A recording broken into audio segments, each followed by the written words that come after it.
I hiding in the woods with a few hundred villagers at stupid o'clock in the morning, waiting for Wang Xiaohu to come back from his little arson mission. Uncle Neo was sweating bullets next to me, asking if something went wrong. I told him to chill. That kid Xiaohu is slippery as a greased pig. Sure enough, the boy comes running back. But nobody's chasing him. I'm like, bro, where are the bandits? And he's gasping for air going, the fire. It worked. It worked too well. Apparently I sent him to light a campfire, and he accidentally created hell on earth. The whole Black Cloud stronghold went up like a matchstick house at a flamethrower convention. The bandits were too busy not dying to chase anyone. So our beautiful ambush trap? Total waste. Hundreds of us sitting in bushes like idiots with nobody to ambush. The bandits had zero fire safety training. Not a single fire extinguisher in the whole fortress. Honestly embarrassing for them. I pulled out the map and said, "All right, boys, plan B." Uncle Neo looked at me like I'd spoken alien. What's a plan B? This man has never had a backup plan in his life, and it shows. New plan was simple. They're already on fire, so let's go add more fire. Because why not? We repositioned 80 archers in the trees outside the gate and just waited. And oh boy, did those bandits deliver. They came pouring out of that burning fortress like roaches when you flip the lights on. Some clutching their valuables, some half-naked. One guy definitely still had his pants around his ankles from earlier. It was beautiful. Uncle Stone gave the order, and our archers went absolutely medieval on them. 3 rows, rotating fire, arrows raining down like the world's worst weather forecast. The bandits got shredded.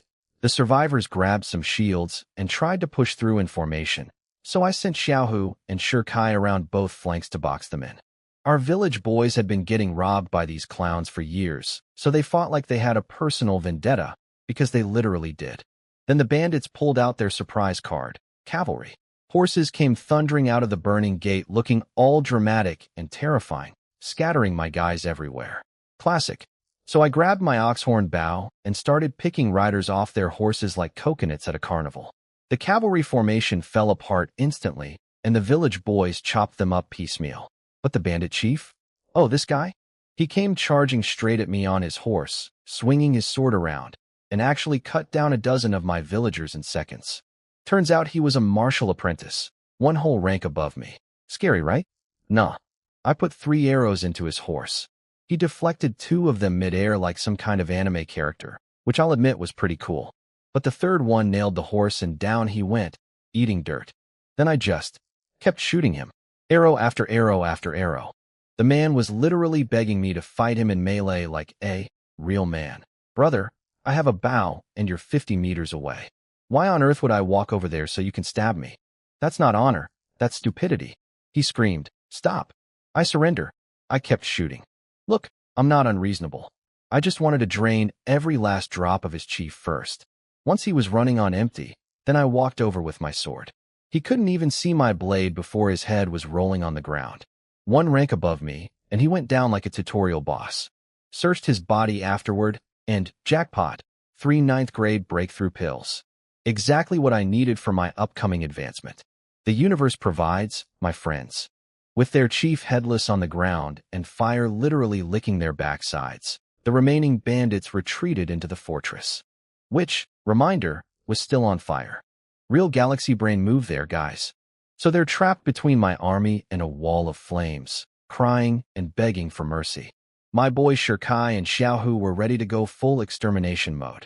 Shirkai asked, kill them all. Xiaohu was practically vibrating with bloodlust. I shook my head. They looked confused. So, let them go. I shook my head again. Now they were really confused. I walked forward and shouted at the bandits, drop your weapons and come out, or die. They hesitated. The fire did not hesitate. One by one they stumbled out and fell to their knees in front of hundreds of very angry villagers who looked like they wanted to use these bandits as firewood. I looked at those pathetic, kneeling idiots and sighed. Destroying bandits in the mountains is the easy part. Then I gave them the pitch. The Turks are invading Yunzhou. You've got 2 choices. Option 1, join your dead boss in hell. Option 2, come fight the Turks with me. Cold, clean, simple. Because why waste perfectly good cannon fodder? So the bandits had 2 options. Die now or come fight Turks with me and probably die later. Shockingly, every single one of them chose later. 100-something guys suddenly became my biggest fans. Funny how a burning fortress and a headless boss changes your career goals. Black Cloud Stronghold. Gone. Burned to ashes. Years of terrorizing the countryside. Ended by one kid with a torch who was too good at his job. Then the heavens opened up and dumped rain on the whole mess. Like even God was trying to clean up the crime scene. And get this, my stats jumped. My troop command skill went straight to expert level, and suddenly my brain was flooded with military formations I'd never studied. Fish scale formation, wedge formation, goose formation. I literally woke up a tactical genius overnight. Thanks, RPG logic. Now, I'm not the type to leave good loot behind. We waited for the fire to die down and sent guys into the ruins to dig around. Some bandit lackeys showed us where the treasury was, underground, untouched by the fire. We cracked open the chests and, jackpot, Xiaohu opened the first box and nearly lost his mind. We're rich, silver. Mountains of it. We're talking 30,000 taels across all the chests. I went from broke soldier to medieval Jeff Bezos in one afternoon. But the real surprise? Over 100 sets of military armor buried in that warehouse. And not just any armor. These were Yunzhou Border Army regulation sets. Old models, but I recognized them from the supply depot. When I interrogated the bandits, nobody could explain it. Shirkai asked if the bandits had robbed the army, but my money was on a darker theory. These bandits were probably army deserters from the start. Mystery for another day. I gave the other two villages a small cut of the treasure, emphasis on small, and hauled everything else back to Green Creek Village. Business is business, and I had recruitment expenses coming. That night was legendary. The village threw the mother of all parties. Every family busted out their secret stash of good wine and meat. People were dancing, drinking, crying happy tears. No more bandits. Grandma can go pick herbs without getting mugged. The kids can play outside without their moms having panic attacks. Old village chief Li raised his cup to me and basically said I was the greatest thing to happen to this village since the invention of rice. I accepted it graciously. Because honestly, yeah, I was. Then Shirkai and Xiaohu came over for a toast. I poured a full cup and got all dramatic. The road ahead is iron-hard, brothers. We ride together, we die together. Shirkai matched my energy. I'm with you through hellfire, Shunlai.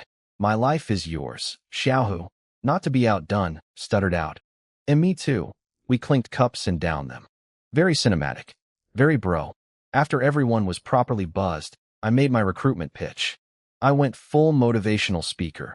Personal glory, defending the homeland, duty to the nation, the whole package. And after watching me decapitate a bandit chief with the casual energy of someone swatting a fly, nobody was about to say no. But I sealed the deal with cold hard cash.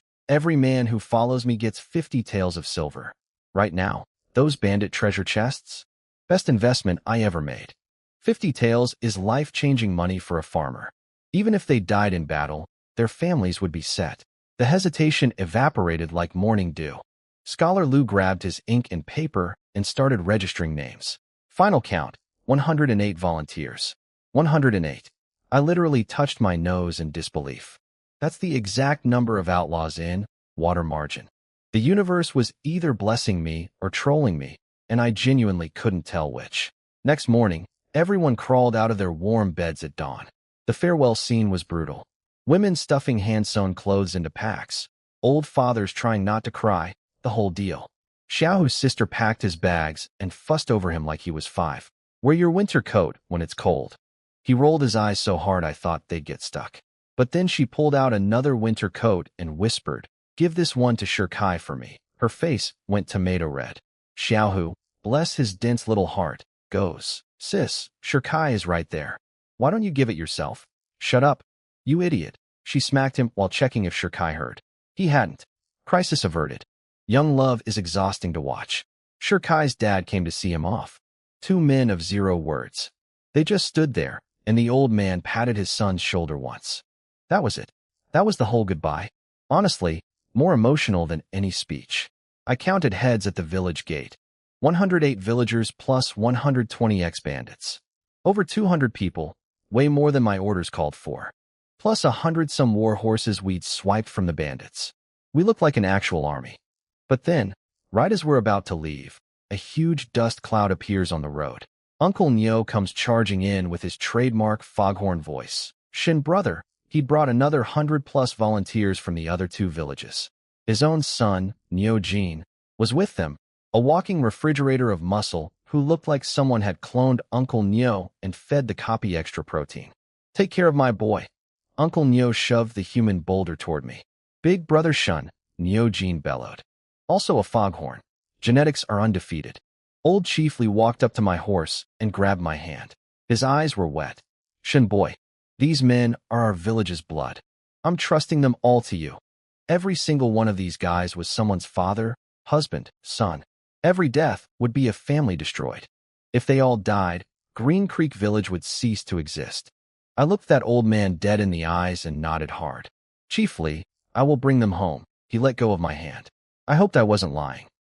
Final headcount, 300 soldiers. I'd come home to recruit a handful of guys and accidentally built a small army. We set off for Yunzhou at full speed. No idea if the city was even still standing. Behind us, the entire village stood at the road's edge, watching us disappear. Old women crying, children waving. The hoofbeats were the only sound cutting through the silence. No pressure or anything. After the world's most productive village vacation, I marched out of Green Creek with 300 soldiers. Let me remind you, my boss told me to recruit 20. I came back with 300. That's a 1,500% bonus. Try putting that on a performance review. We looked absolutely ridiculous in the best way possible. 100 armored cavalry up front, decked out in the bandit armor I'd looted, and 200 infantry behind them. Small-time bandits on the road took one look at us and practically dove into the bushes. Smart move, honestly. Now let me brag about my boys for a second. Xiaohu took to horseback like he was born in a saddle. The kid was literally screaming, woo, while galloping at the front of the column. His talent is insane. Genius-level cavalry commander. One morning of riding, and he looked like he'd been doing it for years. Meanwhile, the Zhang brothers and Neo Jin were bouncing around on their horses like sacks of potatoes playing tag. Youth is beautiful. Shi Kai got put in charge of the 80 archers. His talent? Top-tier infantry commander. I pulled him out of a farming village, and he's basically a 5-star general waiting to happen. One guy's a cavalry genius, the other's an infantry prodigy, and they both fell into my lap in the same tiny mountain village. Green Creek must have something in the water. Oh, and I leveled up. Those 3 breakthrough pills I looted from the dead bandit chief? Popped one and smashed right through to martial apprentice. Minor completion. My chi nearly doubled. My stats jumped across the board. I'm basically a different person now. I kept the other 2 pills for Shi Kai and Xiaohu though. Yeah, I could have used them myself, but here's the math. Bumping me up 1 sub-rank is nice. Turning them into actual martial artists? That's game-changing. With chi flowing through their bodies, they'd be walking tanks on the battlefield. Sometimes the smart play is investing in your team. I'm basically a startup founder distributing equity. We barely stopped to rest. Quick lunch. Soldiers ate dry rations. Horses ate grass. Everybody shut up and chewed. Every minute I wasted was another minute Yunzhou might fall. If the Turks broke through, my 300 guys would get steamrolled like ants under a boot. No thanks. We pushed hard and made it to Yunzhou just before dark. When I saw the Great Xia banner still flying on the walls, I nearly cried with relief. The city was still standing. We weren't too late. But then the guards on the wall saw US and completely freaked out. 300 armed men appearing out of nowhere at sunset? During a Turkish invasion? Yeah, I get it. Halt. Who are you? Some guard screamed down at us.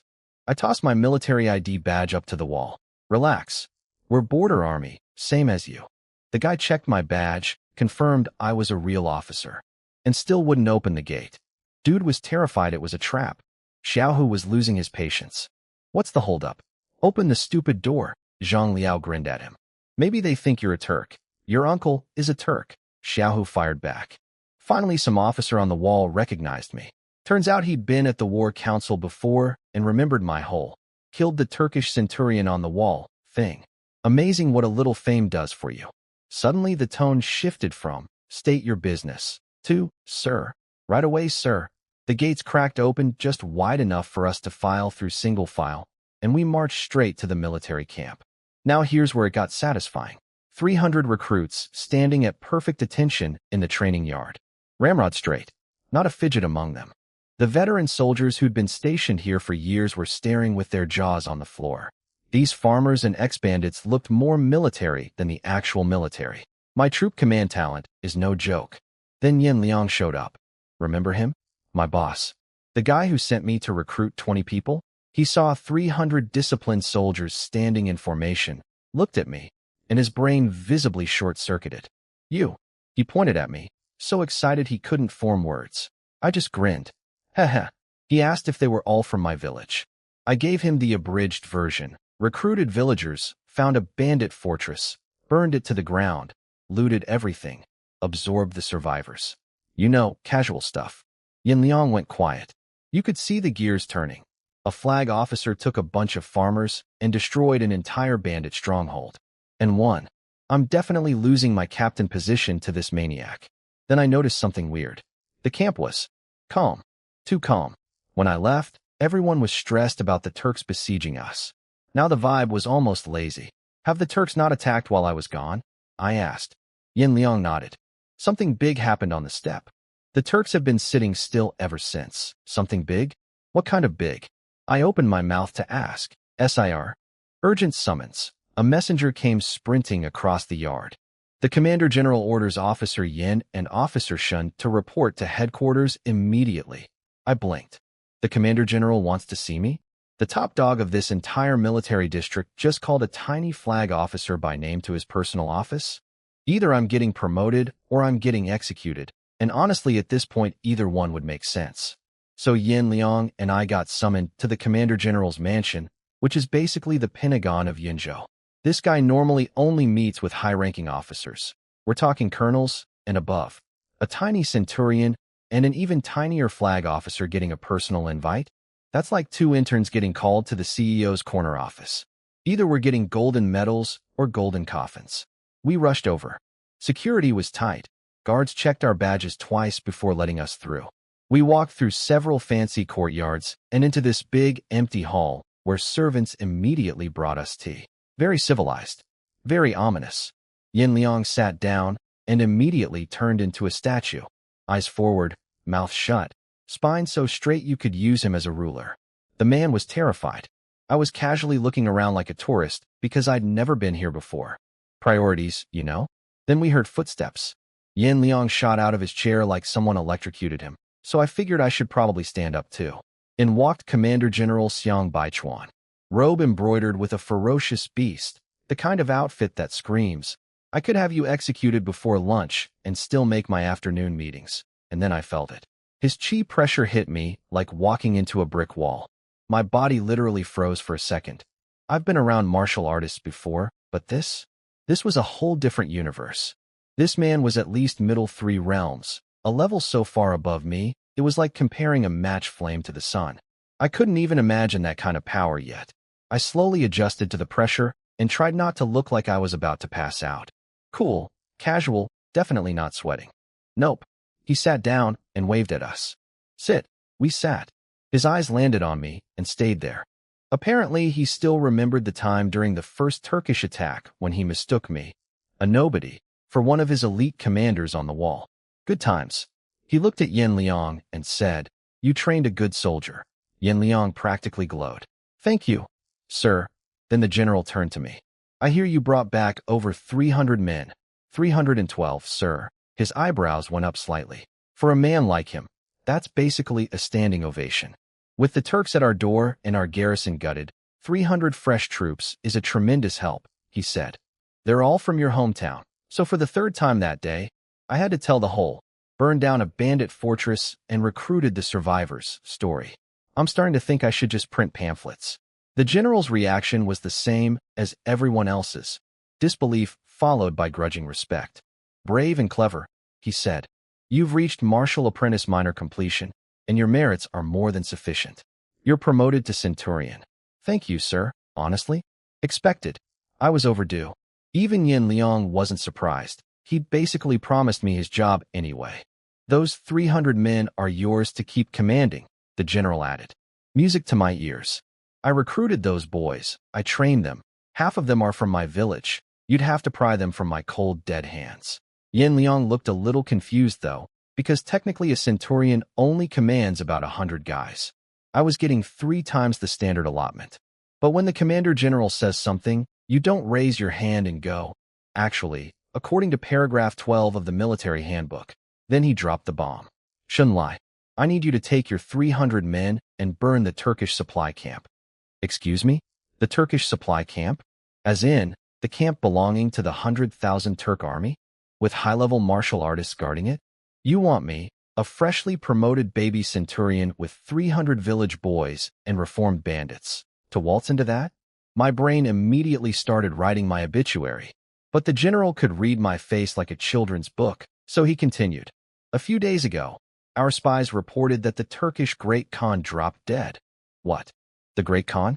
The once-in-a-generation conqueror who just unified the entire steppe? Dead? Just like that? Did he choke on a lamb chop? Trip over a tent rope? Suddenly the last few days made sense. That's why the Turks hadn't attacked. They weren't planning their next siege. They were too busy panicking about succession drama. The left prince rushed back to the royal court with most of the elite warriors to fight for the throne, the general explained.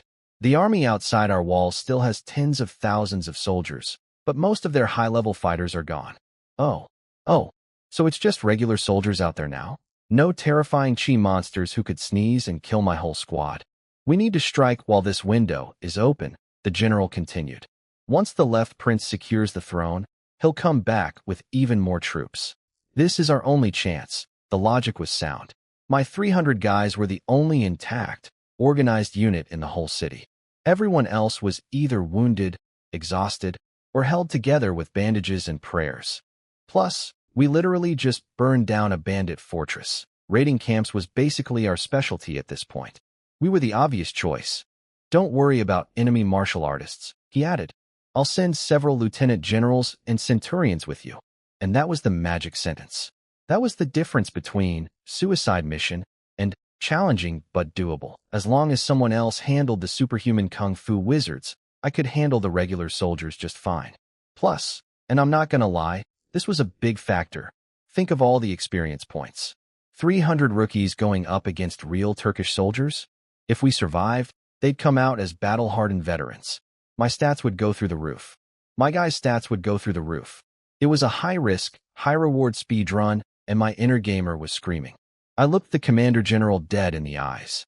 I'll do it. So I accepted the mission, walked back to the barracks, and called my officers together to break the news.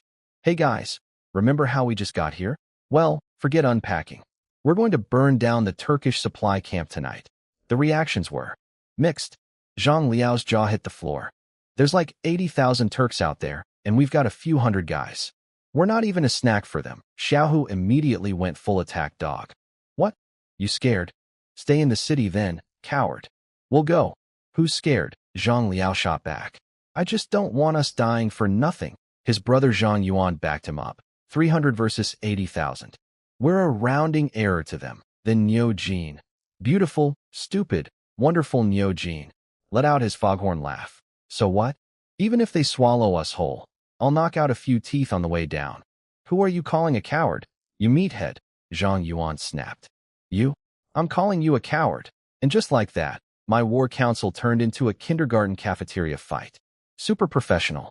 Really inspiring leadership on display here. Bang. Shi Kai slammed his fist on the table, and the room went dead silent. That man has the energy of a disappointed father, and it works every time. Raiding the camp might kill us, he said coldly. But sitting here definitely kills us. When the left prince comes back with reinforcements, every man, woman, and child in Yunzhou dies. Pick your death. Nobody breathed. Shi Kai could have been a motivational speaker. A terrifying one, but still. I wrapped it up nice and clean. We're raiding, not fighting a pitched battle. Hit fast, burn everything, get out. If it works, great. If it doesn't, we retreat to the city and try something else. Nobody's dying for nothing. That settled it. Meeting adjourned. Go tell your squads. Oh, and about my team structure. I got promoted to Centurion, so everyone else moved up too. Shi Kai and Xiaohu each became flag officers commanding 100 men apiece. The Zhang brothers and Niu Jin became squad leaders under me directly. We went from farmers with pointy sticks to actual military hierarchy in about 48 hours. Fake it till you make it, baby. That evening, we assembled at the city gates. General Xiang sent us 2 Martial Master-level officers. That's miles above my pay grade, plus Yin Liang and 4 other centurions for backup. My guys went from nervous to cocky in about 3 seconds. Having superhuman kung fu masters on your side does wonders for morale. Fun detail, though. The 2 high-ranking officers were not thrilled about taking orders from me. I could feel the, "Who is this baby-faced nobody?" energy radiating off them. But the general's orders are the general's orders, so they swallowed their pride and shut up. I pretended not to notice. Diplomacy. The general also hooked us up with full armor for everyone and 200 extra horses. Yesterday, these guys were dirt farmers. Today, fully armored cavalry of the Great Xia Border Army. The glow-up was insane. We slipped out of the city under cover of darkness. No moon tonight. Perfect conditions for sneaking 300 horses through enemy territory. We stuffed cloth in the horses' mouths so they couldn't neigh and wrapped their hooves so they couldn't clip-clop. 300 men holding their breath, riding through the pitch-black night toward 80,000 sleeping enemies. No big deal. Totally normal Tuesday evening. The Zhang brothers took point as scouts, running ahead on both flanks like antennae, sniffing out Turkish patrols. "Stop. Patrol ahead." Zhang Liao's report came whispering back down the line. Everyone instantly dismounted and went flat on the ground. 300 men and 300 horses, pressing themselves into the dirt, not breathing, not twitching, not existing. A Turkish patrol rode past maybe 100 meters away. If one horse sneezed, we were all dead meat. The seconds felt like hours. They passed. We got up. We kept moving. This happened multiple times. Every patrol was a mini heart attack. Sneak, freeze, pray, breathe, repeat. My blood pressure was filing for divorce from my body. After several hours of this nerve-shredding crawl, we finally reached the Turkish supply camp. And there it was, 8,000 guards, torches everywhere, lit up like a Christmas tree. Inside those tents, all the food and supplies the Turks had brought from the steppe, plus everything they'd looted from the conquered Yunzhou territories. Months of stolen grain, livestock, resources, all taken from civilians who were now starving, enslaved, or worse. My blood went cold thinking about it. What the Turks did to the occupied areas. Men worked to death, women suffering horrors I won't describe, families starved because their last grain of rice was sitting in that camp. Tonight, I wasn't just burning supplies. I was settling a debt. We crept to within 200 paces and stopped. Any closer, and we'd be spotted. "Sure, Kai. Take a few guys. Kill the gate guards." Quietly, he vanished into the darkness like a ghost. Minutes later, I saw his signal. The guards at the rear gate were done. Throats slit, watchtower sentries eliminated. The Turkish guards never even finished their conversation. They'd been bragging about conquering Yunzhou, talking about taking slaves and riding on people's heads. Really poetic timing for them to die mid-sentence. I left Xiaohu outside with 80 men to guard our escape route. He was not happy. The boy wanted blood, but someone had to make sure the exit stayed open. If the Turks plugged that gate while we were inside, we'd be trapped like rats. He accepted the order. Grudgingly. Very grudgingly. I drew my sword. The blade caught no moonlight because there was no moonlight. Perfect. Follow me. Kill.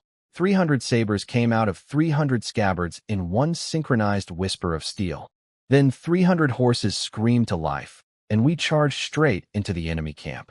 We hit that Turkish camp like a freight train made of fire and bad intentions. The Turks were sleeping, just fully passed out, snoring, dreaming about conquering stuff.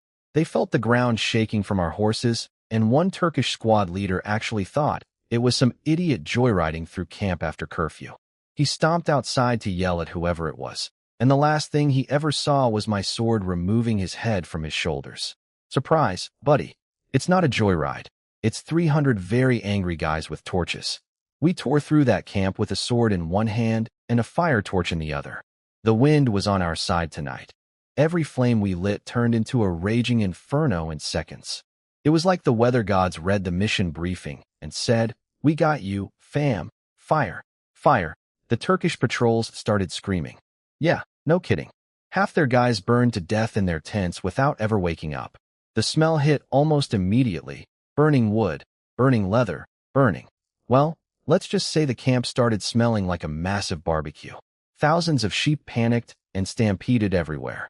Horses broke loose and went berserk, trampling their own soldiers. It was glorious chaos. I switched to fire arrows and started sniping grain warehouses left and right. Each one went up like a bonfire at a festival. One Turkish soldier figured out what was happening and started shouting, "It's the XIA army. Their raid," and I put an arrow through him mid-sentence. Sorry, pal, no spoilers allowed. But these Turks weren't pushovers.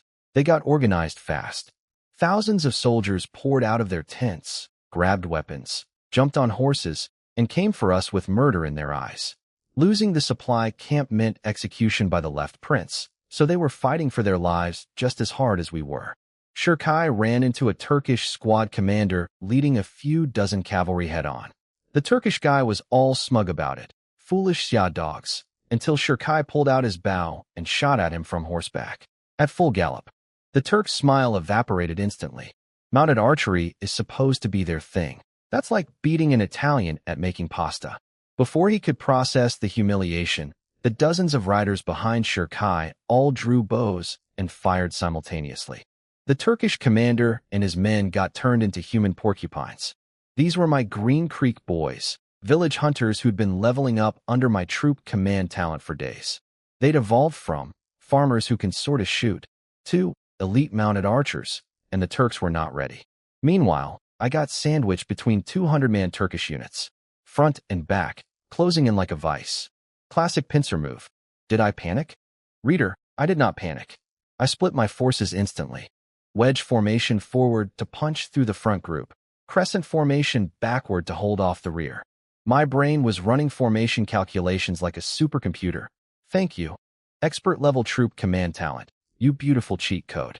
The Zhang brothers led the wedge charge. Zhang Liao was screaming, "Eat my spear, barbarian," while literally shish kebabbing Turks with his lance. That man went from, "I don't want to die," in the meeting room to, "I am death incarnate," on the battlefield. Character development speedrun.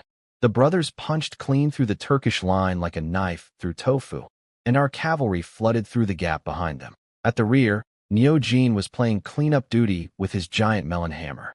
That absolute unit was swinging a war hammer bigger than most people's torsos, and every Turk who tried to chase us got converted into a red stain on the ground. Splat, splat, splat, like a human whack-a-mole, except the moles don't get back up. My formation buffs were doing work. The attack and defense bonuses turned my 300 rookies into something the Turks had never seen before. Since the Battle of Buried Bones, the Xia army had been a joke, collapsing at first contact, running from every fight. The Turks had gotten comfortable bullying us. Not tonight. I watched Turkish soldiers literally scream in disbelief as my cavalry smashed through their lines. Are these really XI soldiers? Yeah, buddy. We're the new model. Surprise.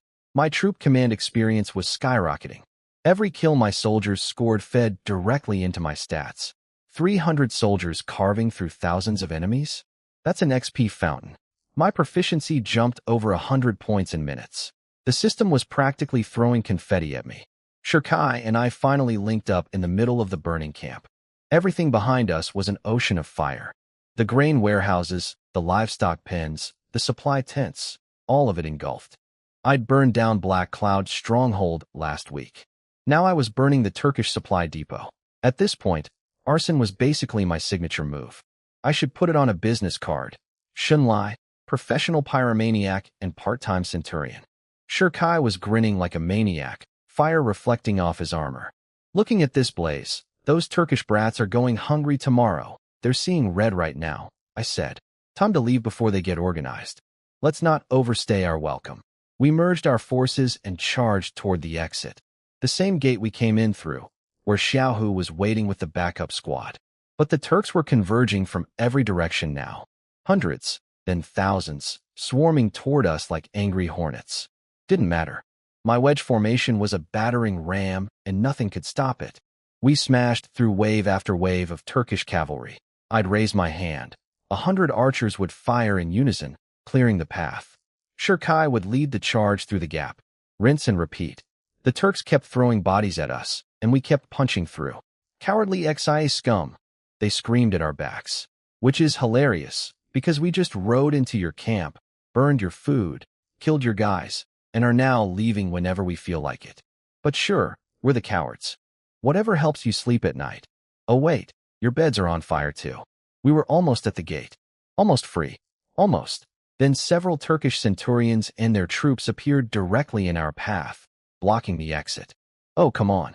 We were so close to the exit. I could practically smell freedom. And then 3 Turkish centurions, 1,000-man commanders, showed up like final bosses blocking the doorway. These guys were massive. Full heavy armor, built like rhinoceroses, standing in our path like 3 refrigerators someone parked in the road. Each one a martial master. A full major realm above me. This wasn't a difficulty spike. This was the game switching from normal to nightmare mode mid-level. The 2 Xia 1,000-man officers that General Xiang sent with us stepped forward without hesitation. This is literally why we're here. They crashed into 2 of the Turkish centurions, and the 4 of them started their own private war. Chi explosions, massive weapons clashing, the whole kung fu movie spectacle. That left 1 Turkish centurion unoccupied. And guess who he decided to chase? My 300 guys. Shirkai reacted instantly. Fire. 100 mounted archers unloaded everything they had.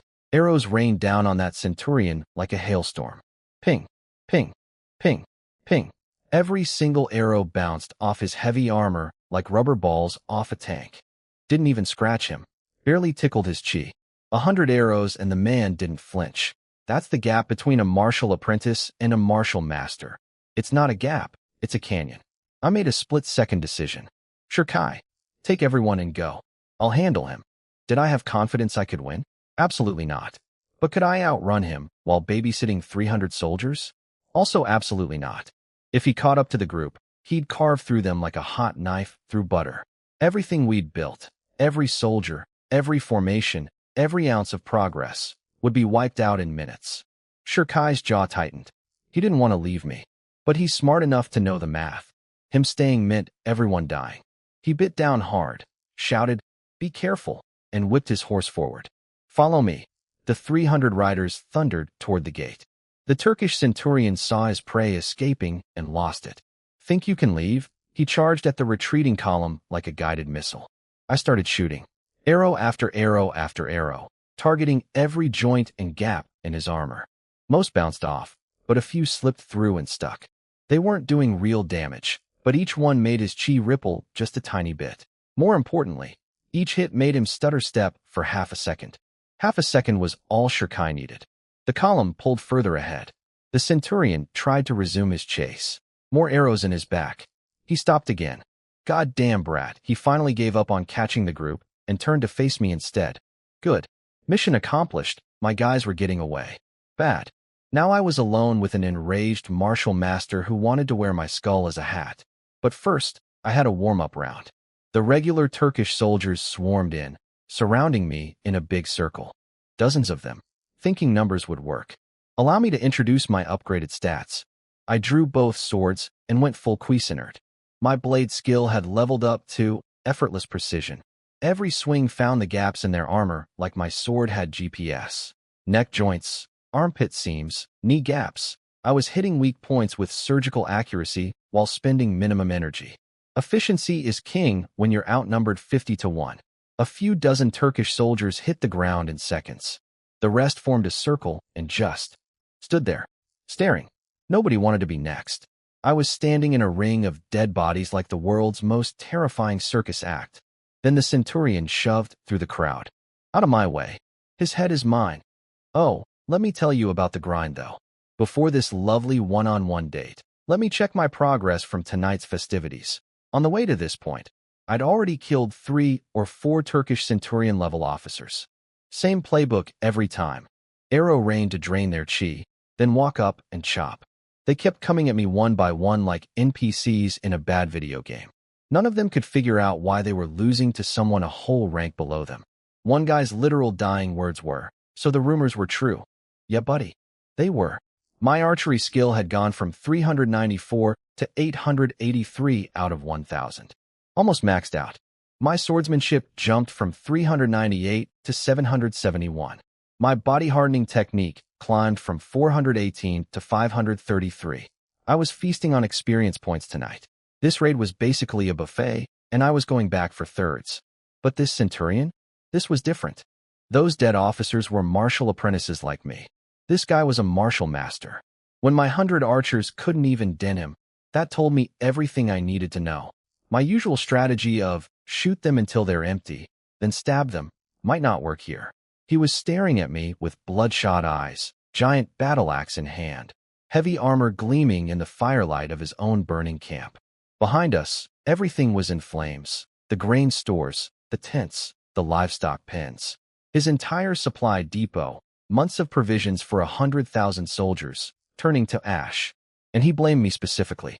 Which, fair. It was definitely my fault. He burst through his own soldiers and roared, "Everyone back OFF. This southern barbarian's head belongs to me. Just me and Mr. Rhino. One-on-one. A martial apprentice versus a martial master. Cool, cool, cool, cool, cool. Sure, Kai got away with my 300 guys. Good. Those soldiers are literally my entire net worth. If I lose them, I'm back to being a nobody with a fancy bow and 0 friends." Now for the bad news. I was completely surrounded inside the Turkish camp. One martial master centurion staring me down. Thousands of enemy soldiers on every side. Reinforcements coming. No allies. No escape route. No advantages whatsoever. In military strategy, they call this a death ground. I call it a Tuesday, apparently, because my life has been one near-death experience after another since I got to this stupid world. The Turkish centurion was in no rush. He was walking toward me slowly, grinning, swinging his giant battle axe like he was strolling through a park. The man was enormous, even bigger than the last giant Turk I killed. Seriously, what are they feeding these people? Is there a secret protein shake factory somewhere on the steppe? Do they milk their horses and mix it with steroids? Hiya, he exploded forward. The chi eruption alone almost knocked the surrounding Turkish soldiers off their feet. His axe came down like he was trying to split the planet in half. The wind pressure alone cut my skin. I rolled sideways like my life depended on it, because it did. The axe cratered the ground where I'd been standing. If that had connected, I'd have been 2 separate Shunlais. Thank God for my dodge rolling skills. Honestly, my best talent isn't archery or swordsmanship. It's being really, really good at not getting hit. The surrounding Turkish soldiers saw me tumble toward them and got excited. Get him! They all swung at me at once. I casually backhanded one sword strike and killed 3 of them without even looking. Please, gentlemen, the adults are fighting. Axeman came back for round 2. His swings were creating actual windstorms. I was dodging, weaving, and rolling, but his own soldiers weren't fast enough. His axe tore through like 4 of his own guys who couldn't get out of the way in time. After a few exchanges, his kill count on his own team was honestly getting impressive. I hadn't taken a scratch, but he'd accidentally shredded a half-dozen friendlies. Team killing at its finest. But I knew this couldn't last. My survival depended entirely on those 2 Xia centurions fighting the other Turkish centurions nearby. If even one of them lost, I'd be facing 2 martial masters at once. At that point, my dodge roll career would be tragically cut short. So I stopped running and went on the offense. I pumped chi through my whole body, grabbed both swords, and unleashed everything I had. Speed maxed out. Attack speed maxed out. I turned into a human blender and started hammering his armor with rapid strikes. Clang, clang, clang, clang, clang. The noise was deafening. Nearby Turkish soldiers were literally getting dizzy from the vibrations. It sounded like someone threw a kitchen into a washing machine. And the result? Nothing. 0 damage. His armor was completely fine. Every time my blade connected, it bounced off an invisible force field. He had this thing, chi armor. External chi projection. Once you reach martial master realm, you can wrap your entire body in a layer of hardened chi energy. My swords literally couldn't touch his actual body. I was banging on an invisible wall. He laughed at me. Come on, little flea. Keep going, little flea. This 7-foot steroid monster just called me a FLEA. My sword skills were going absolutely bonkers though. Fighting someone a whole realm above me was like training in a hyperbolic time chamber. My blade proficiency shot from 771 to 972. My body technique jumped from 533 to 672. If I wasn't about to die, this would be the greatest training session of my life. Part of me genuinely wanted to just keep using this dude as an XP pinata forever. Then he got serious. His axe started glowing with chi energy, and he swung horizontally with nearly double his previous speed. I jumped backward and dodged the blade cleanly. I watched it pass in front of me, a full foot away from my chest. But then my armor exploded, and something smashed into my ribcage like an invisible truck. I dodged. I clearly dodged. The axe didn't touch me. How am I bleeding? If not for my body-hardening technique, that phantom hit would have ripped me apart. I wiped blood from my mouth and stared at him, trying to figure out what just happened. He came again, axe glowing, grinning like a psychopath. This time I grabbed a Turkish soldier and held the poor guy in front of me as a human shield. Let me go? 2 pieces. The axe wasn't even close, but the chi glow touched him and he split like a log. So that was the trick. He was extending his chi through the axe, creating an invisible blade of energy that reached further than the actual weapon. You could dodge the axe and still get cut by the chi extension. Basically an invisible lightsaber attachment on top of his regular axe. Completely unfair. I needed more data. I grabbed another Turkish soldier. Chop. Another one. Chop chop. I was running experiments here, testing range, angle, width of the chi blade. Very scientific. Very sorry about the test subjects. After about the 5th involuntary volunteer, I reached for another one and empty space. Every Turkish soldier within arm's reach had fled. They'd rather take their chances running from me than being grabbed and used as my crash test dummy. The area around us was completely empty. Fair enough. I had my answer anyway. He wraps chi around his weapon to extend its cutting range. It's like an invisible energy blade coating the axe. Interesting. Very interesting. What if I could do the same thing? I activated my 100 refinements technique, but instead of channeling chi into my body for defense, I pushed it into my sword, wrapping the blade in compressed, razor-thin chi energy. And then my sword started glowing. A pale golden light crept along the edge of the blade, humming with power. A new skill window appeared in my vision. 100 refinements breaking edge sword, expert level. Effect: compress chi onto the blade edge to pierce through enemy chi armor. I just invented a new technique. In the middle of a fight, while surrounded by thousands of enemies. By basically going, hey, what if I copy what he's doing, but with a sword? The Turkish centurion saw the golden glow on my blade, and his smirk disappeared. He didn't know what I was doing, but he knew it wasn't good. I launched forward. My glowing sword screamed through the air and struck his armor. This time, no bounce. No invisible wall. No metallic clang. The chi edge cut through his chi armor like a hot knife through butter, and my blade bit deep into his actual physical armor underneath. Heh, got you. You've got big feet, buddy, but I just found shoes that fit. My new golden glowing sword technique was the most beautiful thing I'd ever created. The chi was paper thin, razor sharp, and it sliced through that centurion's chi armor like it wasn't even there. His indestructible force field? Tissue paper. His smug confidence? Gone. The best part? This technique barely costs any chi. I'm wrapping energy around a tiny sword edge. He was wrapping energy around his entire body. That's like comparing the electricity bill of a nightlight versus a football stadium. His chi was draining like a bathtub with no plug while I was sipping mine through a cocktail straw. His massive chi advantage? Basically canceled out. Math is beautiful, people. The Turkish centurion was having a full mental breakdown. His thoughts were practically written on his face. I'm a martial master. He's a martial apprentice. Minor completion. This is literally impossible. What sorcery is this? I put golden glow on both swords. Double trouble. Now picture this. He's 7 feet tall, 300 pounds of muscle and heavy armor, swinging a battle axe the size of a dining table. I'm half his size, dancing circles around him like a hyperactive hummingbird with 2 glowing lightsabers. Every time his axe came down, I was already behind him. Every time he turned, I'd already cut him twice. My blades were finding every gap, every joint, every weak point. The effortless precision bonus meant I wasn't wasting a single movement. He tried blocking with the axe, too slow.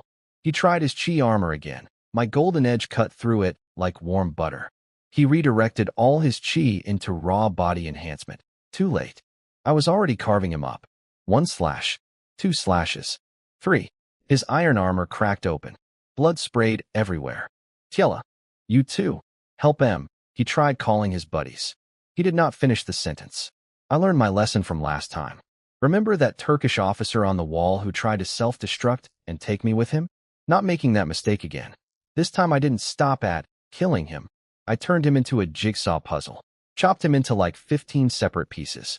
Good luck activating your suicide blood technique when your body is in different zip codes, pal. My new technique's proficiency rocketed from 57 to 358. My body technique jumped to 792 out of 1,000. Almost breakthrough level. Killing someone a full major realm above me was basically chugging a gallon of concentrated experience juice. I didn't even pause to catch my breath. I grabbed both dripping swords and sprinted toward the other fight. The two Xia Centurions were getting their butts kicked. Both injured, bleeding from multiple wounds, barely hanging on. They'd basically accepted death, thinking once they fell, I'd be next. They figured they'd failed the general's mission.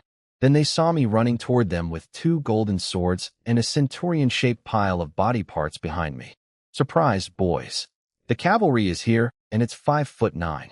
I blitzed into the fight. 2 slashes, 1 per Turkish centurion, and I was already back out before they registered what happened. Both of them dropped to their knees. I'd severed their Achilles tendons. Clean cuts, right through their chi armor, like the armor wasn't even there. Both martial masters, brought to their knees by a technique I invented 15 minutes ago. They had zero idea why their chi armor failed. Welcome to the club, boys. Membership is involuntary and comes with severed tendons. Our Xia Centurions immediately went on the offensive. The tide completely reversed. Now the Turks were the ones getting beaten down, crippled, and confused, trying to fight while also watching their backs because I kept darting in and stabbing them in creative places. I got both of them in the kidneys during one particularly elegant drive-by. This bastard, they screamed. Yeah, that's me. The kidney-stabbing bastard. Put it on my tombstone. Then they did the thing I knew they'd do. The eyes went wide. The chi started surging. I'm gonna self-destruct and take everyone with me. Energy filled the air. Oh no, you don't. Not again. I was ready this time. The second they dropped their defenses to activate their blood-burning suicide technique, I was already mid-swing. 2 swords, 2 necks, 2 watermelon-sized heads launched into the sky like the world's goriest fireworks. Get out of here with that nonsense. 3 martial master centurions. All dead. Killed by a martial apprentice who learned his signature move 20 minutes ago during combat. I'm basically speedrunning the entire martial arts progression system. The 2 Xia Centurions were staring at me like I'd grown a second head.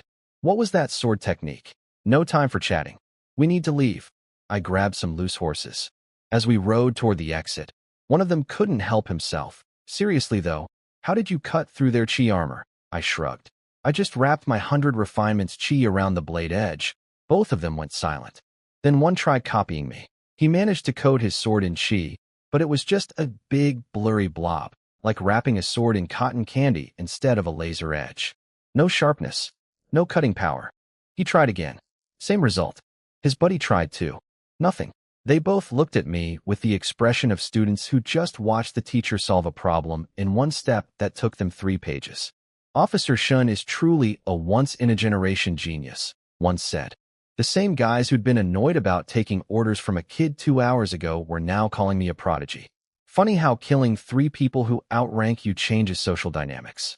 We were galloping toward the camp gate. Freedom was right there. One of the Centurions was getting chatty, feeling good about surviving. Officer Shun, when we get back to Yunzhou, drinks are on us. With your achievements tonight, your career is going to be incredible. When you're famous, please remember. A massive invisible force slammed into him. Blood exploded from his mouth. He and his horse got launched 50 feet through the air like a baseball off a bat.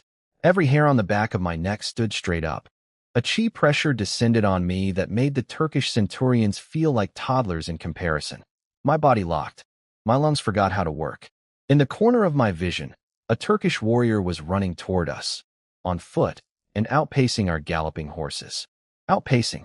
Horses. On. Foot. That's not martial master level. That's not even close. That's a martial grandmaster. Oh no. So here's something they don't teach you in military school. When you burn down a camp guarded by 8,000 soldiers, there's usually a boss above the bosses. An 8,000-man camp means 8 centurions, and above those 8 centurions, 1 martial grandmaster commander. Guess who forgot about that? Me. I forgot about the final boss. This maniac came out of nowhere. He must have been organizing the firefighting first like a responsible manager, then decided to personally come murder me. One casual palm strike from 50 feet away, and boom. One of my Xia Centurions exploded off his horse and flew through the air like a rag doll. Just launched, like a human cannonball at a circus nobody bought tickets to. The chi pressure this guy radiated made the Centurions I'd just killed feel like kittens. My body locked up. My horse nearly collapsed. This wasn't a fight I could win. This wasn't even a fight I could survive for 10 rounds. Crossing one major realm was my absolute limit. This guy was 2 realms above me. I was an ant looking up at a boot. Time to do what I do best in impossible situations: run. I whipped my horse into maximum overdrive. My riding talent pushed the horse faster than any normal rider could manage. But this psychopath was keeping up. On foot. Let me repeat that. A human being, running, was matching my horse at full gallop. His legs were faster than 4-horse legs. Physics had left the chat. The surviving Xia Centurion looked back at the approaching nightmare and made his decision. Go, Officer Shun. He yanked his horse around and charged straight at the Grandmaster. No. One punch. One punch, and the Centurion was off his horse. But the crazy son of a gun was still alive thanks to his body technique. He was lying on the ground, coughing blood, and he grabbed the Grandmaster's leg, just wrapped both arms around it, and held on with pure willpower and military pride. Let go. The Grandmaster smashed him in half with a palm strike. I watched it happen. My teeth cracked from how hard I was clenching my jaw. 2 Centurions. 2 men who died specifically so that I, a freshly promoted nobody, could live. They threw away their lives to buy me seconds. Every fiber in my body wanted to turn around and fight. But fighting meant dying. Dying meant their sacrifice was worthless. So I bit down on my fury, whipped the horse harder, and didn't look back. Those few seconds of delay. Just enough. I was 100 paces ahead now, and the camp gate was right there. Meanwhile, outside the camp, Xiaohu had been losing his mind. He'd been standing guard at the exit like I ordered, watching the camp burn from outside. At first he was excited. It worked. Then minutes passed. Then more minutes. He could hear fighting inside, but nobody came out. Just fire and screaming and Turkish soldiers. No Xia troops. No me. No Shirkai. Come on. Come out already. He was pacing around like a father in a delivery room.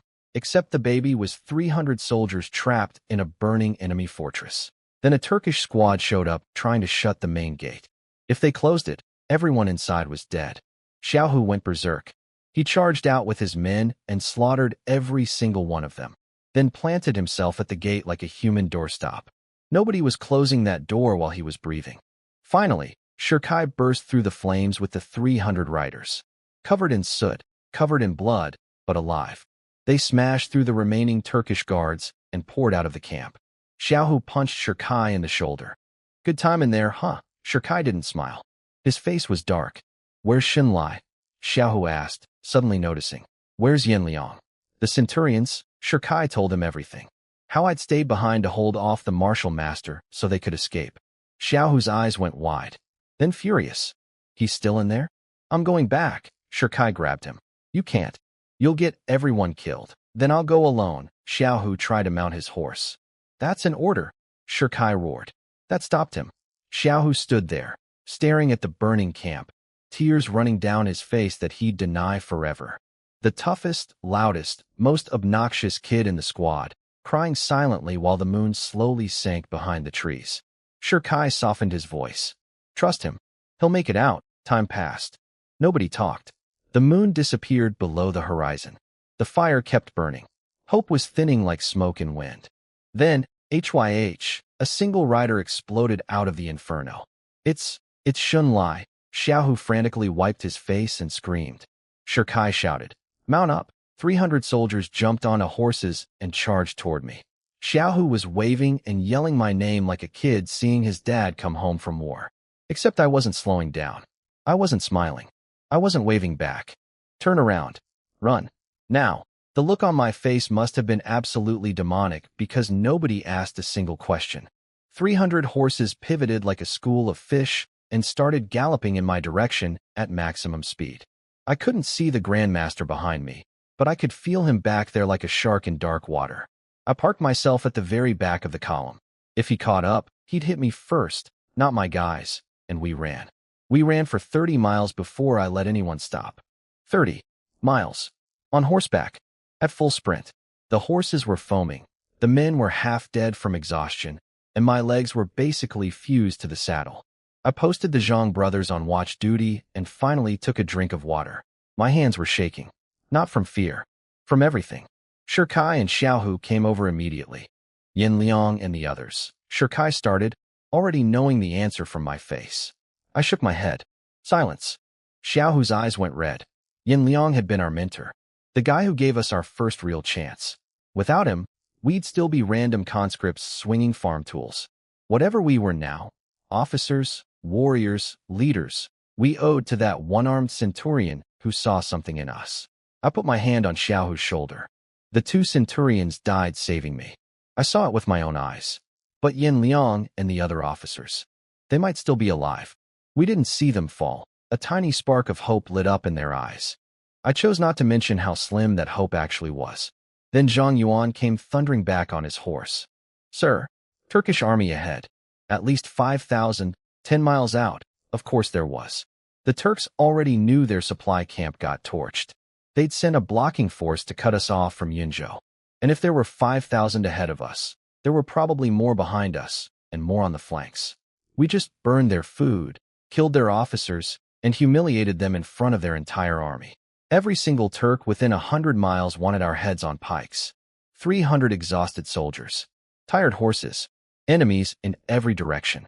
And a martial grandmaster probably still hunting us somewhere in the dark. Just another normal night in my life, honestly. The Turks were absolutely not sleeping tonight. We'd just torched their entire food supply. Months of grain, thousands of livestock, everything. Somewhere out there, 80,000 hungry soldiers were very aware that a few hundred lunatics did this to them.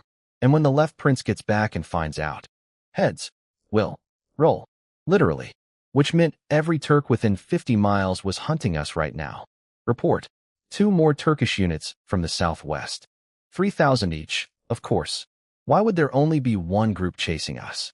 That would be too easy. Shikai asked the obvious question. Back to Yinzhou? I shook my head. They know that's where we're going. They'll set up ambushes on every road between here and the city.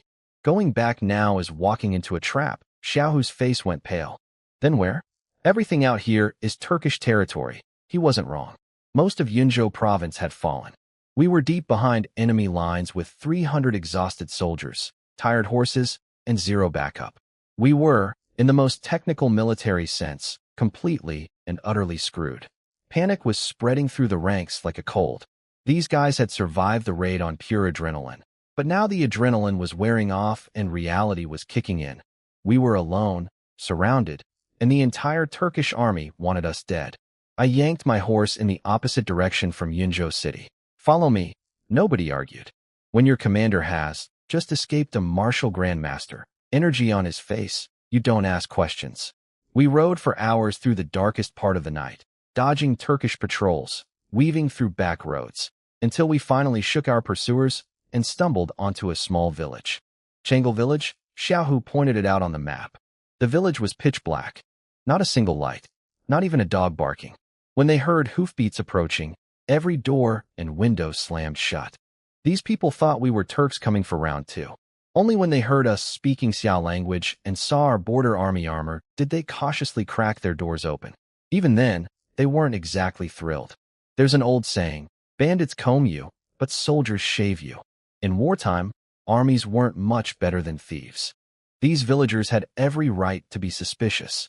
I put a stop to that immediately. Anyone who harms, steals from, or mistreats these civilians gets executed. And their commanding officer gets punished too. No exceptions. My officers snapped to attention.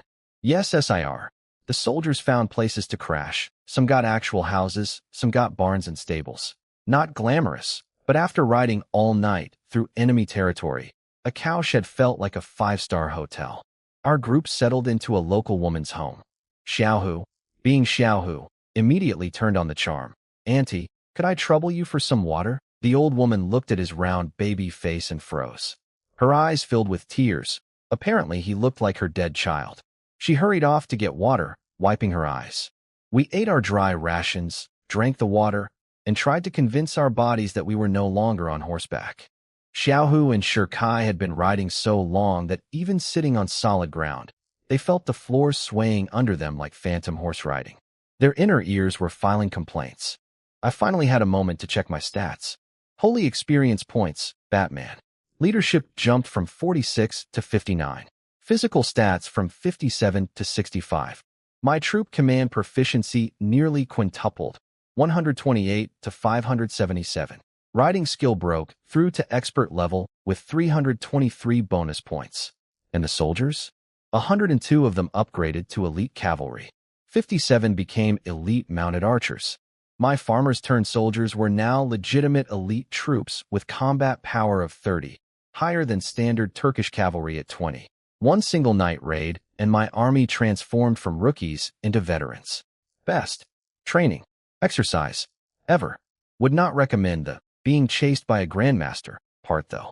Then Xiaohu noticed something that killed the mood. Hey, has anyone else noticed there are no men in this village? Shirkai didn't even open his eyes. Turks. We all looked over at the old woman. She was sitting on her straw bed, staring blankly at Xiaohu with hollow eyes. Whatever the Turks had done to this village, you could see it written on her face without asking. I sighed. Changle Village. Eternal Happiness Village.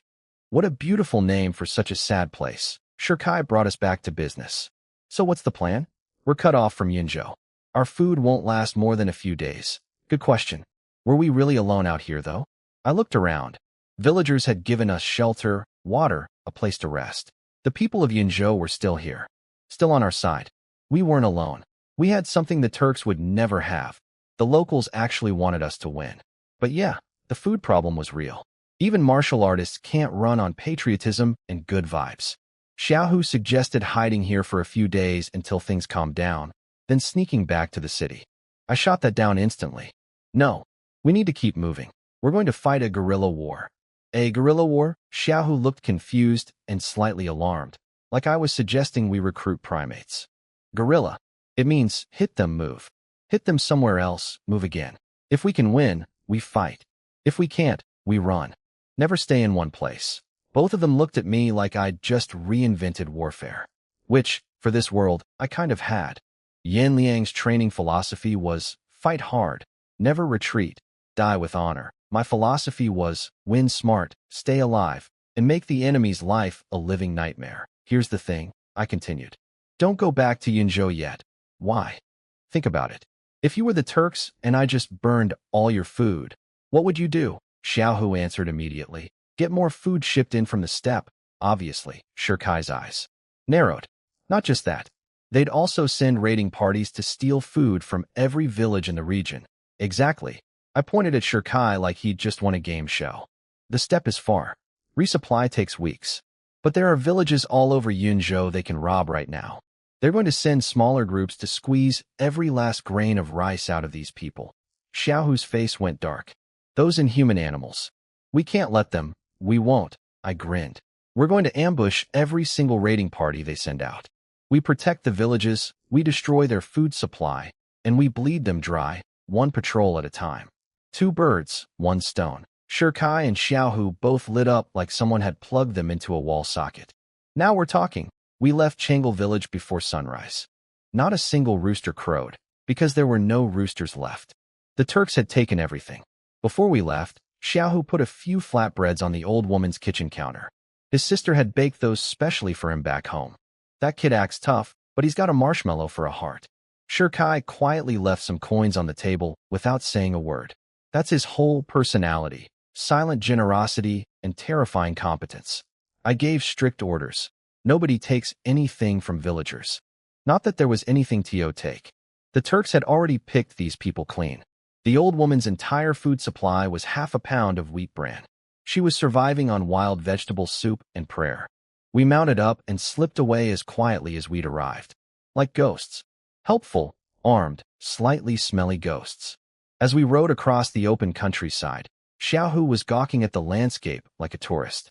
If the government hadn't drafted me, I'd never have known Yunzhou was this big. Same energy as a kidnapping victim admiring the scenery. Classic Xiaohu. Then Zhang Liao's scout came galloping back. Sir, Turkish patrol ahead, about 200 men, heading toward Zhao family village. And so it begins. The Turks were already sending raiding parties to steal food from villages, exactly like I predicted. Their entire supply depot was ashes and 80,000 stomachs were growling. They had maybe 3 days before their army fell apart from hunger. Shirkai's eye sharpened. Let's get them, Xiaohu grinned. We burned their dinner, and now they're hangry. Poor babies. 200 Turks? With my 300 elite cavalry? That's not even a fair fight. That's bullying. And I was absolutely fine with that. Move out. 300 horses thundered northwest. We arrived at Zhao family village to find exactly the nightmare I expected. Turkish soldiers were kicking down doors, stealing every grain of rice, every bean, every scrap of food these people had left. One villager was crying, begging a Turkish soldier not to take his last bag of beans. The Turk didn't even bother understanding him, just cut him down and walked away carrying the beans. The Turkish centurion looked at the pathetic pile of stolen food and complained. That's all. Useless. Then he waved his hand dismissively. Kill all the villagers. Every last one. His soldiers drew their swords and walked toward the huddled, terrified families. Shining blades reflecting faces that had already accepted death.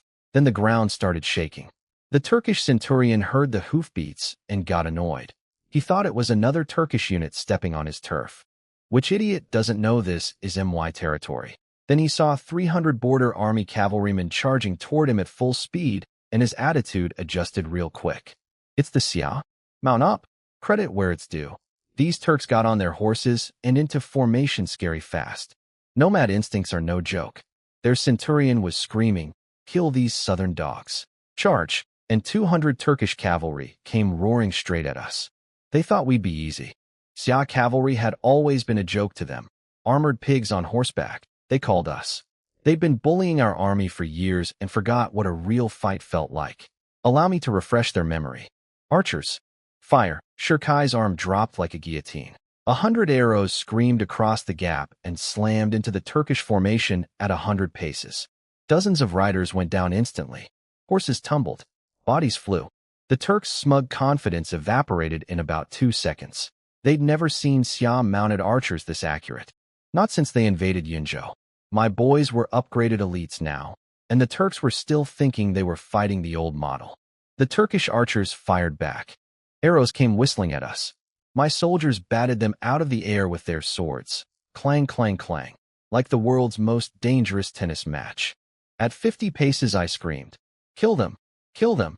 300 voices echoed back, loud enough to make the Turks, the guys famous for being bloodthirsty murder machines, actually flinch. The two cavalry lines collided. Horses smashing into horses. Steel on steel. Pure beautiful chaos. I was dual-wielding swords on horseback, spinning left and right like a human helicopter. 15 Turkish riders hit the dirt before anyone could blink. My riding skill was at expert level now. I could practically dance on the saddle. The Turkish centurion finally had to step in personally before I single-handedly deleted his entire unit. Arrogant southern dog, he lunged at me with a spear. I dodged it on horseback like it was a slow-motion tutorial attack. One counter-slash and my blade carved through his armor. He fell off his horse, dead before he hit the ground. 3 moves. That's all a Turkish centurion was worth to me now. 3 moves and a funeral. Without their leader, the remaining Turks instantly broke and ran. Complete rout. My elite cavalry with formation buffs were fighting at roughly 2-to-1 advantage per soldier. The Turks never stood a chance. Shirkai chased them down. He took 100 riders and went hunting. First guerrilla engagement, total victory. Fast, clean, devastating. Exactly as planned. While the dust settled, I looked at the dead Turkish soldiers and had a brilliant idea. The kind of idea that makes you smile in a way that concerns your friends. Xiaohu stripped the armor off every dead Turk. He wrinkled his nose. Huh? Shenlai? Why do we want their stinky armor? I gave him my most mysterious grin. Just do it. Trust me. I have plans. He started collecting armor while looking at me like I'd lost my mind. But I could see the gears turning in Shirkai's head. He was already halfway to figuring it out. 200 Turkish-sized suits of armor. 200 Turkish horses. 300 soldiers who could pass for Turks from a distance. Oh, this was going to be fun. The battle was over before I finished warming up. 200 Turks versus 300 of my guys. That's not a fight. That's a tutorial level. My stats ticked up nicely. Troop command proficiency climbed to 632. And get this, 3 of my soldiers upgraded to Valiant Cavalry. That's a combat power of 40. Double a regular Turkish horseman. My farmers have officially out-evolved the nomadic warriors who've been riding horses since birth. Darwin would be fascinated. Here's the thing about Turks, though. They're incredible at the first charge. Explosive, terrifying, all-out aggression. But the moment things don't go their way, tissue paper morale. One volley of arrows dented their confidence. Our cavalry, not crumbling on contact, confused them. And when I chopped their centurion's head off in 3 moves, the whole unit's willpower went from conquer the world to every man for himself in about 4 seconds. I sent Shirkai to chase down the runners, partly to reduce enemy numbers, mostly to grab their horses. Horses are everything out here. No horse, no mobility. No mobility, you're a sitting duck in enemy territory. Meanwhile, Xiaohu was on Turkish armor collection duty, grumbling about the smell. Why do we need their stinky gear? I just smiled mysteriously. He doesn't need to know yet. The plan is cooking and it smells delicious, unlike those armor sets. Now, the village. When we'd arrived, the Turks had been minutes away from massacring every last person in Zhao family village. They'd already stolen all the food they could find, and their centurion had literally given the order. Kill them all. Swords were drawn. Villagers were huddled together, eyes closed, waiting to die. Then 300 of us came thundering over the hill like the world's angriest cavalry delivery service. After the fight, the village elder, a man old enough to be my grandfather, dropped to his knees in front of me. Then the entire village followed. Hundreds of people, kneeling in the dirt, crying, thanking us like we were gods who fell out of the sky. I nearly choked. I hauled the old man back to his feet immediately. Sir, please. We're border soldiers. Protecting you is literally our job. Then I ordered my guys to return all the stolen grain to the villagers. Every last bean. Back to its rightful owner. The village elder grabbed my arm. General, keep the food. You eat, you get strong, you kill more Turks. That's what we want. The other villagers all nodded furiously. But I shook my head. If we take your food, what do you eat? The old man gave me the most devious grandpa grin I've ever seen. General, you don't need to worry about that. Every family here has secret hiding spots for grain. The Turks come, they search, they find the decoy stash, and they leave thinking they got everything. They never find the real supplies. I almost laughed out loud. These farmers had been outfoxing the mighty Turkish army with hidden grain compartments. 5-foot-tall grandmas playing 4D chess against 7-foot barbarian warriors. These people had zero combat ability, but their deception game was elite. I'd lived in a village long enough to know peasants hiding food from authorities is basically an Olympic sport. They have tricks that would make professional magicians jealous. Still, I wasn't about to just take their food. I ordered my soldiers to pay market price for every bit of grain. Cash money, coins in hand. The village elder's jaw actually dropped. A military unit, paying for food. From peasants. He said he'd lived his entire life and never once seen soldiers buy food instead of steal it. The villagers stared at the copper coins in their palms like they were hallucinating. Look, it's not complicated. You treat people right, they support you. You rob them, they hate you. The Turks chose option B, and now they're starving. I chose option A, and now I have a supply line powered by gratitude. Basic leadership, folks. The food wasn't much, but it solved our immediate crisis.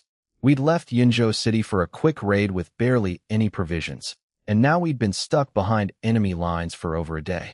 These supplies bought us time. Shirkai came back with dozens of captured horses too. Beautiful. My goal was 2 horses per rider, 1 to ride, 1 to rest. High-speed guerrilla warfare burns through horseflesh fast. With today's haul, we were getting close. At noon, I let the soldiers stop to cook. Every free minute was precious. We never knew when the next fight was coming or if we'd eat again. The villagers saw my guys sitting around eating thin porridge and dried biscuits and basically staged a food intervention. They started bringing out their real stashes, rice, vegetables, and somehow meat and wine. Where were they hiding all this? These people are wizards. My soldiers' eyes went full cartoon, practically bulging out with green hunger rays. But I'd given orders. touch nothing from civilians. They sat there drooling like dogs at a barbecue, desperately maintaining military discipline. Xiaohu materialized next to me with his signature goofy grin. Shenlai, come on. Let the boys eat something decent. Can't fight Turks on dry crackers and sadness. This kid. Always the one to play good cop. Always, accidentally, being the hero who convinces me to do the nice thing I already wanted to do. I waved my hand, silent permission. Boys, eat up. Stuff your faces, Xiaohu announced to the troops like he'd personally negotiated a peace treaty. Grins everywhere. Soldiers accepting bowls of rice and vegetables from grateful villagers. For a few minutes, in the middle of enemy territory, surrounded by tens of thousands of hostile troops, it almost felt normal, like a village feast back home. Then the village elder walked over with a group of teenage boys behind him. General, he said, his old eyes dead serious. Please take these boys with you. I was mid-bite into my dry ration when the village elder walked over with a dozen teenagers lined up behind him like ducklings. General, please take these children with you. I looked them over. 13, 14, 15 years old. Barely old enough to shave, assuming any of them even needed to shave. Taking kids into a war zone where we fight for our lives every 6 hours? That's not recruitment. That's child endangerment with extra steps. Sir, with all respect, no, I said. We're not on a camping trip. We fight Turks daily. Even just riding a horse all day would break these kids in half. The old man didn't back down. Their parents are dead, all killed by Turks. They've got nobody. We feed them when we can, but, he trailed off with a sigh. He didn't need to finish. I understood. Even if starvation didn't get them, the next Turkish raiding party would. These kids were dead either way. At least with me, they had a chance, a small, terrifying, probably shouldn't calculate the odds kind of chance, but a chance. I looked at their faces. Young. Skinny. Scared? No, not scared. Angry. These kids had watched their families get butchered, and their eyes were burning with the kind of rage you can't fake and can't teach. That hatred was a weapon sharper than any sword I owned. What are your names? I asked. They froze up at first, shy teenagers, classic, until the tallest one stepped forward like he'd been waiting his whole life for this moment. I'm Zhao Feng. 15. That broke the ice. The rest lined up. Zhao Yu. 13. Zhao Xuan. I'm Zhao Shui. I'm every single one surnamed Zhao. Obviously, this was Zhao family village. And their first names? Feng, Shuang, Yu, Shui, wind, frost, rain, snow. Very poetic. Very dramatic. I felt like I was collecting Pokemon elemental types. I had a nagging feeling I was missing one though. Thunder? Hail? Lightning? Whatever, we'll recruit that one later. All right, old man. I'll take them. Bless you, General. He tried to kneel again. I caught him again. Please, sir, my heart can't handle elderly people bowing to me. It makes me feel like a fraud and also very old. And as Eugene. Yes, SIR. Came the foghorn from across the village. The human mountain was parked next to the cooking pot, shoveling rice into his face like a professional competitive eater. He dropped his bowl and jogged over, mouth still full. These kids are yours now. Keep them safe. When fighting starts, they stay in the back. Not the middle. Not almost the back. The back. I thought about this carefully. Shirkai and Xiaohu lead the front charges. They're too busy killing people to babysit. The Zhang brothers run reconnaissance literally face-to-face with enemy scouts, even more dangerous. Niu Jin was the only option. He fights at the rear guard anyway, and his squad was undermanned. Niu Jin looked at the dozen scrawny teenagers, then back at me, then back at the teenagers. The expression on his face said, I'm a warrior and you're giving me a daycare, but Niu Jin doesn't complain. He just laughed his big booming laugh and slapped one of the kids on the shoulder, so hard the poor boy nearly face-planted into the dirt. Don't worry, boss. These runts are in good hands. The runt in question looked like he'd just been hit by a falling tree branch. Welcome to Niu Jin's squad, kid. Your orientation program is surviving his friendly pats. Oh, and teach them the 100 refinements technique, I added. See, I'd already been thinking long-term. Back on the march from Green Creek to Yunzhou, I'd had Shirkai and Xiaohu help me teach all 300 soldiers the 100 refinements body technique. It's a beginner-level martial art, easy to learn, generates qi, and most importantly, makes you harder to kill. If every soldier could eventually break through to the martial apprentice realm, I'd have an army of walking tanks. The kind of force that makes entire nations nervous. Reality check though, breaking through to martial artist status is extremely hard. Most soldiers never make it in their entire careers. Out of my 300 guys, only Shi Kai and Xiaohu were even close to generating qi, and that was with my troop command talent constantly boosting their growth rate. Plus the fact that they'd started training earliest and had natural talent up the wazoo. But a few more hard battles against the Turks should push them over the edge. Combat experience accelerates growth like nothing else. Every fight brought them closer to that breakthrough. Report. Zhang Liao's scout came thundering in. 500 Turkish cavalry heading towards Stone Tablet Village. Northwest direction, 500 this time. They were sending bigger groups now. Probably figured 200 wasn't enough after we deleted the last batch. 500 versus my 300 was tighter odds, but my guys were elite troops with formation buffs. The math still worked. 15 minutes. Everyone assembled.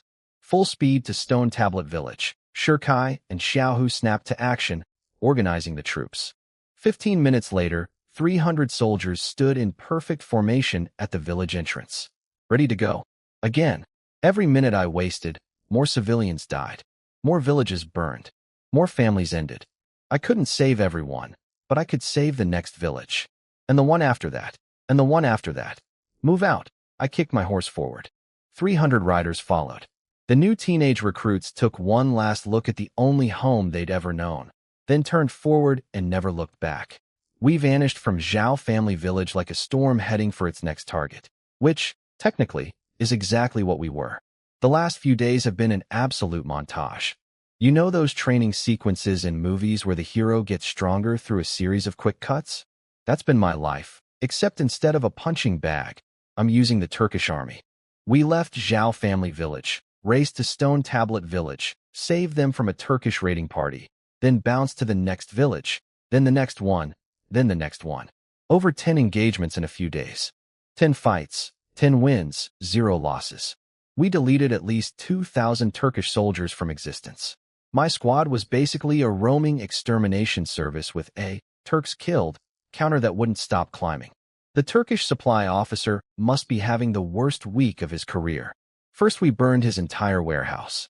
Now every foraging party he sends out gets ambushed and massacred by a ghost army that appears from nowhere, kills everyone, steals everything, and vanishes. The man is probably stress-eating. Oh wait, he can't, because we burned all his food. Our reputation spread like wildfire. Turkish soldiers across Yinzhou started hearing about a border army unit with terrifyingly disciplined cavalry and an insane commander who dual-wields glowing golden swords. Nobody knew where we came from. Nobody knew where we'd strike next. They just knew that if they heard our war cry, half of them weren't making it home. Even better, the news reached Yinzhou City too. The garrison and civilians heard that some mysterious cavalry force was out here behind enemy lines, absolutely terrorizing the Turks. Morale in the city skyrocketed. We went from, we're all gonna die, to, wait, are we actually winning, without anyone in the city even seeing us. My war economy game was flawless. Every fight gave us more horses, more food, more weapons. We absorbed volunteers from rescued villages, another 100-something recruits. For 100 soldiers now. A self-sustaining war machine fueled entirely by Turkish supplies and village gratitude. This is what economists call a positive feedback loop, and what I call stealing your enemy's lunch money to buy yourself dinner. The Zhao village kids were thriving too. Those scrawny teenagers had transformed in just days. Zhao Feng, the tall one who'd stepped up first, already had 3 confirmed kills and got promoted to squad corporal. I watched him demonstrate his killing technique to the other boys around the campfire like he was teaching a cooking class. So you come in from the left side, and then the others were mimicking every move with their dinner chopsticks. They reminded me of us, just a few weeks ago. Except we were only slightly less pathetic at that age. Slightly. Xiaohu noticed me watching and immediately got competitive. Wait, Niojin's kids are getting promoted? I need to check on my useless recruits. He bolted off to go yell at his squad.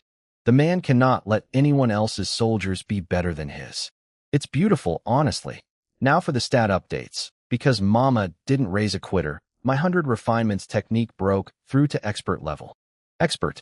My body defense upgraded from copper skin, iron bones, to diamond body. Martial apprentice level fighters basically can't hurt me anymore unless they have special techniques.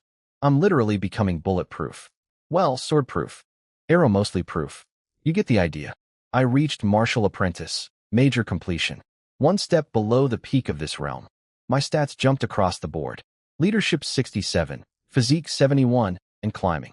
But the best news? Shirkai broke through to martial apprentice. I gave him one of my breakthrough pills from the bandit fortress, and he smashed through the barrier. His physique doubled from 15 to 30. He went from tough farm boy to actual walking tank, with the 100 refinements body technique making him nearly invulnerable to normal weapons. I finally stopped having a panic attack every time he led a cavalry charge. My entire original 300 soldiers upgraded to Valiant Cavalry. Combat power 40, double a standard Turkish horseman. Days of non-stop fighting turned them from rookies into an elite force. Adapt or die, and my guys chose adapting aggressively. Xiaohu was next in line for breakthrough. 1 or 2 more battles, and he'd join the martial artist club. I had one breakthrough pill left with his name on it. Then one morning, Zhang Liao himself came galloping back. Not one of his scouts, Zhang Liao personally. That never happens. When your intelligence officer shows up himself, it means the news is too big for a messenger. He jumped off his horse, completely out of breath. Shunlai, Turkish supply convoy, 50 miles ahead. 3,000 soldiers, coming from the steppe, heading through Severed Head Valley. The whole squad perked up like dogs hearing a treat bag rustle. This was what we'd been waiting for. Raiding foraging parties was fun, but it was like swatting mosquitoes, annoying for the Turks, but not fatal. A full supply convoy from the steppe? That was the jugular. If we destroyed their resupply, 80,000 soldiers would have nothing. No stolen village grain, no steppe supplies, nothing. Their army would collapse within days. Xiaohu was practically vibrating. Let's destroy them. Shirkai was more cautious. 3,000 soldiers. They'll have Centurion-level martial artists guarding it. We're outnumbered and outgunned on the martial arts front. I thought for a moment. Let's not rush in. You can't pet a tiger's butt, but nobody said you can't look at it. Our mobility advantage was massive. With my riding talent boosting everyone's speed, we could outrun anything on the battlefield. Even if we couldn't beat them, we could definitely escape. Low-risk reconnaissance. All units, move to Severed Head Valley, Xiaohu cackled. Severed Head Valley. Let's make it live up to its name today. We covered 50 miles in under half an hour. Half an hour. 400 cavalry moving at insane speed thanks to my expert-level riding talent buffing everyone. We beat the convoy to the valley and set up on the ridgeline. I crawled to the edge of the cliff and looked down. 3,000 soldiers. Hundreds of supply wagons. Over 1,000 cattle and sheep being herded alongside the column. It was a buffet of military resources slowly marching toward us. How many martial artists do you see? Shirkai whispered, crawling up beside me. I squinted. Started counting. 1, 2, 3. 3 centurions? Shirkai asked hopefully. Point 4. For centurions? That's light for 3,000 men. No. For 1,000-man commanders. Shirkai's face went white. For martial masters guarding one convoy. The Turks were not messing around this time. After we burned their last supply depot, they'd loaded this convoy with every elite guard they could spare. I clenched my jaw. 400 versus 3,000. 2 martial artists versus 4. This was going to be one hell of a fight. For martial masters guarding one supply convoy. The Turks were really not taking any chances after we burned their last depot. Can't imagine why. I stared down at 3,000 soldiers snaking toward the valley and did some quick math. 4-on-1 against martial masters? I'd be confetti. Straight fight? Suicide. But letting this convoy through Mint Yunzhou City would face a fully fed Turkish army again. Only one option, the Shunlai Special. So what's the plan? Xiaohu asked, practically bouncing. Old reliable. Fire. Fire. Yes, I love fire. At this point I should honestly just change my title from Centurion to Chief Arson Officer. My military career is literally just burning things in strategic locations. I called all officers to a briefing, and here's the fun part. Also summoned Zhao Feng, the 15-year-old corporal. Kid had been in my army for like 4 days. Xiao gave me a look. He's a corporal. You're inviting him to a command meeting? I shrugged. Here's how our army works. Corporals do centurions' jobs. Centurions do commanders' jobs. It's called being hilariously understaffed, and we've turned it into a proud tradition. I drew the battle plan in the dirt with a stick. Very professional. Very high-tech. All right, everyone. Here's what we do. Meanwhile, inside the Turkish convoy, the 4 centurion commanders were arguing like an old married quartet. Do we have to go through this creepy canyon? One whined. Today's the deadline. Unless you want to get whipped, we take the shortcut, said Salomon, the boss. One of them, Goluna, brought up the rumors about a Xia cavalry unit that had been slaughtering their patrols. Maybe we should take the longer route? Just to be safe? The others roasted him. What? You're scared of a few hundred Southerners. Your courage must have been eaten by wolves, old man. I hope they show up so I can skin them alive. Classic overconfidence. Love to see it. The convoy entered Severed Head Valley. The entrance was barely wide enough for a few men side by side, and the valley stretched long and narrow with sheer cliffs on both sides. 3,000 soldiers got squeezed into a single-file noodle of humanity, trapped between walls of rock with only a sliver of sky above. Up on the cliff, Zhao Feng was commanding 100 new recruits. The kid was drenched in sweat, hands shaking slightly, but his eyes were locked on the valley below. I'd given him one job. Wait until most of the convoy was inside, then unleash hell. Zhao Feng, let's go, a nervous recruit whispered. No, only a third are in. Wait, that kid had ice in his veins. 15 years old and holding his nerve better than soldiers twice his age. The valley filled up. More, packed like sardines. Zhao Feng dropped his hand. Now, 100 recruits started hurling rocks off the cliff into the canyon below. Boom, crash. Screams echoed up from the bottom. Hundreds of Turks getting crushed by an avalanche of stone. Fire. Torches rained down next. Supply wagons caught instantly, dry wood and grain, basically pre-packaged kindling. The narrow canyon turned into a chimney, trapping smoke and flames with nowhere to go. Turks were burning, suffocating, trampling each other. Livestock stampeded through the packed soldiers. It was pure, concentrated, beautiful chaos. The Turks at the rear hadn't entered the canyon yet, maybe a few hundred soldiers and the centurion commanders. They immediately tried to pull back, the ones just inside reversing course and squeezing back out. One centurion stumbled out with a soot-black face, absolutely livid. Cowardly southern dogs. All you do is sneak attacks. Fight me like a kill. I burst from the left flank with 100 cavalry. Xiaohu erupted from the right with another 100. 2 hammer blows on both sides simultaneously. The Turkish centurion's jaw dropped. He'd expected hit-and-run ambushers, not a full cavalry assault. Form up. Counterattack. Several Turkish centurions charged at us. And here's where I unveiled my newest party trick. Remember how I combined my 100 refinements chi with my swordsmanship to create the breaking edge technique? Well, after my body technique upgraded to expert, the chi turned from pale gold to bright, heavy gold. So naturally, I thought, what if I do the same thing with my arrows? I drew my oxhorn bow, knocked an arrow, wrapped it in compressed golden chi until the arrowhead was blazing like a tiny sun. I released. The arrow broke the sound barrier with a crack that was several times louder than my normal shots. It drew a literal golden laser line through the air. The first Turkish centurion saw a flash of gold. Then he saw his own chest. Specifically, he saw through his own chest, because there was now a bowl-sized hole where his heart used to be. He looked down at it with a, well, that's unfortunate, expression and fell off his horse. Dead. New technique unlocked. Armor-destroying dragon-scale arrow, expert level. Effect. Arrow destroys metal and stone. Chi pierces heaven and earth.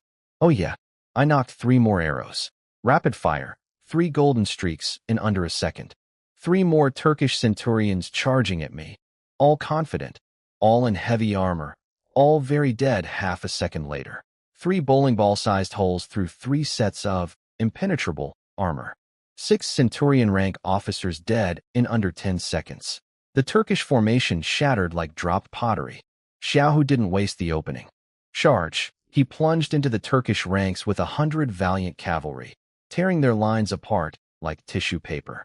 I kept the pressure up, switching between sword and bow, picking off every Turkish centurion I could find. They were dropping like flies at a bug zapper convention. Then the 3 surviving Martial Master commanders finally dragged themselves out of the smoke-filled canyon, coughing and cursing. I counted them. 1, 2, 3. 3. I specifically saw 4 go in. Where was number 4? My blood went cold. If the 4th centurion wasn't here, he must have pushed through to the other end of the canyon, where Shirkai was blocking the exit with only 100 men. Shirkai had broken through to martial apprentice level. He could handle regular centurion-level officers. But a martial master? That was a whole realm above him. Oh no. On the other side of the valley, Shirkai had been doing beautifully, picking off Turkish officers trying to escape the inferno, his elite archers mowing down anyone who stumbled out. He'd already killed several centurions and was feeling good about life. Then a blood-curdling roar erupted from inside the canyon. The 4th Martial Master came screaming out of the flames, heading straight for Shirkai like a guided missile. Damn it. 3 Martial Masters versus me. Just me.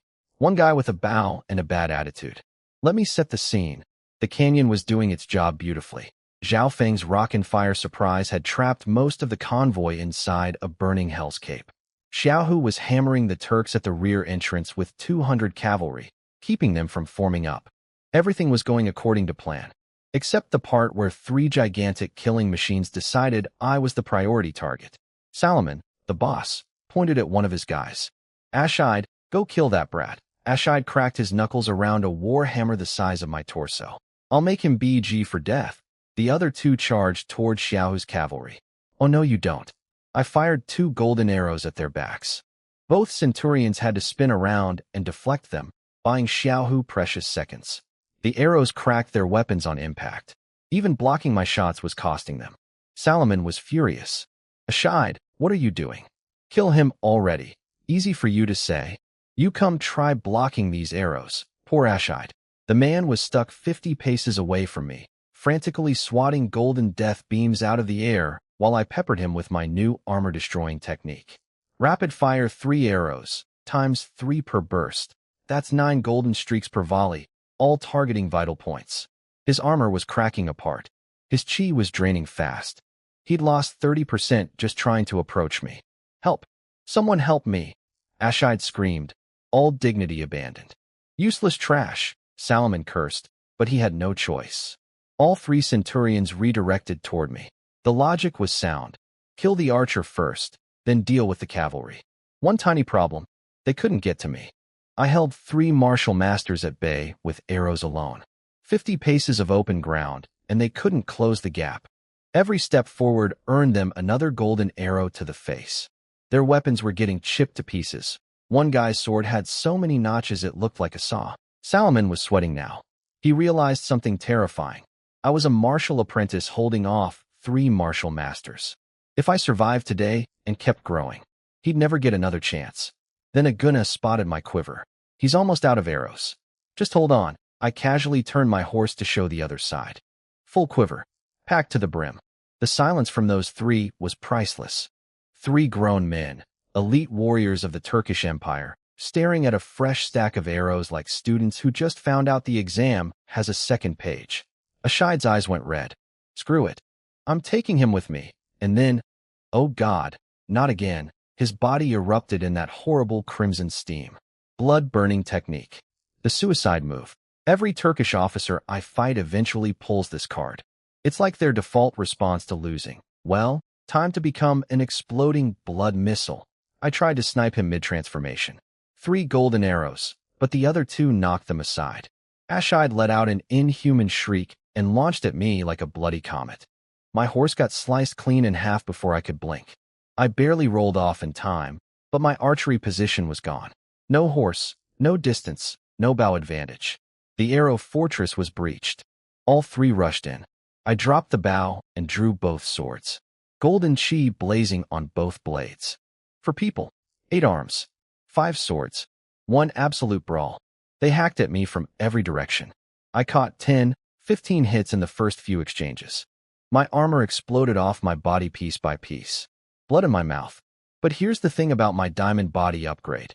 Those chipped, battered swords bouncing off notch blades? They hit my bare skin and went clang, like hitting a church bell. My flesh was literally harder than their steel.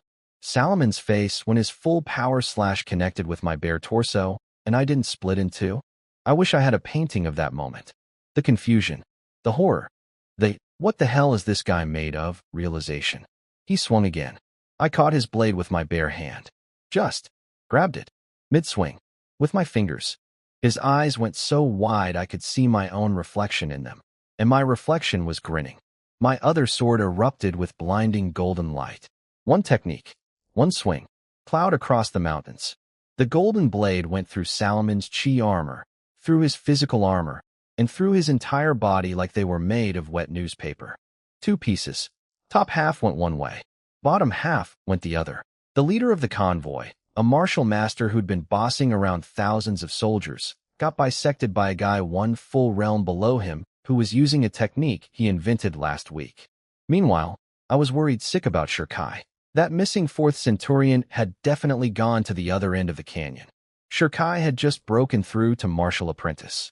He was a baby martial artist facing a martial master. I needed to finish these last two. Fast. Salamon didn't even finish his last words. Cut in half mid-sentence. 1 second, he's a fearsome martial master commander. Next second, he's two separate pieces of a fearsome martial master commander. I'd been hiding my breaking edge technique the whole fight, using basic swordsmanship to lull them into thinking my only threat was the bow. Classic bait and switch. He dropped his guard for one heartbeat, and I turned him into a biology lesson on cross-sections. So the scoreboard. 3 martial masters, 1 dead, 1 turned into a mindless blood zombie, and 1 very much wanting to be somewhere else. The blood zombie was shrinking. Ashide had burned through most of his own flesh powering that suicide technique. The man was basically a candle melting in fast forward. I didn't have time for dramatic duels, so I grabbed a sword off the ground, hacked him into about 15 pieces, and moved on. Can't self-destruct if you're in multiple zip codes. I've learned this lesson, and I will keep applying it. That left Aguna, the smart one.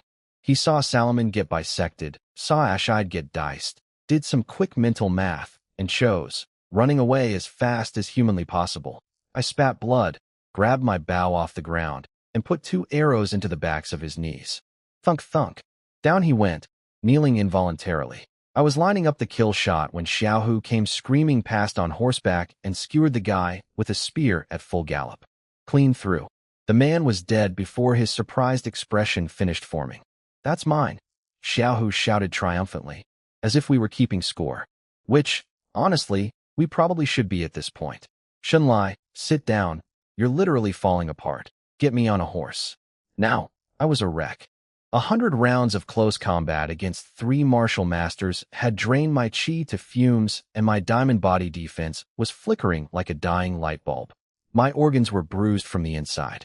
I was coughing blood between sentences. Pretty sure I had internal injuries in places I didn't know existed.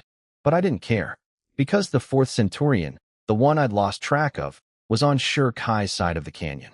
And Shirkai was a brand new martial apprentice fighting a martial master alone with only 100 soldiers. Xiaohu's face went white when I reminded him. He stopped arguing about my injuries real fast. We plunged into the canyon. The inside was apocalyptic. Burning wagons, dead livestock, hundreds of Turkish corpses piled on top of each other. The smoke was so thick we could barely see. Zhang Liao and Zhang Yuan rode ahead, shoving flaming carts aside and clearing a path through the carnage. We burst out the other end, and, oh God, the ground was covered in bodies. Covered. Hundreds of them. Turkish and ours, all mixed together. Crows were already pecking at them. The air smelled like iron and smoke and death. Shiki. Xiaohu screamed, leaping off his horse. There, in the middle of the slaughter, Shirkai was kneeling. He was using a broken spear as a crutch, the only thing keeping him upright. His entire body was drenched in blood, his own and others. Wounds everywhere. He looked like he'd been fed through a meat grinder and somehow crawled back out. And in front of him, flat on the ground, was the missing 4th Turkish centurion. Dead. Very, very dead. Shirkai, a guy who'd broken through to martial apprentice literally days ago, had killed a martial master. While defending a canyon exit, with 100 soldiers, most of whom were now lying around him, dead. He'd paid a horrific price. Over half his 100 soldiers were killed. The rest were critically wounded. Shirkai himself was more wound than person at this point. But he'd held. He'd killed the centurion. He'd done the impossible. I fumbled through my supplies with shaking hands and found the imperial healing pill Yin Liang had given us. I shoved it down Shirkai's throat. His breathing stabilized. He'd live. Barely. But he'd live. The convoy was finished. 3,000 Turkish soldiers and their precious resupply from the steppe. Everything those 80,000 hungry soldiers were desperately waiting for, destroyed in Severed Head Valley. Between burning their warehouse last week and intercepting their resupply today, the Turkish army had nothing. Their morale would crumble within days. Yinzhou was saved. But the cost. While soldiers cleaned up the battlefield, someone found a chest in one of the supply wagons. Inside, over a dozen 9th-grade breakthrough pills. These were meant for Turkish soldiers approaching their martial breakthrough. All mine now. War spoils don't get much better than that. We limped to a nearby village. Every house became a field hospital. Groaning soldiers in every room. Ow. Watch it. That hurts. I swear if you touch that bandage again. The soundtrack of victory, ladies and gentlemen. I was lying on a straw bed wrapped in so many bandages I looked like a mummy. Shirkai was on the bed next to me, completely immobilized, being spoon-fed by a recruit. The mighty warriors, brought to you by battlefield medicine and straw mattresses. But my stats. Oh, my beautiful, beautiful stats. My archery broke through to major completion. That's the big leagues. I could now draw a 5-stone bow, 5 times heavier than what most archers can handle. Rapid-fire 7 shots per burst instead of 3. And I unlocked a new ultimate technique, 7 stars chain arrow, combined with my armor-destroying arrow. I honestly couldn't even imagine the destruction. It was like going from a handgun to a missile launcher. Every other skill jumped massively too. 100 refinements from 112 to 569. Breaking Edge Sword from 358 to 591. Armor-destroying arrow from 177 to 532. Troop command blew past 1,000 points. Fighting 3 martial masters simultaneously was the most insane XP grind of my entire life. My growth rate was becoming genuinely ridiculous. I was lying there, half dead, doing mental math on how much stronger I'd need to get before going back to challenge that martial grandmaster who'd chased me out of the Turkish supply camp. The grudge was burning. Then Xiaohu kicked my door open. Shunlai, give me the breakthrough pill. Now. The boy burst in like a golden retriever who just heard the word, walk. 0 respect for the wounded. 0 indoor voice. Pure, undiluted Xiaohu energy. Guess someone was ready to become a martial artist. Xiaohu kicked down my door like a SWAT team raiding a drug den. I was lying there wrapped in bandages like a human burrito, peacefully contemplating my stat upgrades, and this maniac barges in screaming about breakthrough pills. I did it. My QI is ready, he yelled, practically vibrating out of his skin. Nobody was surprised. Shirkai and I just looked at each other like tired parents whose toddler discovered sugar. We'd been watching Xiaohu's chi build for days. The convoy battle finally pushed him over the edge. Bag. Corner. Help yourself. He dove into my supplies like a raccoon in a dumpster, found a breakthrough pill, and swallowed it whole, without even chewing. Didn't ask for water. Didn't sit down. Just gulp. Then his entire body turned red. Blood-colored chi mist started steaming off him like he was a lobster being boiled alive. His muscles, bones, and veins were being hammered and refined by the 100 refinements technique, burning away impurities, strengthening everything from the inside out. He dropped to his knees, drenched in sweat, gasping like he'd sprinted a marathon, steam pouring off him like a human sauna. For a moment, I was genuinely concerned my straw floor was going to catch fire. Then it was done. Wang Xiaohu, martial apprentice. His physique doubled instantly, from 14 to 28. The kid who used to be a scrawny village punk was now a copper-skinned, iron-boned walking weapon. First thing he did? Talk trash to the guy who could barely move. Hey Shirkai, I'm a martial artist now too. Not so special anymore. Are you? Shirkai was lying on the next bed over, literally unable to turn his head, wrapped in more bandages than an Egyptian pharaoh. He tried to smile, but his face hurt too much, so he just twitched one corner of his mouth. When I heal up, I'll put you back in your place, brat. Here's the thing though. Shirkai had secretly gotten a massive boost too. The Imperial healing pill I'd given him didn't just fix his wounds. The leftover chi pushed him to the edge of minor completion. If they actually sparred right now, Xiaohu would get folded like laundry. But I kept that information to myself. Let them compete. Let them push each other. Their rivalry was basically a free training program that I didn't have to manage. I asked Xiaohu about casualties, and the mood instantly crashed. Over 100 seriously wounded. Everyone else has at least minor injuries. We need to rest. The silence that followed was heavy. Shirkai's 100-man unit at the canyon exit lost 70-plus soldiers. 70 families back home that would never see their sons, brothers, or fathers again. Our worst losses since the unit was formed. But the survivors who made it through? They evolved hard. A dozen soldiers upgraded to Dragon Eagle Valiant Cavalry, our new top tier. Named after a massive bird of prey from Yunzhou that literally hunts wolves. The Turks call themselves descendants of wolves. My Dragon Eagles eat wolves for breakfast. The symbolism writes itself. 5 of these Dragon Eagles could match a martial apprentice in combat. 5 regular soldiers equaling a martial artist. That's what happens when you put men through absolute hell and they survive. I sent Xiaohu to keep the Zhang brothers on patrol duty. Just because the Turks were hurting didn't mean we could relax. 50-mile security perimeter, report everything. Then we rested. For days. Sweet, beautiful, boring rest. And then the news came. A scout rode in with a report that made everyone's jaw drop. The Turkish camp outside Yunzhou City was empty. Tens of thousands of soldiers gone. Packed up overnight and vanished like the world's worst magic trick. The Turks had retreated. No food, no resupply, no morale. They couldn't feed 80,000 soldiers on prayers and grasshoppers. We'd burned their warehouse, intercepted their convoy, and massacred their foraging parties. They had literally nothing left to eat. Yunzhou was saved. Months of siege, broken. Not by a massive army or a legendary general, but by 400 lunatics setting things on fire behind enemy lines. Back in Yunzhou City, I later heard the scene was incredible. A half-asleep guard on the wall rubbed his eyes, looked out at the Turkish camp, and started stuttering. The TT Turks retreated. The entire garrison erupted.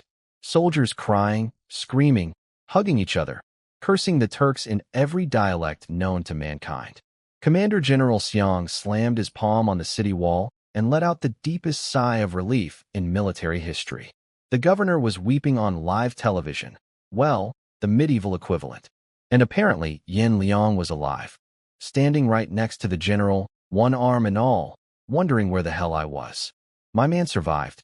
That tough one-armed son of a gun actually made it out of that Turkish supply camp raid. We rushed to the abandoned Turkish camps to grab everything they'd left behind. Weapons, tents, supplies. Christmas came early. But the real find? My guys were trying to round up abandoned Turkish horses when they ran into a beast. This horse was enormous.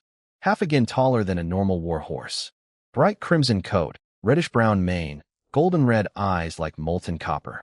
When it moved, it looked like a galloping fireball. Its muscles were so defined they looked carved from stone.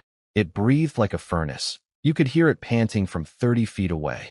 And it was absolutely psychotic. My best riders, elite Dragon Eagle cavalrymen who could ride anything with legs, tried to approach it. The horse kicked one guy 15 feet, bit another one's shoulder, and trampled a third. Dozens of my best horsemen formed a circle around one horse, and it was winning. A soldier came sprinting to my tent, completely disheveled. "Sir, you need to come see this horse. A horse so angry they need the commander to handle it personally?" This I had to see.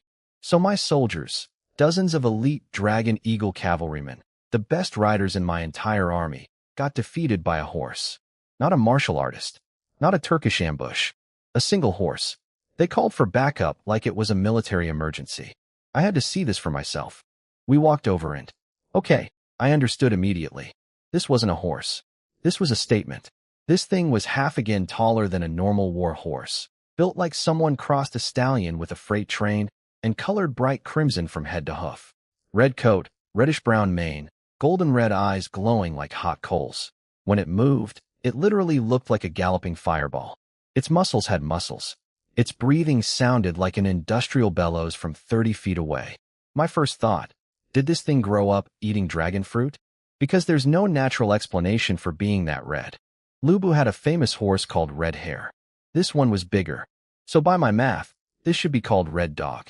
It was surrounded by my best riders, and it looked bored, just standing there, occasionally pawing the ground, giving everyone the "try me" look. This horse had more confidence than most generals I've met.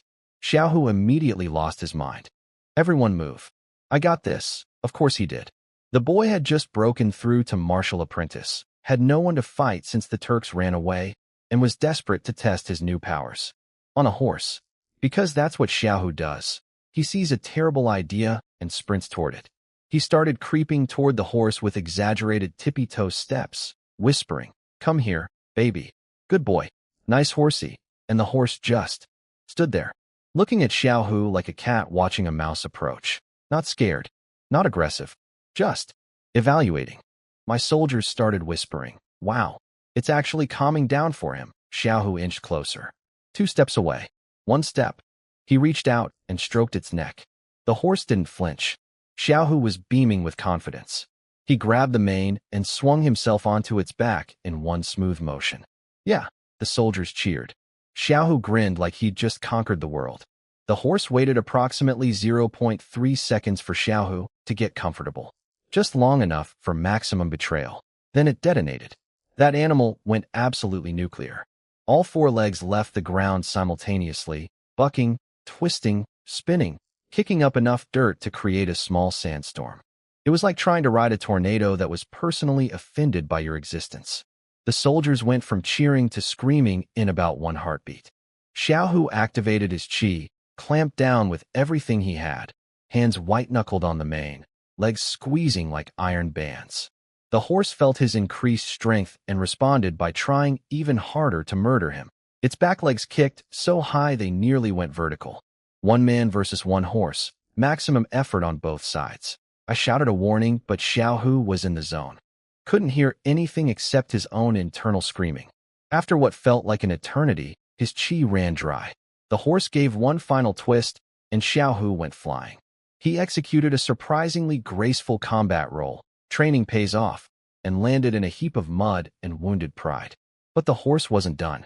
It charged at him, rearing up on its hind legs, front hooves aimed directly at Xiaohu's skull. The intent was clear: murder. Xiaohu was too exhausted to dodge.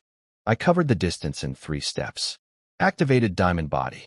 Planted myself between the horse and Xiaohu, and took both hooves directly to the chest. Clang, clang. My feet sank 4 inches into the mud from the impact. My qi actually rippled. This dragon fruit demon horse hit harder than most martial apprentices I've fought. If I wasn't at major completion with Diamond Body active, those hooves would have caved in my ribcage. Respect, horse. Genuine respect. I grabbed Xiaohu with 1 hand and threw him to safety like a sack of rice. With the other hand, I snatched the mane and vaulted onto the horse's back before it could react. The moment I landed, this animal knew I was different. It felt my qi, stronger than Xiaohu's, way stronger, and immediately went to maximum difficulty. No warm-up this time. Full power tantrum from second 1. It bucked. I held. It spun. I held. It sprinted, stopped dead, swerved left, swerved right, tried every trick in the book. I held. My riding talent plus my qi plus my stubbornness equaled 1 immovable object on its back. I was a human barnacle. A flesh-colored growth this horse could not remove. I could feel it getting frustrated. "Why won't you fall, OFF?" Its body language screamed. "Because I'm Xun Lai, you beautiful crimson psychopath. I've killed martial masters, survived a grandmaster, burned 2 military installations, and conquered an army of bandits. You think some fancy hooves are going to beat me?" Then the horse changed tactics. It noticed the soldiers had backed away and there was an opening in the crowd. So it bolted, straight through the gap, out of the Turkish camp, and into the open plains. The soldiers saw a red streak of fire flash past them, and then I was gone. 100 paces away in about 2 seconds. This horse was insanely fast. Like, break the sound barrier, fast. Like, I'm pretty sure we just went through a time zone, fast. Xiaohu jumped up from the mud. "Don't just stand there. Chase them." He finished the sentence, looked into the distance, and realized he couldn't even see us anymore. We'd completely vanished. Me and a kidnapping horse, somewhere on the Yunzhou plains, getting further away with every heartbeat. Xiaohu collapsed back onto the ground. "Well, crap, so the horse kidnapped me. Let's just get that out there. I didn't ride off heroically into the sunset. A psychotic crimson demon stole me and ran away with me on its back. This lunatic animal bolted west at a speed that shouldn't be physically possible. We hit a river. It turned around, went east, kept running. All night. No stopping. No slowing down. Just pure, furious, I will run until this human falls off or dies energy. We ran nearly 800 miles in one night. 800. We almost left Yunzhou province entirely and ended up in Dingzhou. I was holding on with nothing but bare hands, no saddle, no reins, wearing clothes that were slowly disintegrating from friction. My pants went from full-length trousers to casual shorts somewhere around mile 300. Very breezy, very undignified. But here's the thing about me. I'm incredibly annoying when I want to be. I used the eagle taming method, the ancient art of, I will simply refuse to fall off until you give up. No food, no water, no sleep. Just me, glued to this horse's back like the world's most stubborn barnacle, fueled by pure chi and spite. The horse tried everything. Bucking, spinning, sudden stops, sudden starts, rubbing against trees, running through bushes. I held on. My clothes were destroyed. My hair looked like a bird's nest in a hurricane. But my butt stayed on that horse. Somewhere around dawn, I felt it. That subtle shift, the resistance fading, the muscles relaxing. The horse slowed, then stopped, then turned its big crimson head and looked at me with those golden red eyes, and I swear to God, I saw respect in them. I named it Dragon Fruit, because it's red and ridiculous. My riding skill proficiency exploded, jumped 300 points in one night. Turns out taming an untamable demonic stallion for 24 hours straight is excellent training. Who knew? I rode Dragon Fruit back to camp the next morning looking like an absolute disaster. Hair everywhere, clothes in tatters, shorts where pants used to be, covered in dirt and scratches. Basically a hobo who happened to be sitting on the most magnificent horse anyone had ever seen. Xiaohu ran out of his tent screaming my name, took one look at me, and burst out laughing. Niu Jin and the others were doubled over. I looked like I'd lost a fight with a tornado, and the tornado had a horse. I didn't care. I climbed down, patted Dragon Fruit's neck, and the horse nuzzled me back. We had an understanding now. A bond forged through mutual stubbornness and 800 miles of absolute insanity. Xiaohu, being Xiaohu, immediately tried to approach Dragon Fruit. The horse's ears went flat, its hooves started digging the ground. And that, I will yind you, energy came back instantly. I wouldn't do that, I warned. Unless you want yesterday's sequel. Xiaohu remembered being nearly stomped to death and retreated so fast, he almost tripped over his own feet. What did you name it? He asked from a safe distance. Dragon Fruit. What's a dragon fruit? A red fruit. Tastes pretty good. He stood there for a moment, trying to picture it, and got lost in thought. Bless him. Oh, and I figured out why the Turks left this horse behind. When the left prince took all the elite martial artists back to the steppe for the succession fight, nobody left in camp was strong enough to handle this beast. They couldn't ride it, couldn't move it, couldn't do anything with it. So they just abandoned it, left a legendary war horse sitting in an empty camp like a forgotten umbrella. Their loss. My gain. Dragon Fruit was faster than anything I'd ever ridden, had stamina that defied biology, hit harder than most martial artists, and was loyal to exactly one person on the entire planet, me. Every horse I'd owned before this had either died in battle, been shot out from under me, or simply collapsed from exhaustion. Dragon Fruit could run 800 miles overnight and look bored afterward. This horse was going to change everything. After a quick rest, we spent the whole day looting the Turkish camps. 80,000 soldiers' worth of abandoned equipment spread across dozens of camps stretching for miles. We were like ants in a candy factory. The Turks had grabbed their most valuable stuff during their midnight escape, but they'd left behind mountains of supplies, weapons, equipment, and scattered gold and silver. My village boys from Green Creek were finding more treasure in one afternoon than they'd have earned in 10 lifetimes of farming. The real prize, though, my soldiers' growth. A month of non-stop combat had pushed dozens of them to the edge of martial breakthrough.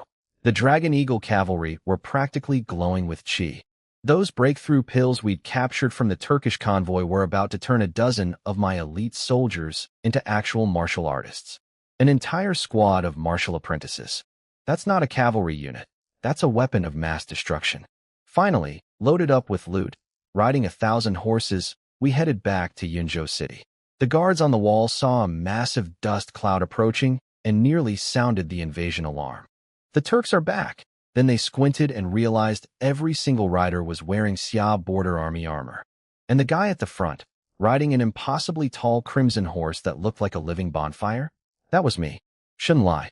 The centurion who left with 300 men over a month ago and was never heard from again. Back from the dead. Richer. Stronger. Riding a demon horse named after a tropical fruit. Honey, I'm home. We rode back into Yunzhou City like conquering heroes, and the entire population apparently decided to throw us a parade on zero notice. People were everywhere, lining the streets, cheering, screaming, crying. Old folks said they couldn't remember the last time the city was this alive. We'd become legends while we were gone. Stories about the ghost cavalry that terrorized the Turks had spread through every neighborhood. Now they finally got to see the myth in person. Commander Shun, I want to fight Turks too. Commander Shun, your horse is amazing. Commander Shun, are you married? Wait, what? Some lady was literally trying to set me up on the street while I was doing a military homecoming. I nearly fell off dragon fruit. Combat. Fine. Turkish martial masters. Fine. Unsolicited matchmaking from a random auntie? That almost killed me. My soldiers were eating it up, though. Every man sitting ramrod straight on his horse, chest puffed out, accepting gifts from the crowd. Sugar figurines, pears, pancakes.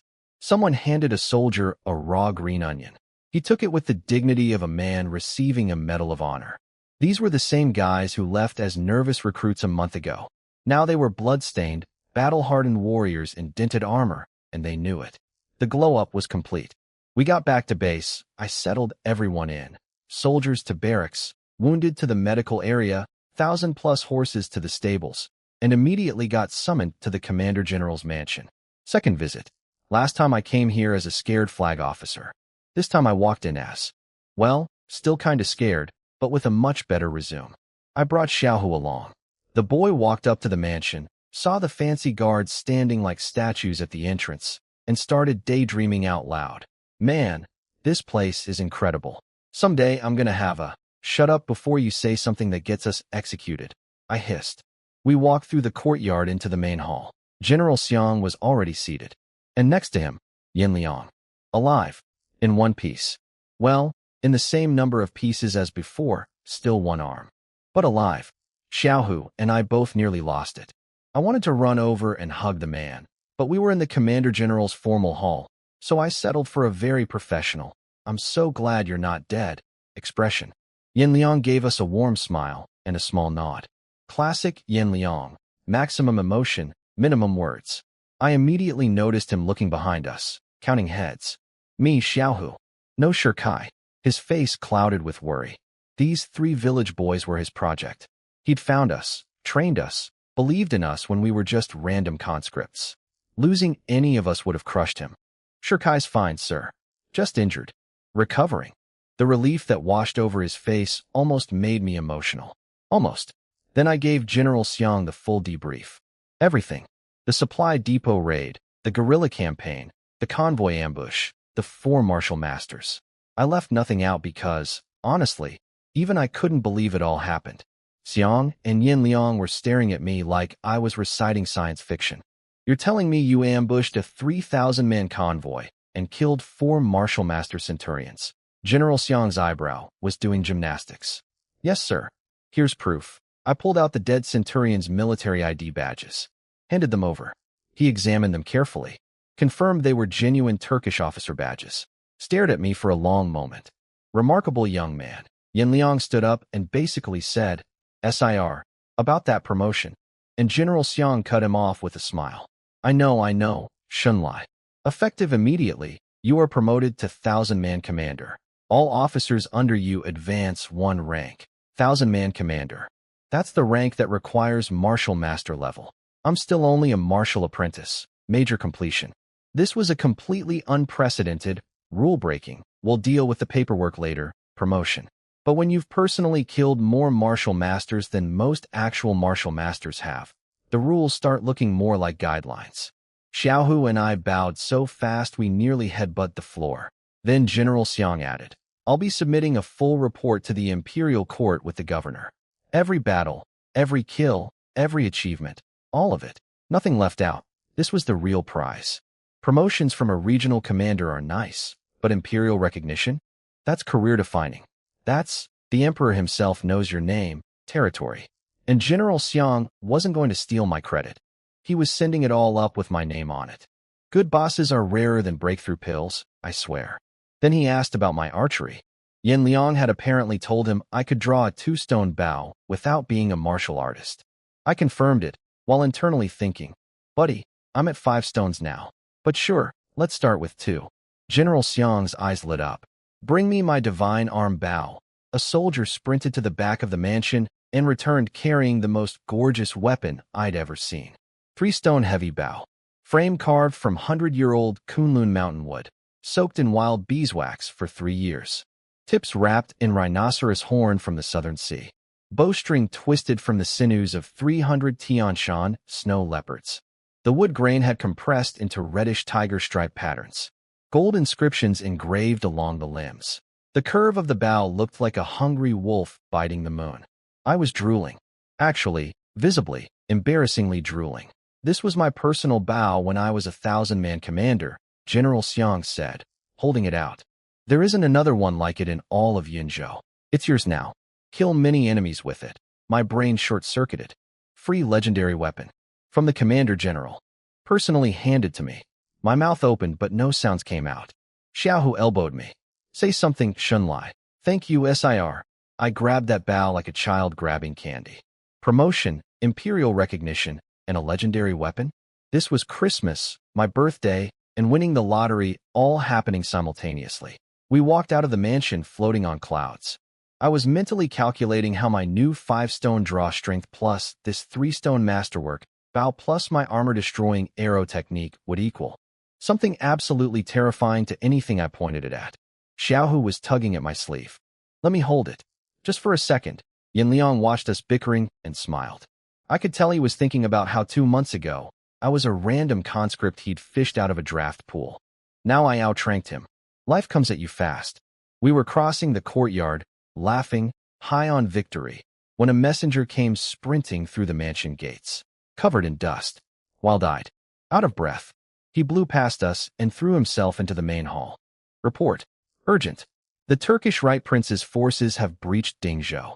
The entire province has fallen. Every single person in the courtyard froze.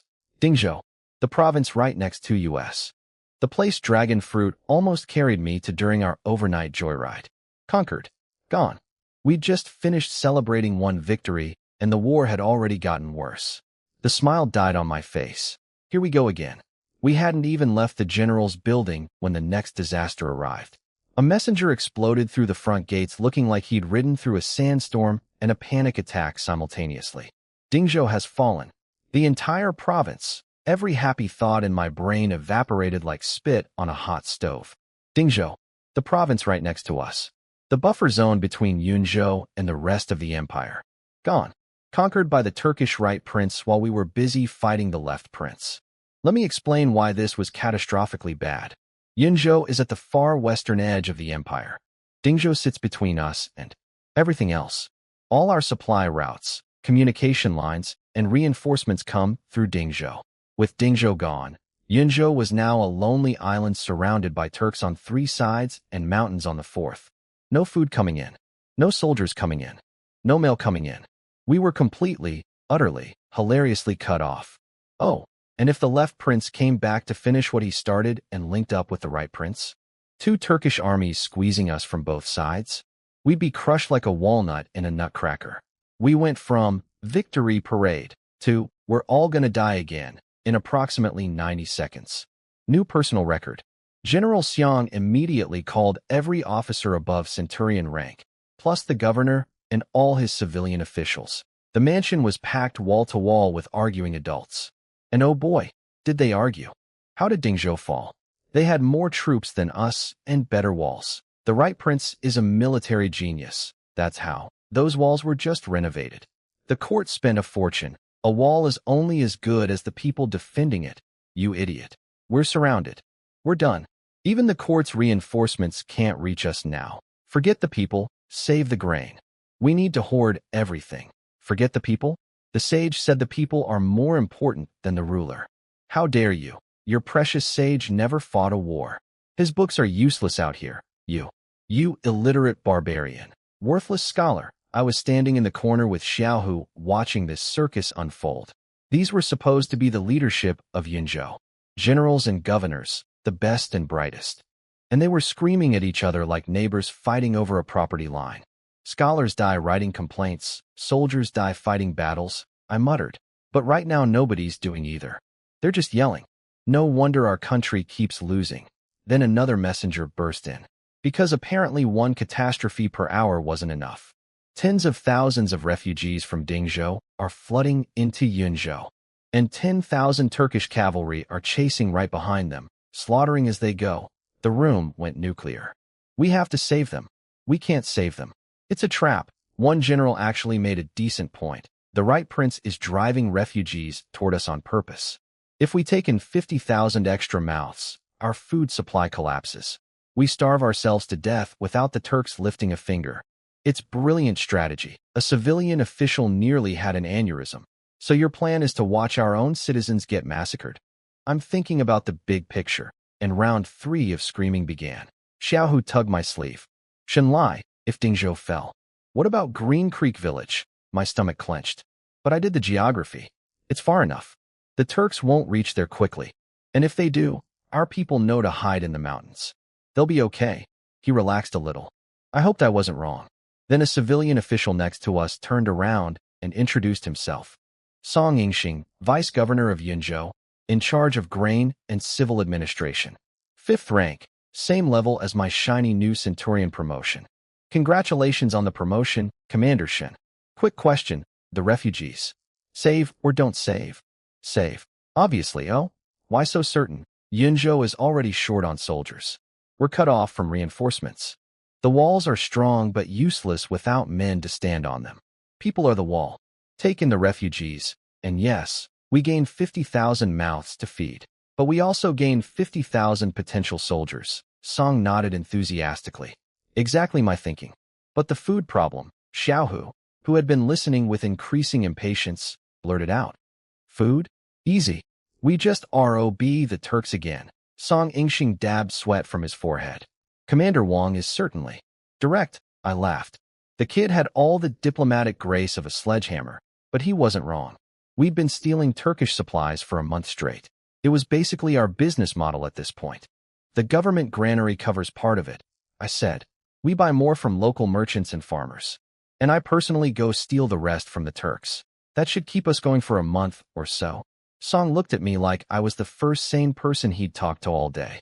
Commander Shen, if you can rescue those refugees, I will personally ensure not a single man, woman, or child goes hungry. You have my word. I like this guy. A low-ranking bureaucrat with more spine and common sense than a room full of generals and governors combined. Then General Xiang coughed. One tiny cough. The entire room went instantly silent. 100 screaming officials shut their mouths simultaneously like someone hit a mute button. The raw power of that man's authority was terrifying. We saved the refugees. His voice was quiet. His tone was absolute. He looked around the room. Who will lead the rescue mission? Dead silence. Every general, every commander, every tough-talking warrior who'd been screaming about strategy 5 seconds ago suddenly found their boots extremely interesting. Because here's the reality. Rescuing refugees meant riding out onto open plains to face 10,000 Turkish cavalry head-on. No walls, no fortifications, no advantages. Just you, your horse, and an ocean of enemy riders who eat cavalry warfare for breakfast. It was, by any reasonable military assessment, a suicide mission. The silence stretched. Nobody moved. Nobody breathed. General Xiang's face showed zero surprise. He'd expected exactly this. Then, from the back corner of the room, where the lowest-ranking officer present had been quietly watching the show, Sir, I'll go. I stepped forward, walked through the crowd of silent cowards, and stood at the front of the hall. Somebody had to do it. Might as well be me. Again. Sir, I'll go. Every head in the room turned. The generals who'd been screaming at each other 5 seconds ago went completely quiet. The guy who'd been arguing about grain policy froze mid-finger point. 100 eyes locked onto the youngest, lowest-ranking officer in the room, stepping out of the corner like he'd been waiting for this exact moment. Which, let's be honest, I had. General Xiang looked at me. I swear I saw the tiniest flicker of a smile, like he'd placed a bet, and just won. Good, he gave the orders. I'd lead the rescue. 2 other Centurion commanders, Jiang Bin and Su Cheng, would each bring 500 soldiers. Total force, 1,300 men. That was everything Yunzhou could spare. If we lost more than that, the city couldn't defend itself anymore. No pressure. The room full of senior officers who'd been too scared to volunteer. They all exhaled like they'd been holding their breath for 10 minutes. Some looked at me with respect, others with pity. The poor brave idiot kind of pity. Xiaohu and I sprinted back to camp. We arrived to find Shikai already eyeing his armor, standing next to his horse. Shikai, what are you doing? Xiao shrieked. Shikai's face was granite. There's a battle. Where else would I be? In bed. Where the doctor put you. Your wounds aren't healed. They're healed enough. Killing some Turks will speed up the recovery. That is not how medicine works. But Shikai's stubbornness makes mountains look flexible. Xiaohu gave me desperate eyes, begging me to intervene. I looked at Shikai. Shikai looked at me. I nodded. Xiaohu threw his hands up. You're both insane. 300 of my guys assembled in under 10 minutes. Battle-tested, armored, mounted, ready. Then Jiang and Su's 1,000 soldiers arrived. 1,300 total. The absolute last reserves of Yunzhou City. I mounted dragon fruit. Full heavy armor, red-plumed helmet, black and crimson cape streaming behind me. The divine arm bow strapped across my back. For full quivers of arrows hanging from my saddle. Dragon fruit was armored too. Iron plates over that magnificent crimson body. The horse was snorting and pawing the ground, sensing the coming violence like a shark smelling blood. Move out. 1,300 cavalry erupted from the parade ground. Dragon fruit at the front like a crimson comet. 1,000 armored riders thundering behind like a steel tsunami. We rode hard toward the Yunzhou-Dingzhou border. Every mile brought worse news from the scouts. Tens of thousands of refugees, women, children, elderly, fleeing across the shallow waters of Red Sand Beach.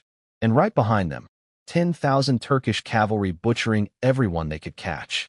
We crested the last hill, and I saw it. It broke something inside me. The shallow river crossing was a slaughter ground. Bodies floating in the water.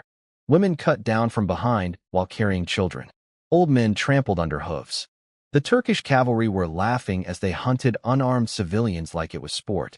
One Turkish soldier speared a woman through the back as she screamed at her toddler to keep running. There you go, he laughed, yanking his bloody lance free. Then he spotted the tiny child standing in the water, reaching back toward the mother who would never get up again. Haha, come here, little one. He lowered his spear toward the baby. Something inside me went very, very cold. I drew the divine arm bow, knocked an arrow, compressed golden chi until the arrowhead blazed like a small star. Released. The golden streak crossed several hundred paces in a heartbeat. The Turkish soldier's head separated from his body before he heard the sound. The arrow didn't stop. It ripped through the cavalry formation behind him, punching through a dozen more riders before the light finally faded. The Turks barely processed what happened. More golden arrows followed. Rapid fire. 7 shots per burst now, each one a golden laser that could punch through armor, bodies, and horses. The 3-stone divine arm bow amplified everything. Range, power, penetration. I was raining golden death from distances that shouldn't be physically possible. A Turkish centurion at the front yanked his horse to a stop. It's the Xia. Prepare to golden flash. Head gone. The soldiers behind him opened their mouths to scream. More golden flashes. They never finished screaming. Dozens of golden streaks tore through the Turkish vanguard in seconds. Over 100 riders went down before anyone could even identify where the arrows were coming from. One Turkish officer saw his men exploding around him and shrieked. The Southerner is using sorcery. No, buddy. It's not sorcery.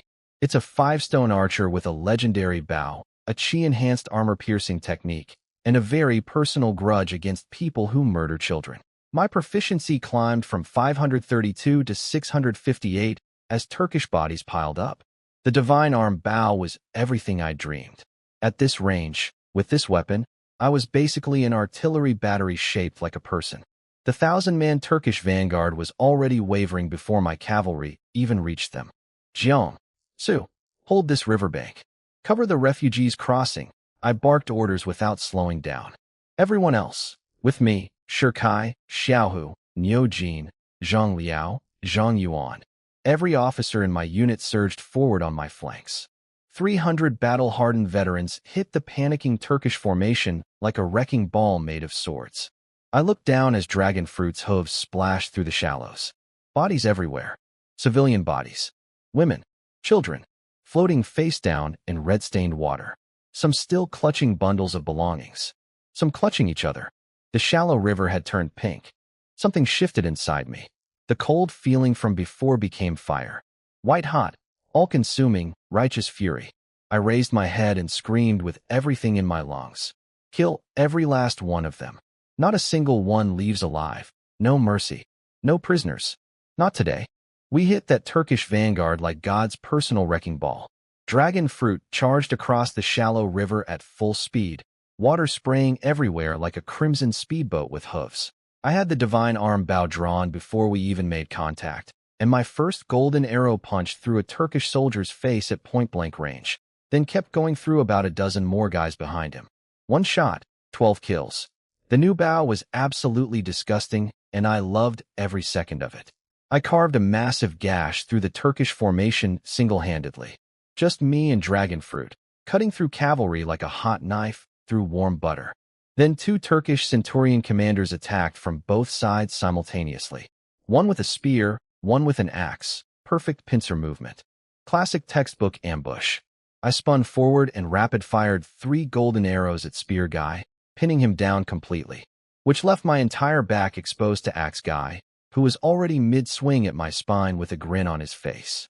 His axe never touched me, because Dragon Fruit, my beautiful, psychotic, crimson genius of a horse, felt the attacker behind us and kicked backward with both hind legs like a loaded catapult.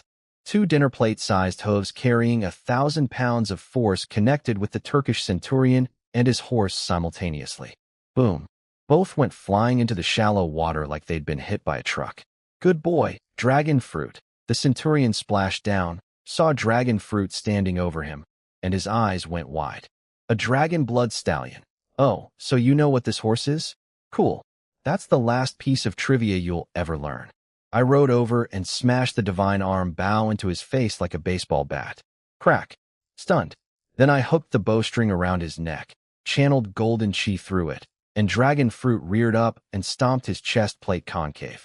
1 golden flash later, head off. Clean. The other Centurion saw this 2-second execution and immediately tried to run. My arrow was faster than his horse. 2 shots, 2 vital points, lights out. He died painlessly, which was more mercy than he deserved after what his men had been doing to civilians. Behind me, the real show was unfolding. My wedge formation split into 3 blades. I took center, Shikai swept right, Xiaohu carved left. 300 elite cavalry dismantling 3,000 Turks like a machine designed specifically for this purpose.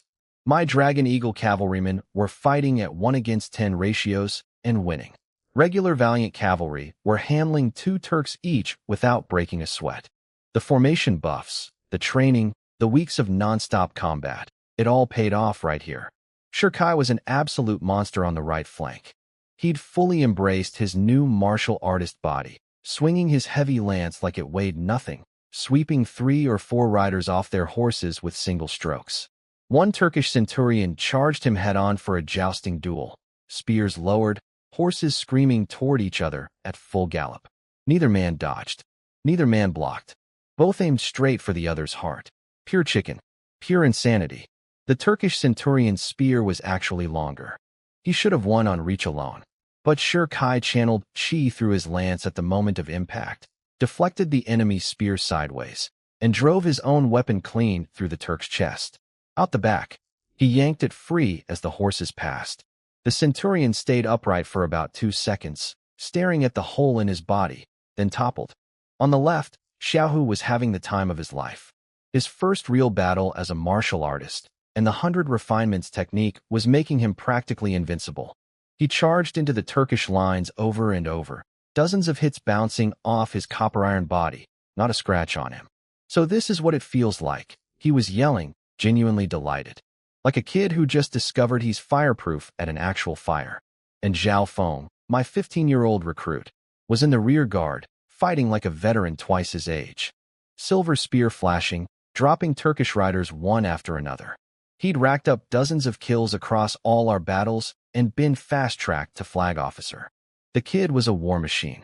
Then he saw something that stopped his spear mid-thrust.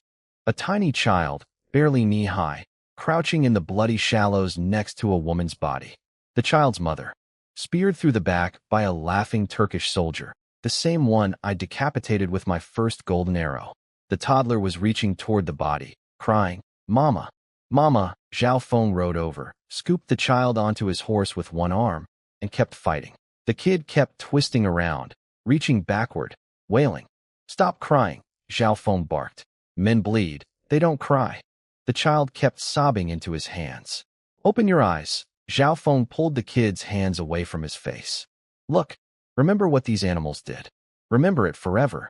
Someday you'll pay them back 100 times over." Zhao Feng's own parents had been murdered by Turks. Every Turkish soldier he killed was personal. That hatred had been hammered into a blade, and he was passing the torch to the next generation right there on the battlefield. The toddler stopped crying, tears still running, but silent now, tiny fists clenched, staring forward at the carnage with eyes that were already learning to burn. Across the river, the two Centurion commanders Jiang and Su were supposed to be holding the riverbank. Instead, they were standing there with their jaws on the floor watching my 300 guys demolish 3,000 Turks in an open field cavalry battle. "Jiang, I think I should go home and become a farmer. If you're farming, I'll carry your manure buckets. I'm clearly in the wrong profession." We punched through the Turkish formation, reformed, wheeled around, and charged back through them again. One pass killed nearly 1,000 of them. The surviving Turks were shaking, actually trembling. These were the Right Prince's elite cavalry. They'd conquered all of Dingzhou without breaking a sweat, and now they were experiencing fear for the first time since crossing the border. "Where did these cavalry come from?" one of them screamed, voice cracking. We lined up for the finishing charge. The remaining Turks were scattered, demoralized, broken. One more push would end them completely. Then I heard hoofbeats behind me. Lots of hoofbeats. Coming fast. An arrow screamed toward my face from extreme range. I drew my sword and deflected it, and my wrist went numb from the impact. That was not a regular arrow. That was a chi-enhanced shot from someone with massive power. I looked into the distance. A new cavalry force approaching at terrifying speed.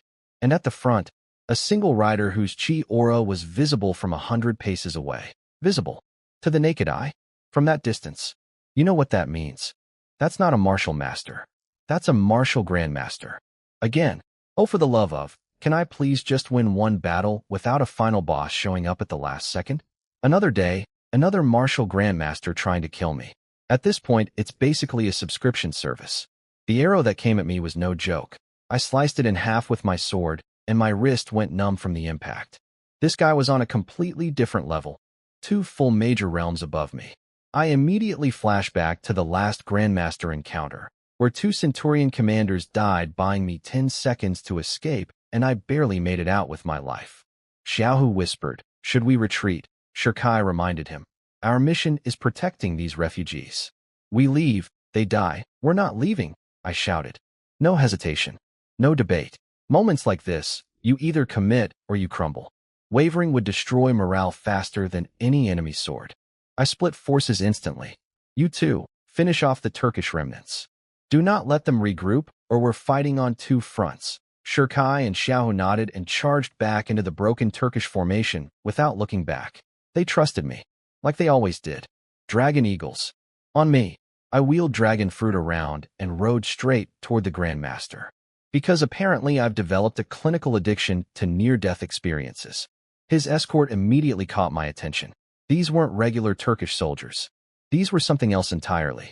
Massive war horses, heavy black armor, iron wolf helmets, white wolf fur capes flowing behind them.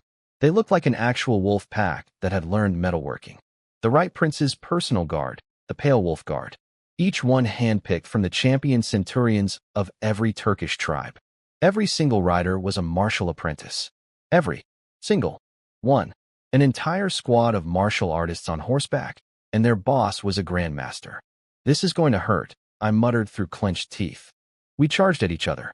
At 300 paces, both sides opened fire. Turkish wolf-fang arrows and our swallowtail arrows crossed paths in midair like two angry swarms of bees. Riders fell on both sides. A few wolf guards tumbled off their horses. A few of my dragon eagles went down too. I drew the divine arm bow and put 3 golden armor-destroying arrows into 3 wolf guards. All 3 hit the dirt instantly, dead before they processed the golden flash. The Grandmaster raised an eyebrow. Just one. The universal sign 4. Interesting, but I'm not worried. Then he aimed at me. His bow was also 3-stone class. His arrow came screaming across the gap with power that rivaled my own technique. Massive, brutal, unstoppable force.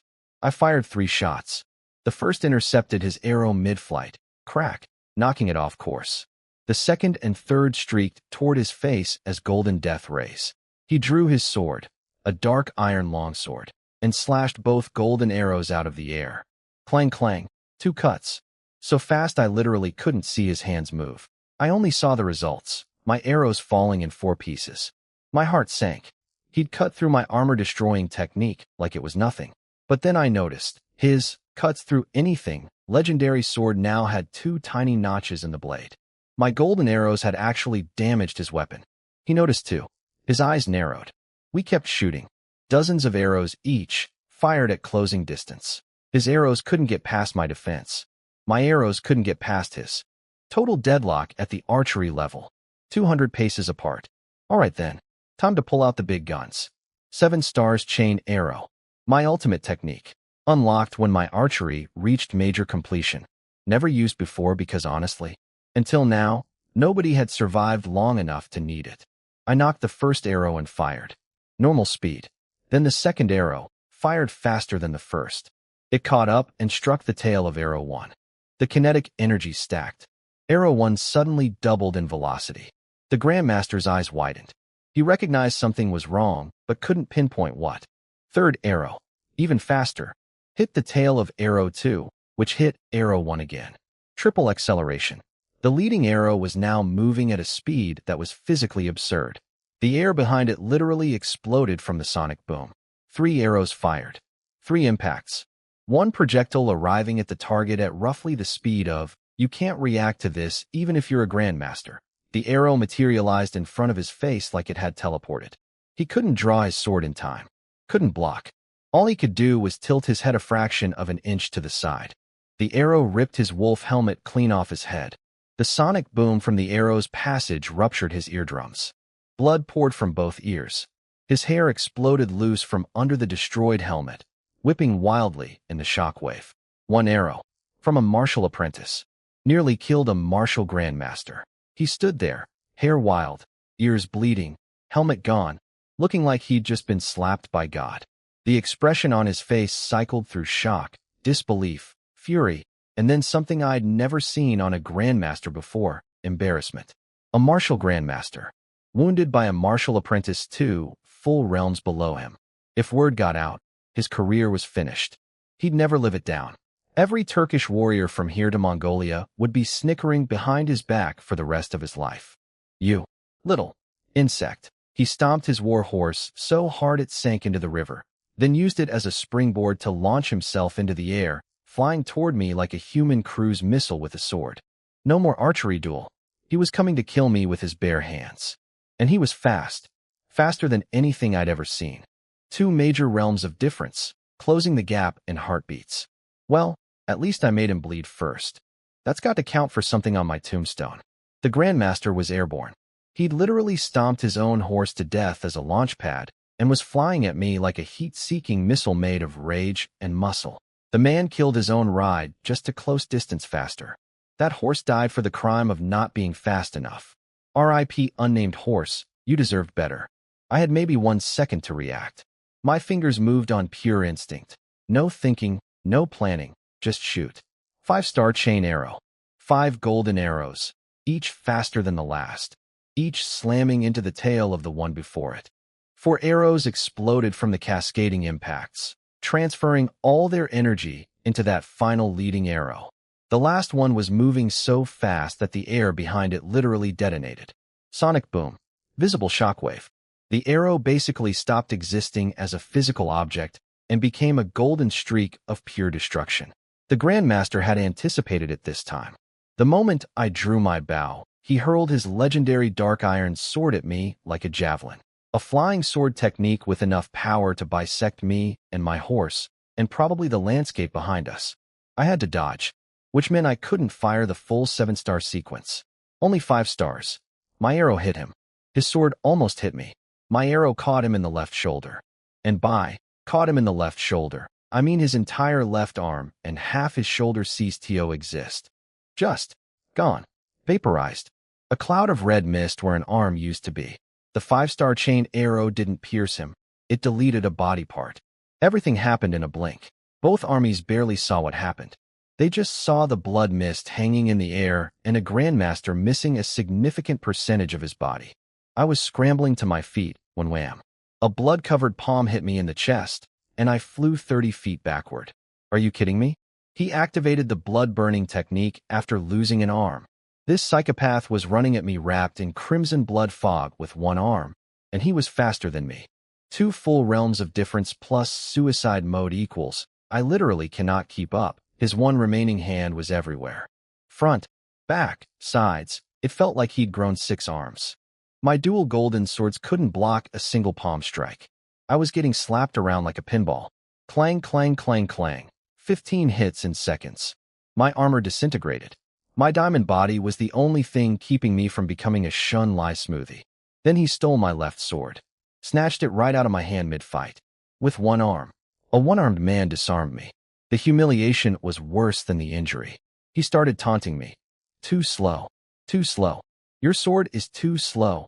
I mean, he was right, but he didn't have to be so rude about it. I channeled my breaking edge technique and chopped his stolen sword in half within a few exchanges. He threw the broken blade away and tried to grab my other sword. This time I was ready. Not today, you thieving one-armed maniac. But something was wrong. His body wasn't shrinking. Every other Turkish warrior who used blood burning got smaller as their flesh burned away. This guy maintained his full size. The blood fog wasn't consuming him. It was cycling in and out of his body like some kind of renewable energy system. There's an upgraded version of the suicide technique. One that doesn't kill the user? No wonder every Turkish warrior practices this garbage. At low levels, it's a one-way ticket to the afterlife.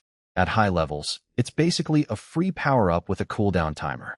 That's the most unfair skill progression I've ever seen, and I say this as someone whose entire power system is literally unfair. I took dozens more hits. My chi bottomed out. Diamond body flickered and faded. I couldn't even lift my arms anymore. Finally, his blood fog started thinning. His attacks slowed. His breathing became ragged. Then the crimson mist actually retreated back into his body, like a living thing crawling home. He collapsed. Couldn't stand. His one arm trembling, face down in the shallow water. Great news. He was done. Bad news. So was I?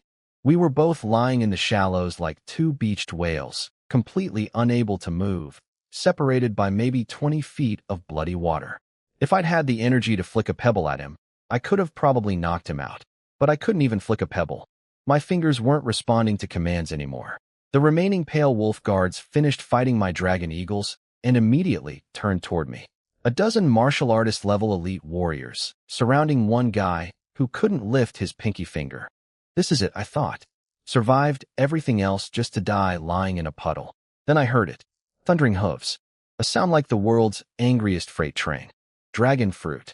My beautiful, psychotic, crimson demon horse exploded into the wolf guard formation like a wrecking ball.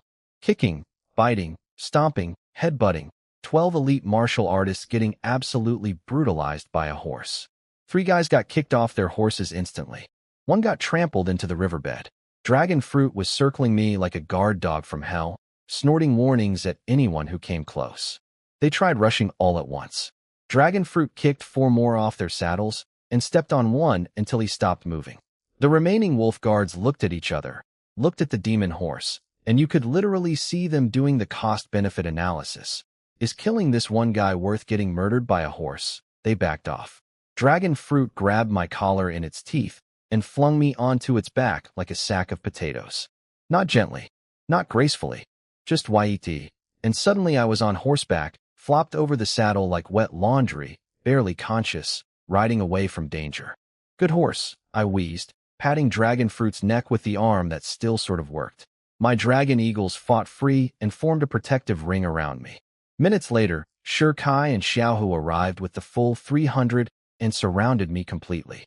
Shunlai, are you okay? Xiaohu screamed. Still alive. Unfortunately, the Wolf Guard saw 300 battle-hardened cavalry in formation and wisely decided to retreat. Their boss was missing an arm and unconscious. Their vanguard was destroyed, over 1,000 dead. The refugees had all crossed the river. Our mission was accomplished. I popped a healing pill I'd looted from the Turkish camps and felt my chi slowly start rebuilding. Everything hurt. My organs were bruised. My armor was gone. I was pretty sure several ribs were cracked. But I was breathing. Before we left the battlefield, I gave one last order. Stack the Turkish heads on the riverbank. Make a pyramid. My soldiers didn't question it. Over 1,000 severed Turkish heads, arranged in neat rows, stacked into a gleaming monument on the red sands. Hours later, the Grand Master recovered enough chi to ride back to the battlefield with 7,000 reinforcements. They crossed the river and found it. A pyramid of their comrades' skulls. 1,000 faces staring blankly at the sky. A message: we were here. We did this. Come find us if you dare. The one-armed Grand Master stared at the pyramid in silence. Then he screamed a single order. Pursue them. All 7,000. Now, 7,000 Turkish cavalry thundered across the blood-red shallows. The chase was on. So we saved the refugees from the Turkish vanguard. Hooray. Now the real problem: getting 50,000 civilians to Yunzhou City before 8,000 Turkish cavalry caught up and turned everyone into fertilizer. 50,000 people. Women carrying babies. Old men leaning on sticks. Families who'd packed their entire homes onto rickety carts. One family literally looked like they'd tried to bring their front door. Lady, we're fleeing a genocide. Leave the furniture. Our marching speed dropped to approximately elderly turtle with a limp. In several hours, we covered 40 miles. The Turkish cavalry could cover that in about 1 hour. The math was not mathing. Report: 8,000 Turkish cavalry have crossed Red Sand Beach, heading straight for us, so the remnants from the vanguard we destroyed had merged with the main force. 8,000 total. Coming fast. Coming angry. Coming for revenge after I stacked their buddies' heads into a nice decorative pyramid. In retrospect, maybe the head pyramid was a bit too provocative. Oh well. Silver lining. The beating I took from that Grand Master pushed my 100 refinements proficiency from 569 to over 1,000. Getting punched 100 times by a superhuman apparently counts as intensive training. My body literally got stronger from being used as a punching bag. The system has a sick sense of humor. My chi was at about 50% after the healing pill. Functional, but not. Fight a Grandmaster again. Functional. Everyone was looking at me for answers.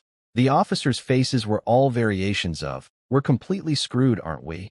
Xiaohu, predictably. "Let's fight them. All of them." I shook my head. Even if our riders could fight 10 to 1, that's still not enough for 8,000. Shi Kai, ever the realist. We play rear guard. Slow them down. Buy time. Save as many people as we can. I nodded. We'll absolutely do that. But these refugees can't just rely on US to save them. Niu Jin looked confused.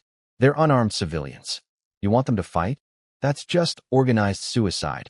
The Turks don't care if they're unarmed. Right now there are no civilians. If you can breathe, you're a soldier. Here's the thing about 50,000 refugees. Buried in that mass of elderly and children, there are thousands of able-bodied men. Men who lost their homes, their families, their dignity.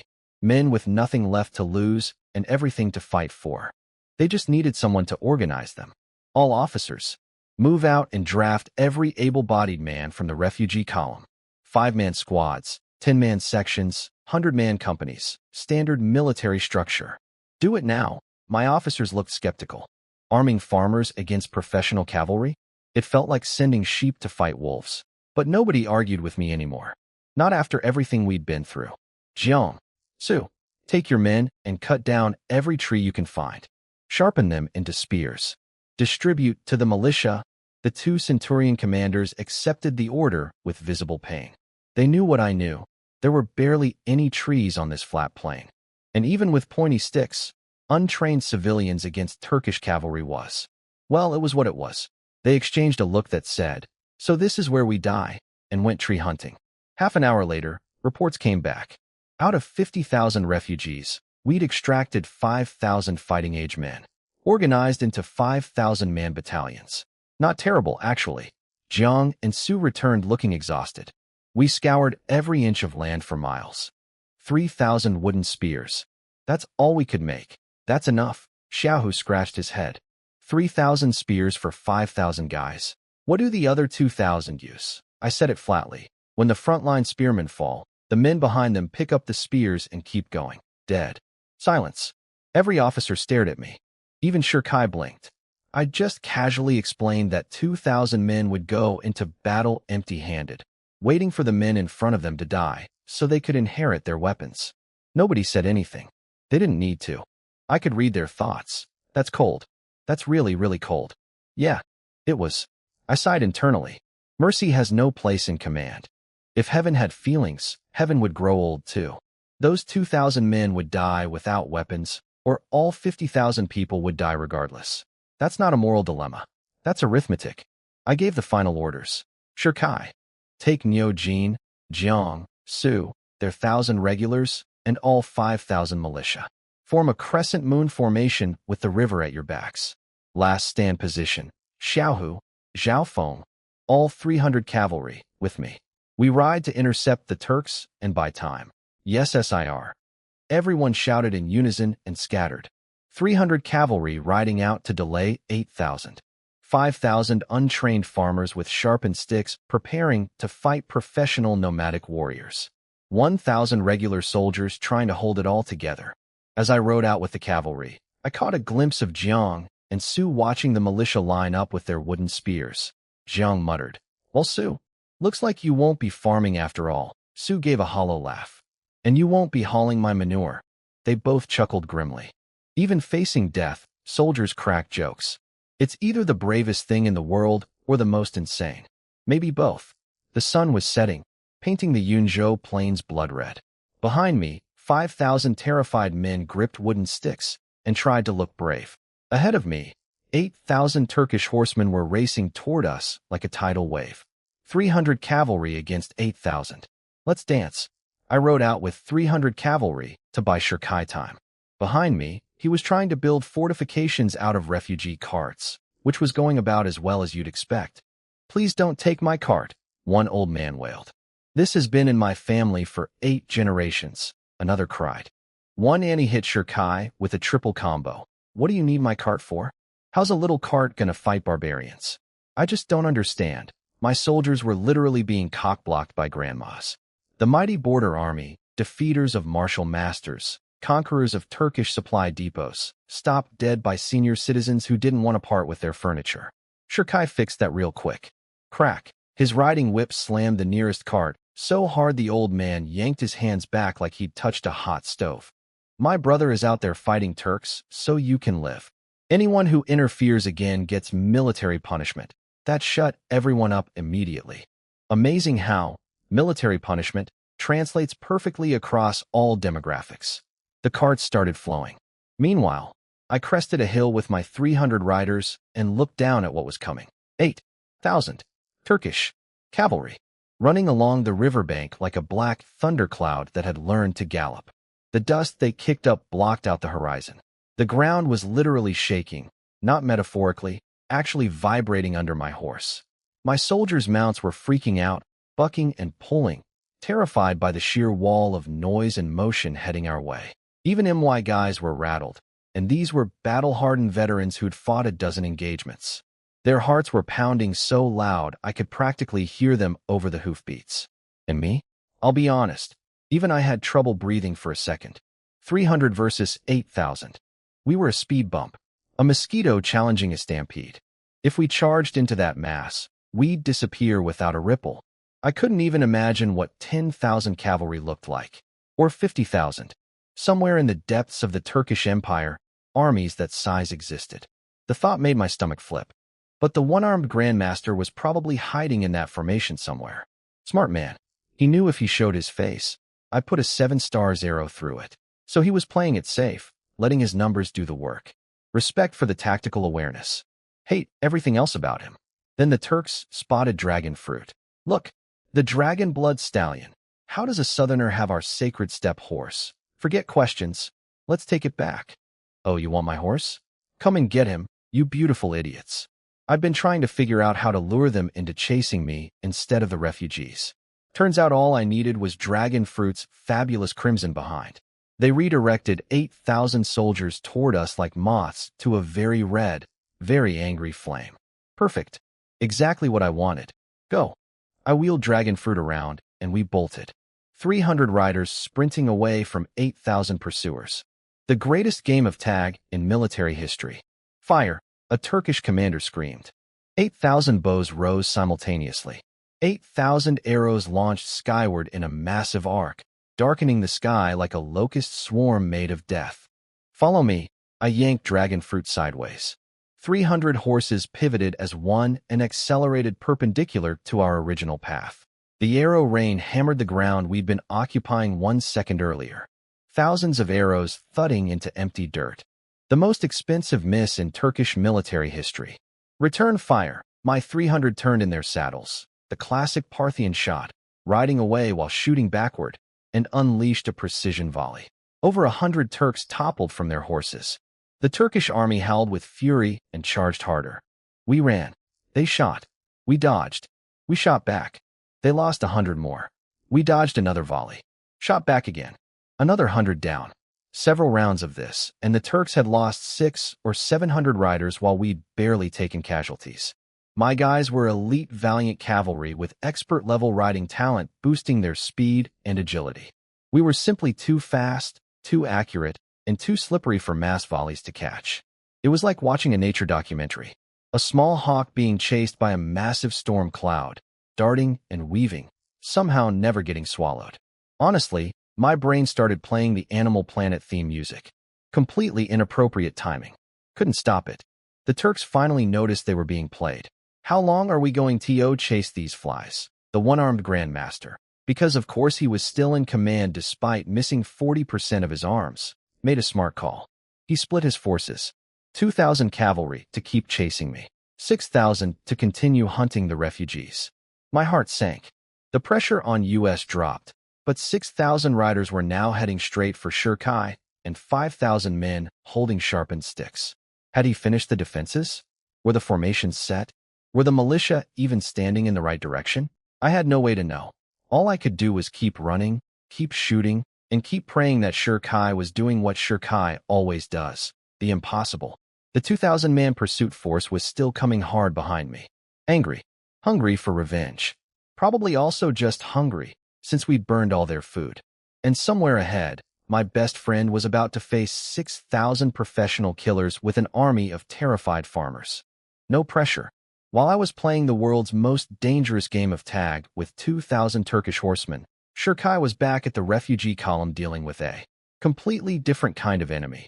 Civilians who wouldn't let go of their carts. Here's what I later learned happened. Shirkai needed those wooden carts to build defensive walls.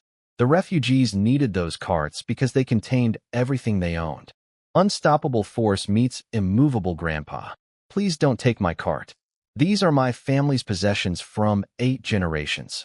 What do you even need my little cart for? How's a wooden cart gonna fight barbarians? Explain this to me. Shirkai's soldiers were literally being held hostage by senior citizens having emotional breakdowns over furniture. The clock was ticking. 6,000 Turkish cavalry were approaching, and Auntie Wang wouldn't let go of her cart because it contained her grandmother's favorite cooking pot. Crack. Shirkai's whip hit the nearest cart like a gunshot. My brother is out there dying for you right now. Anyone who interferes again answers to military law. Cart problem solved. Nothing motivates cooperation like the implication of summary execution. The soldiers emptied the carts and arranged them into 2 crescent-shaped walls, one behind the other, about 10 paces apart. Backs to the river. Nowhere to run. Classic desperate last stand setup. Except instead of trained soldiers behind the walls, it was 5,000 terrified farmers holding sharpened sticks. Shirkai put himself and Jiang with 500 real soldiers, 2,000 spear militia, and 1,000 empty-handed guys behind the first wall. Niu Jin and Su took the second wall with the same setup. Every one real soldier was paired with 6 militia members, part commander, part babysitter, part, "If you try to run, I will personally stop you." Then the Turks appeared on the hilltop. 6,000 cavalry, silhouetted against the sky like a storm front made of horses and bad intentions. The refugees started screaming. Babies started crying. The militia gripped their wooden spears so hard their knuckles turned white. Their bodies were shaking uncontrollably, not from cold, from pure primal terror. These people had spent weeks being hunted by Turkish cavalry. The sound of hoofbeats was literally triggering PTSD in real time. The one-armed Grandmaster. Yes, he was there, lurking in the back like a villain who refuses to die, raised his fist. The entire army stopped on a dime. 6,000 horses, simultaneous halt. Nomadic horsemanship is genuinely terrifying to witness. What the hell? They're not running. A Turkish centurion was genuinely confused. Refugees are supposed to flee. These ones built a fort and were waiting. It didn't compute. Did the Southerners go stupid from fear? The Grandmaster sent 2,000 cavalry as a testing wave. See what tricks they're playing. 2,000 horses thundered down the hillside. The ground shook like an earthquake. Small stones literally bounced off the dirt from the vibration. The militia behind the cart walls felt the ground pulsing under their feet like a massive drum being beaten by thousands of hooves. The Turks didn't charge straight in. Smart. They rode parallel to the cart wall, pulling out bows, and unleashed arrow storms from 100 paces. First volley, thousands of arrows arcing through the sky, blocking out the sun, then hammering down into the cart walls. Most arrows stuck in the wooden boards, but plenty punched through. Militiamen screamed as arrows pierced arms, legs, torsos. Dozens died instantly. Blood everywhere. The militia froze. Some literally couldn't move. Fear had turned them to statues, staring up at the incoming death with empty eyes. Get down. Behind the carts, Shirkai's voice, amplified by Qi, blasted across the entire formation like a cannon shot. It physically jolted people back to reality. Second volley. More arrows punching through wood. More screaming. More dying. The cart walls were starting to look like porcupines. Third volley. By now the militia's morale was hanging by a thread thinner than the arrows killing them. Some started eyeing the gap behind them, but there was only the river. Nowhere to run. And behind them, their families. Their children. Their elderly parents huddled on the riverbank. Funny thing about no escape. It doesn't always cause panic. Sometimes it causes the opposite. When running isn't an option, the only choice left is fighting. And when you're fighting for the people standing 10 feet behind you, people who share your blood and your name, something shifted. The shaking stopped. Not because the fear disappeared, because something stronger replaced it. Survival. Fury. The absolute refusal to let these barbarians touch their families. Wooden spears came up. Jaws set. Eyes hardened. 3 volleys of arrows. Dozens of dead. And the militia didn't break. They didn't run. They couldn't, and then they chose not to. The Turkish centurion was livid.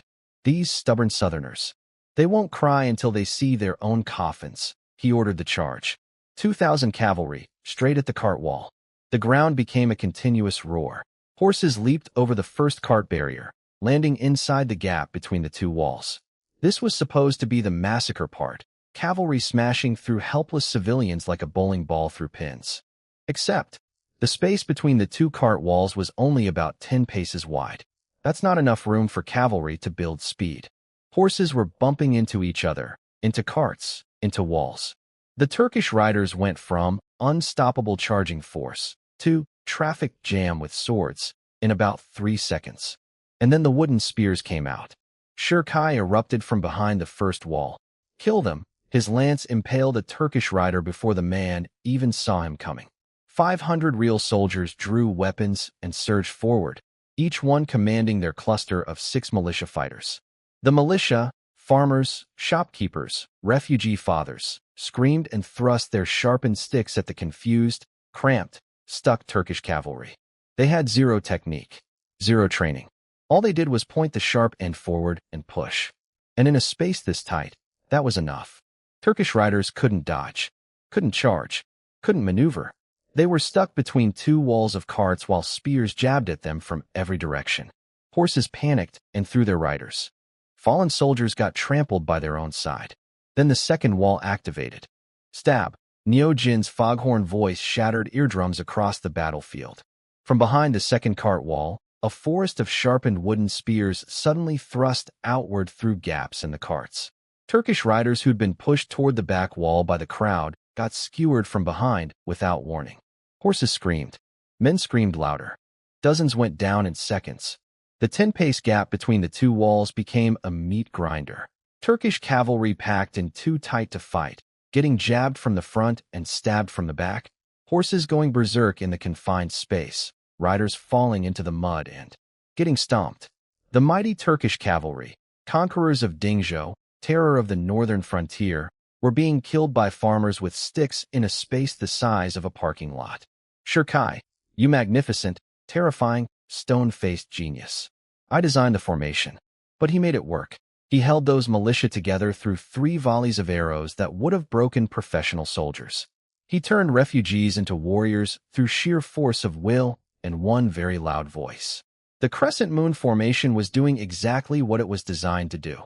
Neutralize cavalry superiority by eliminating their speed and space, then let numbers and desperation do the rest. 2,000 Turkish elite cavalry, stuck in a wooden box, being slowly dismantled by people who learned to hold a spear 45 minutes ago. Beautiful. Horrible. Necessary. I wasn't there for most of this. I was busy playing keep away with 2,000 Turkish cavalry. But my guys told me everything afterward, and honestly, I've never been more proud or more heartbroken in my life. So here's what happened while I was gone.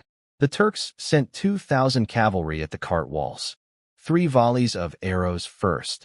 Thousands of shafts punching through wooden boards like nails through cardboard. Militia guys screaming, bleeding, dying.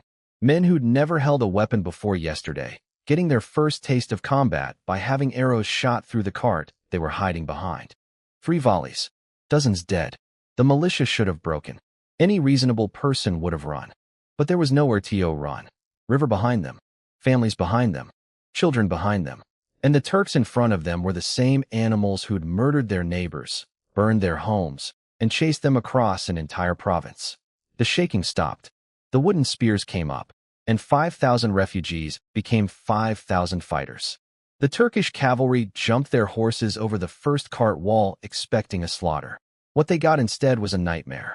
The gap between the two walls was only 10 paces wide, basically a narrow alley. Their horses couldn't charge, couldn't turn, couldn't build speed. 2,000 elite cavalry went from unstoppable force to traffic jam in 3 seconds flat. And then the spears came from everywhere. Front, sides, behind. Wooden points jabbing through every gap, every opening. Zero technique, 100% desperate fury. 3 or 4 militia guys would surround one mounted Turk and just stab until something worked. Horses panicked in the tight space. Through riders, trampled their own side. Then Niojin activated the second wall. Stab. And a forest of sharpened poles thrust through the back cart wall into the Turkish riders who'd been pushed against it. Skewered from behind without warning. The narrow gap became an actual meat grinder. The Turks who'd spent weeks hunting these people like animals suddenly realized the animals had teeth. Shirkai was at the front, absolutely unhinged. He ran his lance through one Turk, and the lance kept going into a second Turk behind him. When Turkish soldiers tried to chop his arms off, clang, clang, clang. Their swords bounced off his 100 refinements copper iron skin without leaving a mark. Then he punched them to death with his bare fists. Fists the size of cantaloupes, powered by martial chi, hitting Turkish skulls like bowling balls hitting watermelons. Niojin jumped over the second wall with both war hammers and went full berserker mode. Bonk. One Turk flat. Bonk. Another one's helmet became permanently integrated with his skull. The man was a human wrecking ball with a foghorn for a voice. Then the Turkish Centurion commander came for Shirkai personally. 2 exchanges and Shirkai's hands were split open, bleeding everywhere, couldn't even grip his lance. The Centurion was a full realm above him. Martial master versus fresh martial apprentice. No contest. The Centurion slashed down. Sher Kai dropped his weapon, activated his body technique, and took the sword directly on his shoulder. Blade went 3 inches into bone. Any normal person would have been cut in half. Instead, Sher Kai grabbed the embedded sword with one hand, grabbed the Centurion's arm with the other, and headbutted him in the face. Crack! The Centurion's nose exploded. Blood everywhere. The man staggered backward in total shock. He'd been about to deliver the killing blow and instead got his face rearranged by a forehead. Then the Centurion pulled his sword free and went for the kill strike. This time Sher Kai couldn't block, couldn't dodge, couldn't. Clang! A spear deflected the blade at the last instant. Jiang, one of the Centurion commanders who'd been joking about becoming a farmer, stepped in front of Sher Kai. 3 rapid thrusts driving the Turk backward. Hey barbarian, fight someone your own size, Jiang. The guy who'd been terrified this morning. The guy who said he should go home and grow vegetables. Standing between a martial master and a wounded comrade, talking trash. Sometimes cowards become heroes when they stop thinking about themselves. But then the Grandmaster up on the hill got angry. He'd watched 2,000 of his elite cavalry get chewed up by farmers with sticks. His pride couldn't take it. Send everyone. All 4,000. Win or don't come back. 4,000 fresh cavalry poured down the hill and crashed into the already blood-soaked cart walls. The balance tipped instantly. The militia had been fighting on pure adrenaline and willpower, and both were running dry. Jiang went down, slashed across the body by a Turkish centurion, while a crowd of Turkish soldiers literally placed bets on how many more hits he could take. They were gambling on his death like it was entertainment. When he fell, the winners cheered and collected their money. Sher Kai's hands were completely destroyed. He couldn't hold weapons, so he started using his head as a weapon, literally head-butting Turks to death, kicking, biting, anything that would kill. Dozens of Turkish soldiers fell to a man fighting with no functioning hands. Niu Jin lost one of his hammers, picked up a random sword, kept killing. He and Sher Kai ended up back-to-back, surrounded, gasping, completely out of energy. Sher Kai, see you next life. We'll be brothers again, deal. Next life we keep killing barbarians together. Got any fight left? Kill a few more so I have company in hell. I'll bite one to death if I have to. The Turks swarmed them. On the hilltop, the one-armed Grandmaster watched the militia collapse and decided it was safe to ride down for the finish. And that's when I showed up. 2,000 Turkish cavalry had chased me across the plains. They didn't catch me. I'm faster, smarter, and riding dragon fruit. What they did do was die. All of them. Every single one. 300 of my elite cavalry carved through 2,000 Turks and left nothing but corpses. We were absolutely drenched in blood. Our armor was red. Our horses were red. Dragon fruit was extra red, which is saying something because he started red.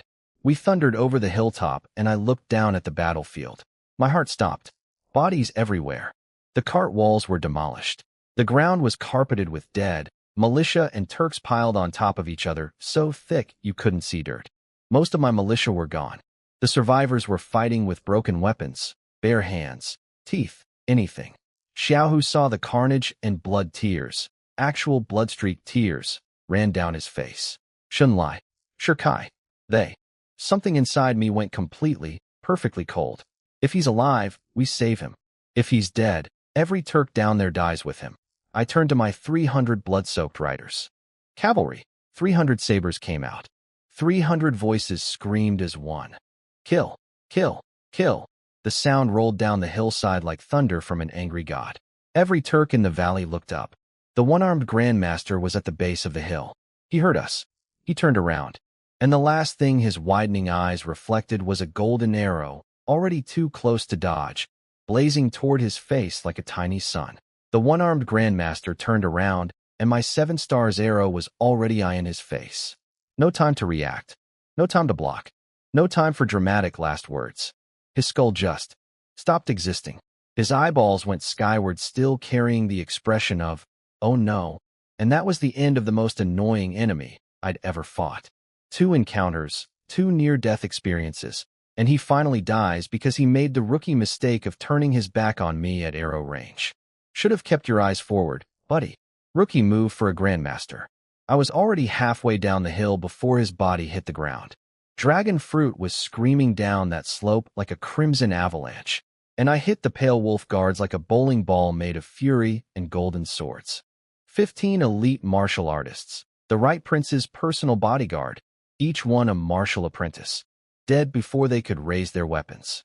My dual blades were painting golden arcs so fast the light trails overlapped.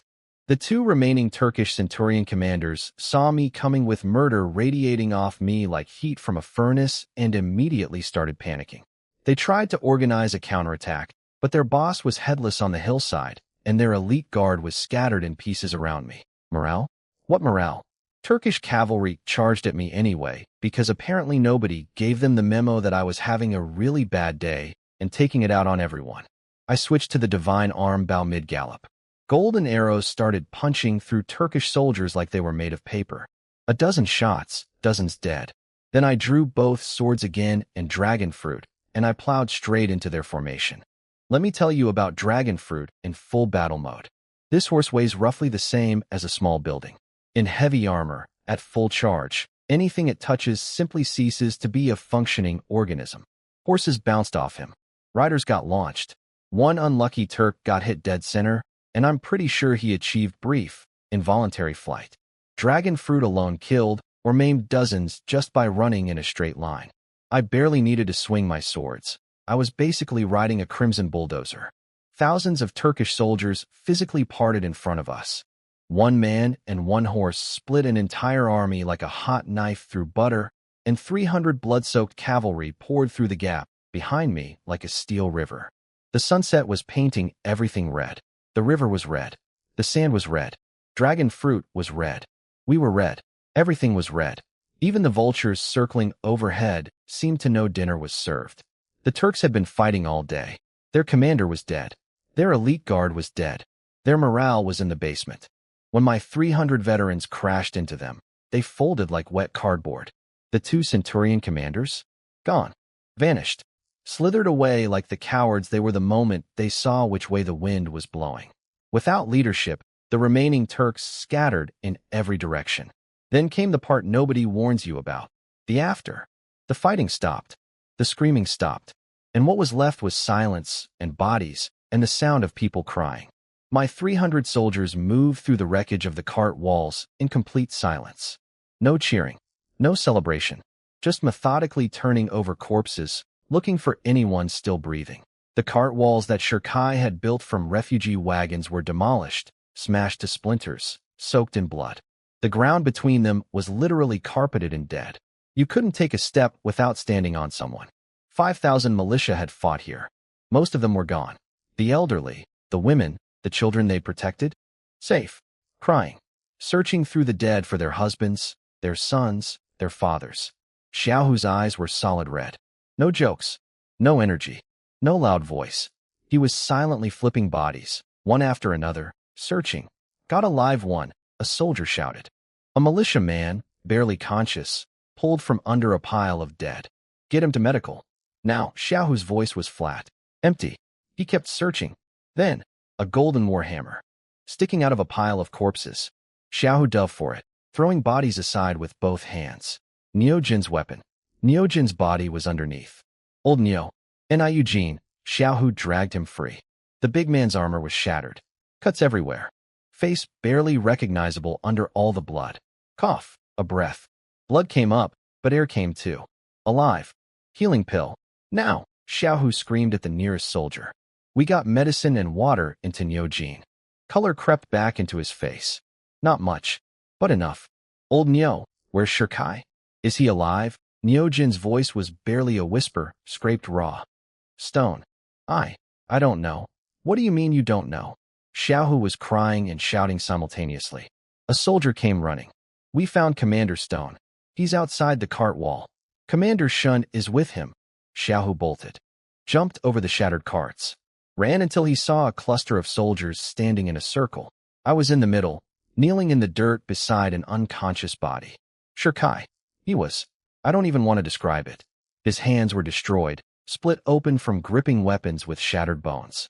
His shoulder had a gash deep enough to see bone from where he'd taken a sword strike and held the blade inside his own flesh. Cuts and bruises covered every inch of him. He'd fought with his head, his feet, his teeth after his hands gave out. But he was breathing. I was kneeling there next to him when Xiaohu arrived. I didn't look up. I was just watching him breathe. In and out, making sure it didn't stop. Nobody spoke. The river kept flowing east, indifferent to everything. The last sunlight faded. Vultures landed in the distance and began their work. 5,000 men had stood on this riverbank with wooden sticks and said, no further. Most of them would never stand again. They weren't soldiers.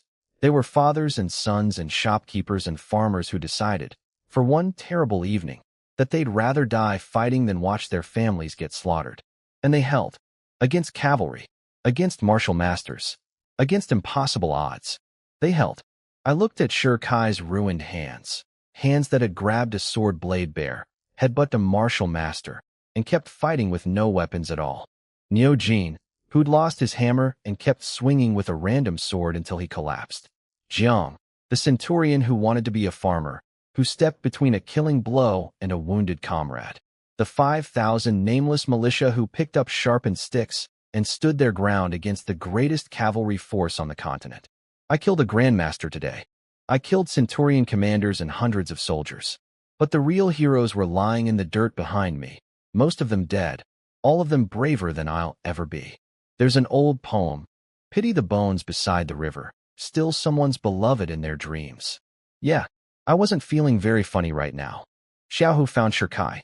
He was alive. Barely, but alive. I'd already given him a healing pill by the time Xiaohu came sprinting over, skidding to his knees in the dirt next to us. Is he okay? He'll live. Injuries are bad, but not fatal. Xiaohu's entire body deflated like someone had pulled the plug on him. All the adrenaline, all the fear, all the please don't be dead energy, it all drained out at once. He collapsed onto his back right there in the dirt, and within approximately 4 seconds, was snoring like a chainsaw. Just unconscious, mid-crisis, on the ground, next to his critically wounded best friend. Snoring loud enough to nearly wake said critically wounded best friend from a coma. Classic Xiaohu. 0 to sleep in 3 seconds flat. I looked around for someone to bring blankets. Soldier. 2 blankets, please. Nobody answered. Every single soldier was busy, pulling survivors from corpse piles, treating the wounded, organizing the refugees. Not a single free hand in the entire camp. So the mighty 1,000-man commander Xunlai, slayer of martial grandmasters, terror of the Turkish Empire, got up and found 2 blankets himself. Tucked one around Sher Kai, tucked the other around Xiaohu, who was already drooling. Sometimes leadership isn't about killing enemy generals. Sometimes it's about finding blankets for your sleeping friends. Meanwhile, in a completely different universe of problems, the Turkish Right Prince was sitting in his captured Dingzhou headquarters, being a terrifyingly competent villain. His war tent had a sand table of the entire Great Xia Empire, 2 capitals and 13 provinces, all mapped out in miniature. This wasn't a man thinking about winning a battle.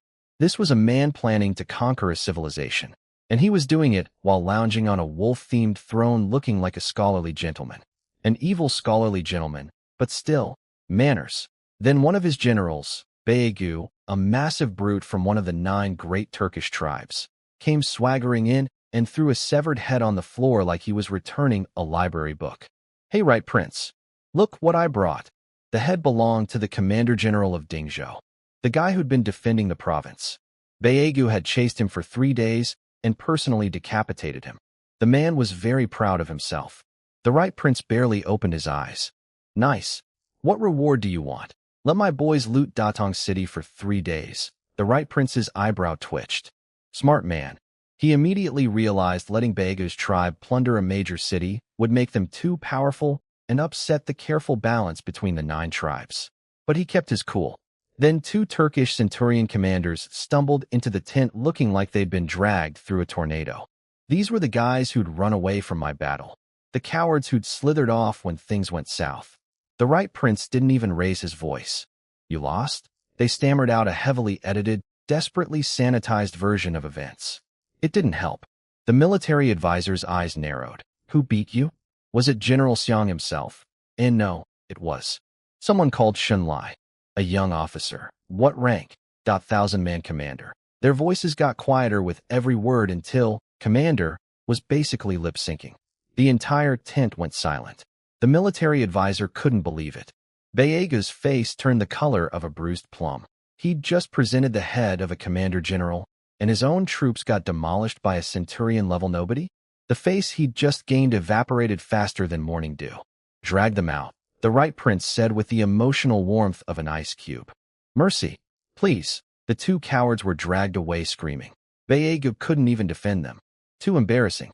Then the military advisor, a snake named Ledongzin, poured gasoline on the fire with surgical precision. How strange. Yunzhou is the weakest border fortress. A mere 1,000-man commander beating Baega's elite troops?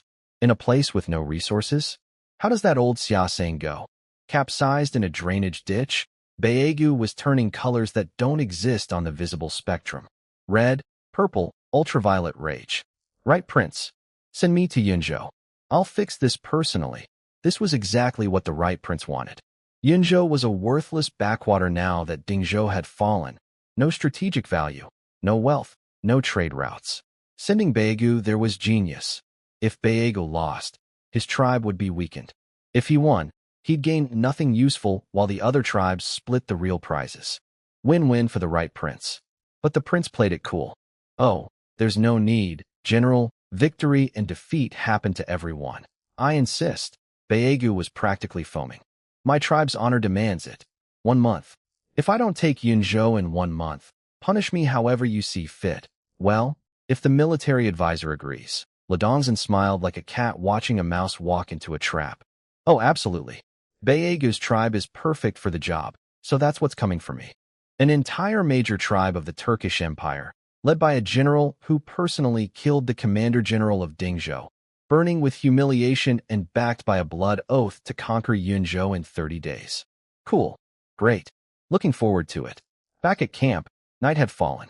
The crying had faded to soft whimpering. Campfires dotted the riverbank. The smell of roasting horse meat filled the air. We'd captured 2,000 horses today, and the dead ones became dinner. Waste not, want not. Refugees boiled horse meat stew with river water and wild vegetables. Soldiers roasted strips over open flames. Nobody complained about the menu. I sat by a fire, poking the embers with a stick, and accidentally started singing. Some half-remembered song from Before. The night in Ulaanbaatar, so quiet, so quiet. Can't even hear the wind. Shunlai, what's that song? It's really pretty. Xiaohu had somehow resurrected from the dead, fully recharged, and was demolishing roasted horse meat like a competitive eater. Oh, it's a song from my hometown, I said without thinking. Xiaohu paused mid-chew. Blinked. Your hometown. That's our village. I've never heard that tune before. OH. Right. I'm supposed to be from here. Not from, the future. A completely different dimension.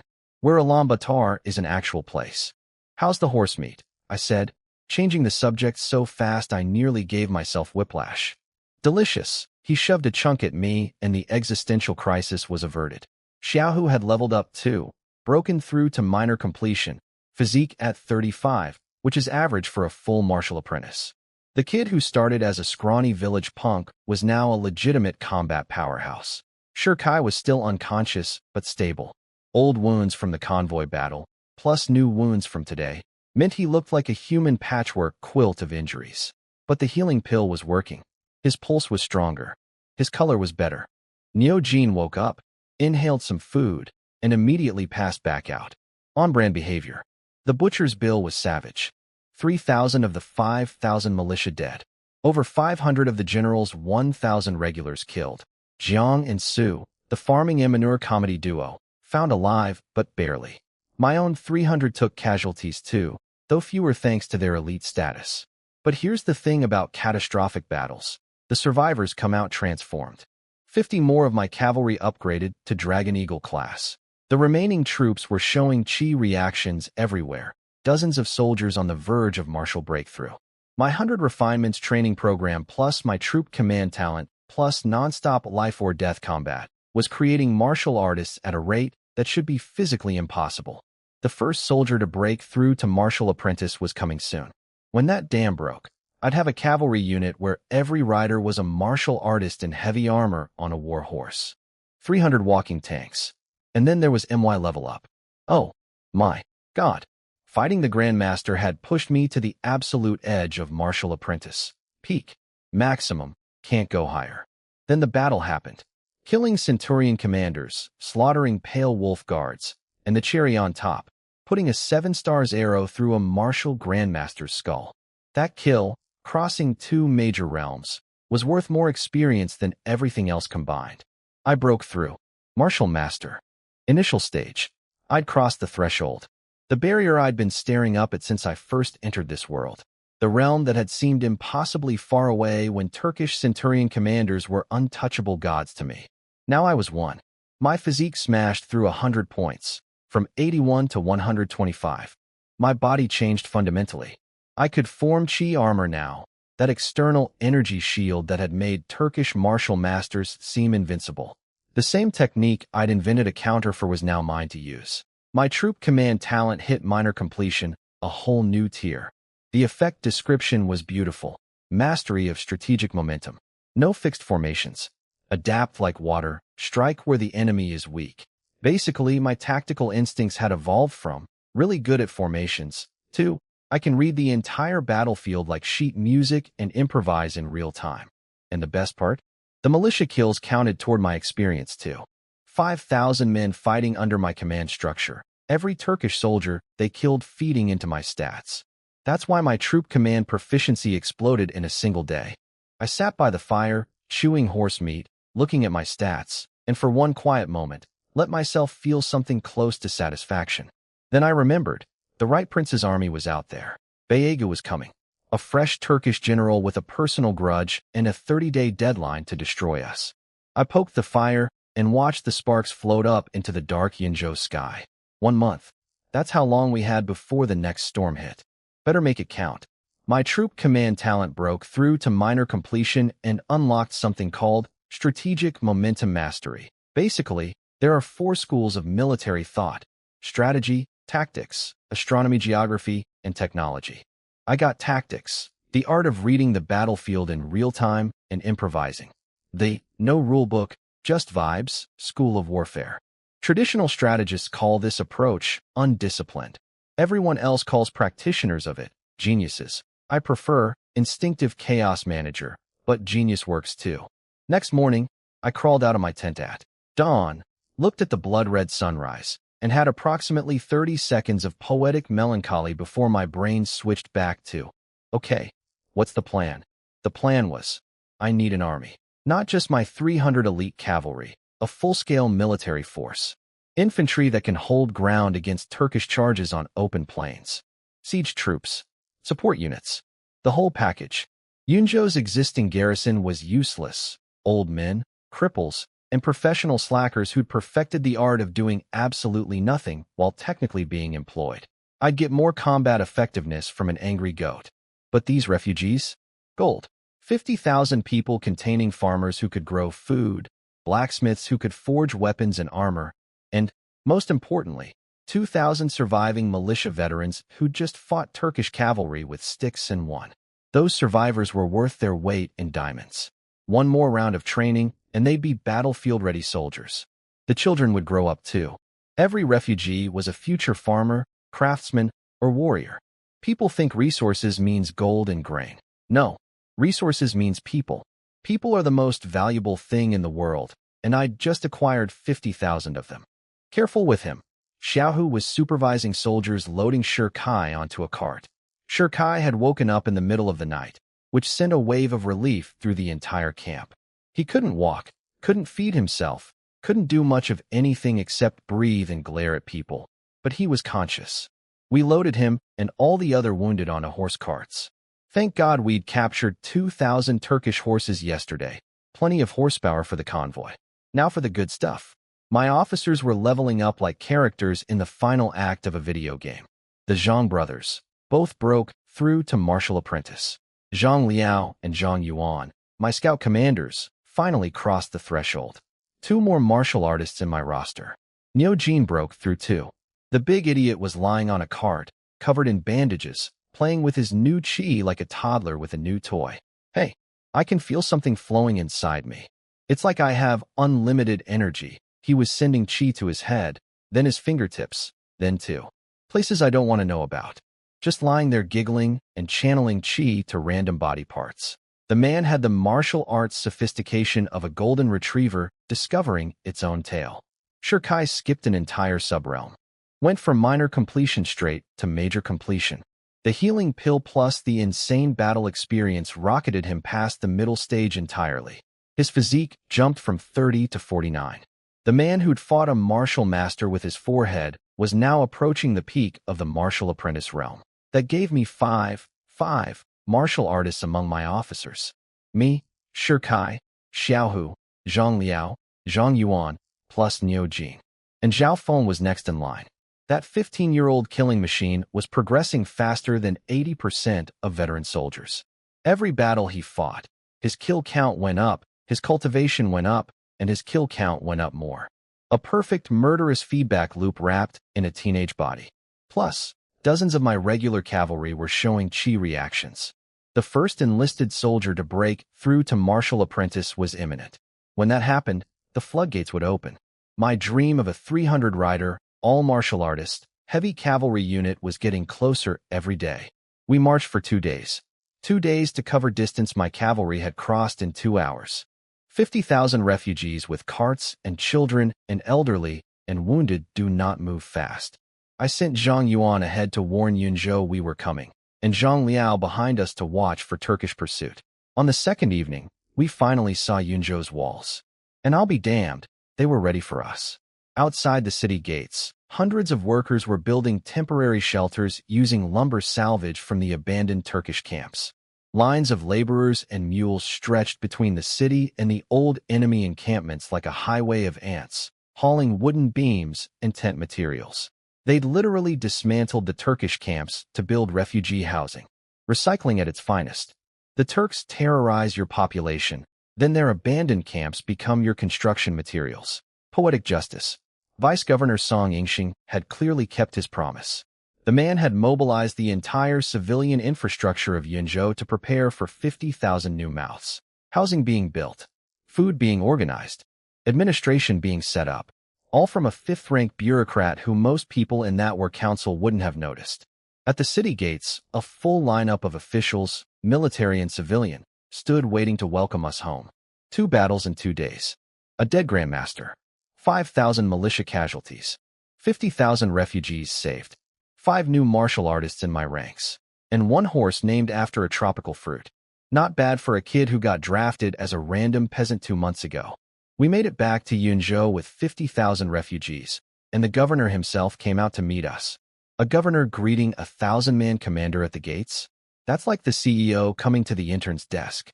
Completely against protocol. I was so caught off guard, I jumped off dragon fruit early to show respect, which is the medieval equivalent of straightening your tie in a panic. Congratulations, Commander Shun. Another great victory for our empire. Yunzhou is blessed. The nation is blessed. Then his entire entourage of officials echoed it like a choir. Blessed. So blessed. Times 10,000. I half expected someone to start throwing confetti. I smiled and gave the standard humble response. Just doing my job, sir. Classic. Works every time. Costs nothing. But then the wounded carts rolled past, and every smile in that welcoming committee froze solid. Officials who'd been beaming 2 seconds ago were staring at soldiers missing limbs, wrapped in bloody rags, barely conscious. The governor's voice got real quiet real fast. This victory was paid for in blood. Yeah, no kidding. He promised to report everything to the capital for recognition. I thanked him politely while thinking, the capital? The road to the capital goes through Dingzhou, which is occupied by Turks. Your report is going nowhere, my friend. But hey, the thought counts. Gives the troops a small morale boost, even if the paperwork will never arrive. The governor insisted on throwing me a victory banquet that evening. I couldn't say no without being rude, so I agreed and immediately started planning how to leave early. Everyone dispersed except one person, Song Yingxing, my favorite bureaucrat. The man looked like he'd lost 10 pounds in 3 days, but his eyes were burning with energy. This guy had been working himself to the bone preparing for the refugees while I was out fighting, and it showed. He started to give me the formal congratulations speech, and I waved him off. Song, we're past that. Skip the ceremony. He smiled and cut straight to it. Fine. But I need to thank you on behalf of every civilian in 2 provinces. You didn't just save lives. You brought Yunzhou 50,000 new residents. Every extra person is one more chance we survive what's coming. We walked to the city gates together, and I saw his handiwork. The man was a machine. Temporary housing stretching along the city walls. Hundreds of wooden shelters built from dismantled Turkish camp materials. Workers everywhere, sawing lumber, hammering frames, hauling supplies. The rhythmic sounds of construction mixed with work songs created this weirdly hopeful soundtrack. Distribution stations handing out food rations. Registration desks processing refugees in assembly line fashion. Name, age, hometown, occupation, Neo Air, 35, farmer. Next. Name, age, hometown, occupation, Jiang 18, 42, blacksmith. Next. Qin 6, hunter, blacksmiths. Hunters, farmers. Every refugee was a future resource. Farmers grow food. Blacksmiths forge weapons. Hunters become scouts. Song had organized this entire intake system in days. The man was processing human capital like a medieval HR department running on caffeine and patriotism. You did all this? I asked, genuinely impressed. You fight in front. I work in back. Simple division of labor. Simple, he says. The man built a refugee city in 72 hours. Simple. I asked about the food situation. He'd pulled grain from the government granary and convinced General Xiang to personally shake down Yunzhou's wealthy families for loans of food. The commander general of an entire military district personally arm-twisting rich merchants for rice. That's how broke we were. But it was working. For now. I said goodbye to Song, went back to camp, got Shirkai and the wounded properly settled with doctors, and then headed to the general's mansion. My 3rd visit. I was basically a regular at this point. I'd memorized which stone lion at the gate had its teeth showing and which one was doing the open mouth thing. We were on a first-name basis, me and those lions. General Xiang looked rough. The man had aged 5 years and 5 days. Dingzhou falling, Yunzhou isolated, hundreds of thousands of lives on his shoulders alone. I stress about 300 soldiers, and it keeps me up at night. This man was carrying an entire province. But when I gave him the battle report, his eyes lit up. Killing the Turkish Grandmaster-level commander. Destroying 10,000 cavalry. Saving 50,000 refugees with a militia force and wooden sticks. Who taught you military strategy? He asked, and he wasn't being rhetorical. The Crescent Moon formation had genuinely blown his mind. More than the Grandmaster kill, even. Beating a strong opponent is impressive. Inventing a formation that turns refugees into an effective fighting force?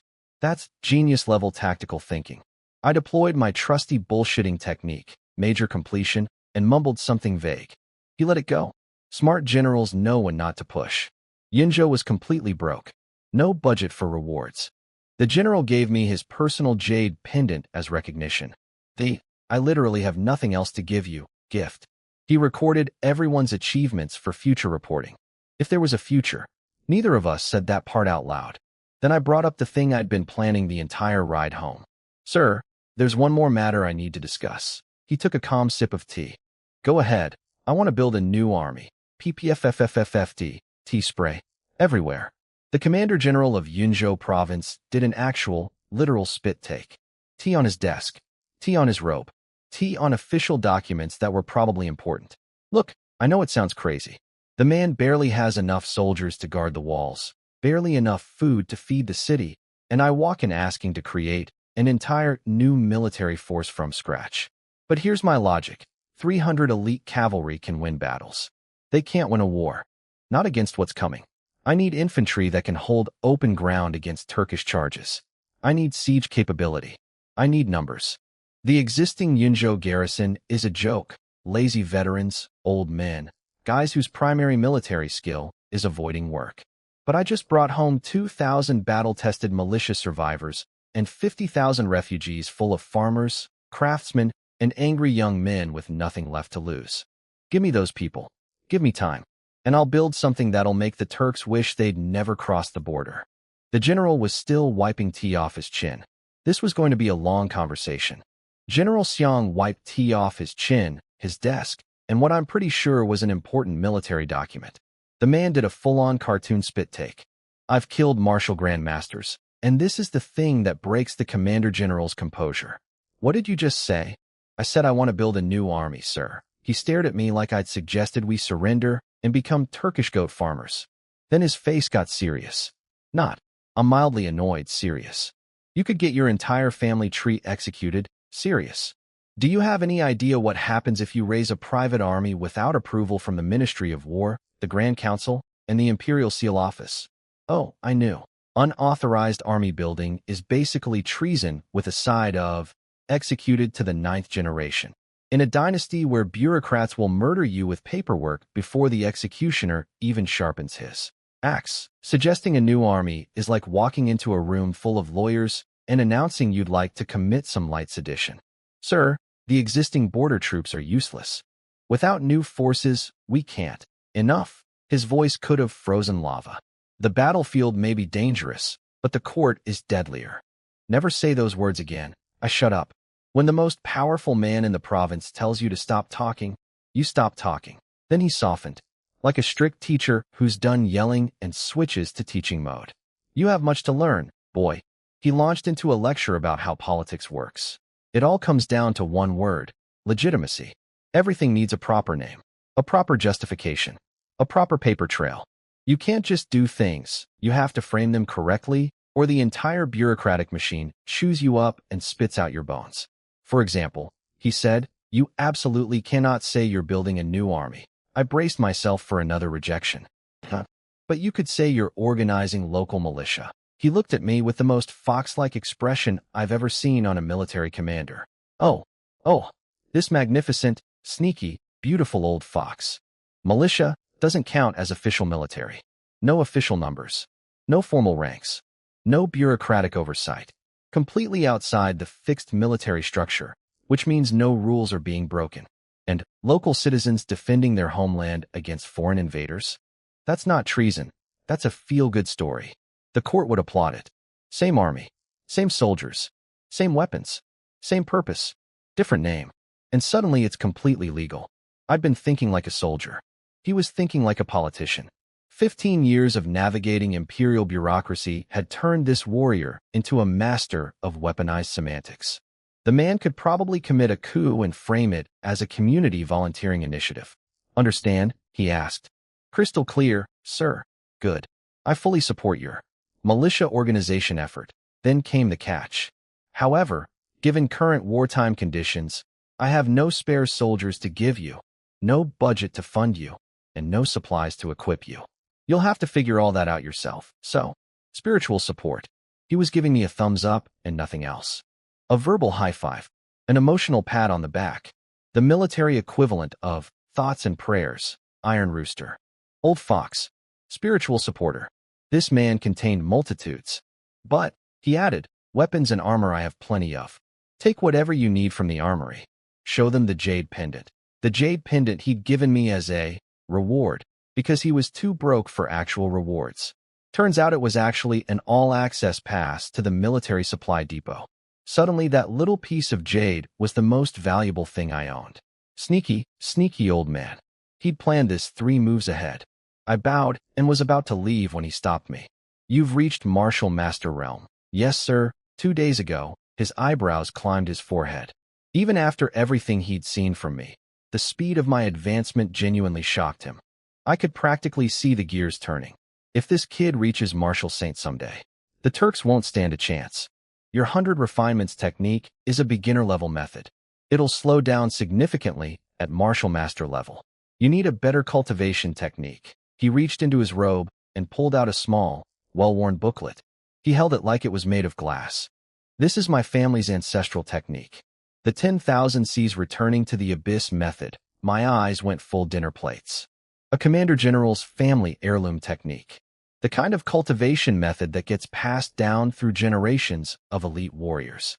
The kind of thing people kill for. This is an advancement technique for transitioning from the lower 3 realms to the middle 3 realms. Your current cultivation level is insufficient to practice it. You must reach Martial Grandmaster before attempting it. Remember this, Grandmaster. The realm I just barely managed to kill someone from. The realm that was still a full major stage above my current level. and I needed to reach it before I could even start practicing this technique. The starting level was Grandmaster. That's like giving a college freshman a PhD dissertation and saying, "You'll need this in about 6 years." But a technique this rare? I wasn't saying no. I accepted it with both hands and maximum gratitude. As I walked out, he called after me one more time. Shunlai, do not try to practice it before reaching Grandmaster. The consequences would be severe. Understood, sir. I absolutely will not practice it early. I meant every word. I would not practice it. Nobody said I couldn't read it. I ducked into an alley the second I left the mansion and cracked open the booklet like a kid opening a Christmas present in the car because they can't wait to get home. And then, a familiar tingle on the top of my head. A status window popped up. 10,000 Cs returning to the Abyss method. Beginner level proficiency. 1 out of 1,000 effect. Drops become rivers. Chi C crystallizes. Massively increases Chi accumulation speed. I froze. The system just registered it. I literally opened the book, looked at it, and my cheat system went, cool, new technique acquired, proficiency tracking activated. I didn't cultivate, didn't meditate, didn't circulate Chi through any meridians. I looked at words on a page, and the system started leveling it. General Xiang specifically said, don't practice it until Grandmaster. He didn't say, don't let your interdimensional cheat system passively absorb it through your eyeballs. So, technically, I'm not breaking any rules. Right? To practice or not to practice? That is not even a question. Of course I'm practicing. I'm a man who charges martial grandmasters on horseback. You think a warning label is going to stop me? I rushed back to my room, locked the door, and pulled out the booklet like a kid sneaking candy after bedtime. 10,000 Cs returning to the Abyss method. Accelerates Chi circulation, condenses internal core, assists breakthrough to martial god realm. Let me back up and explain what General Xiang taught me about the power system, because it's wild. The 9 levels of martial arts split into 3 tiers. The lower 3 I already knew: Apprentice, Master, Grandmaster. The middle 3 are all called Martial God, but there are actually 3 stages within that: Divine Origin, Divine Rise, and Divine Motion. You only become a true martial god at the 3rd stage. The key mechanic?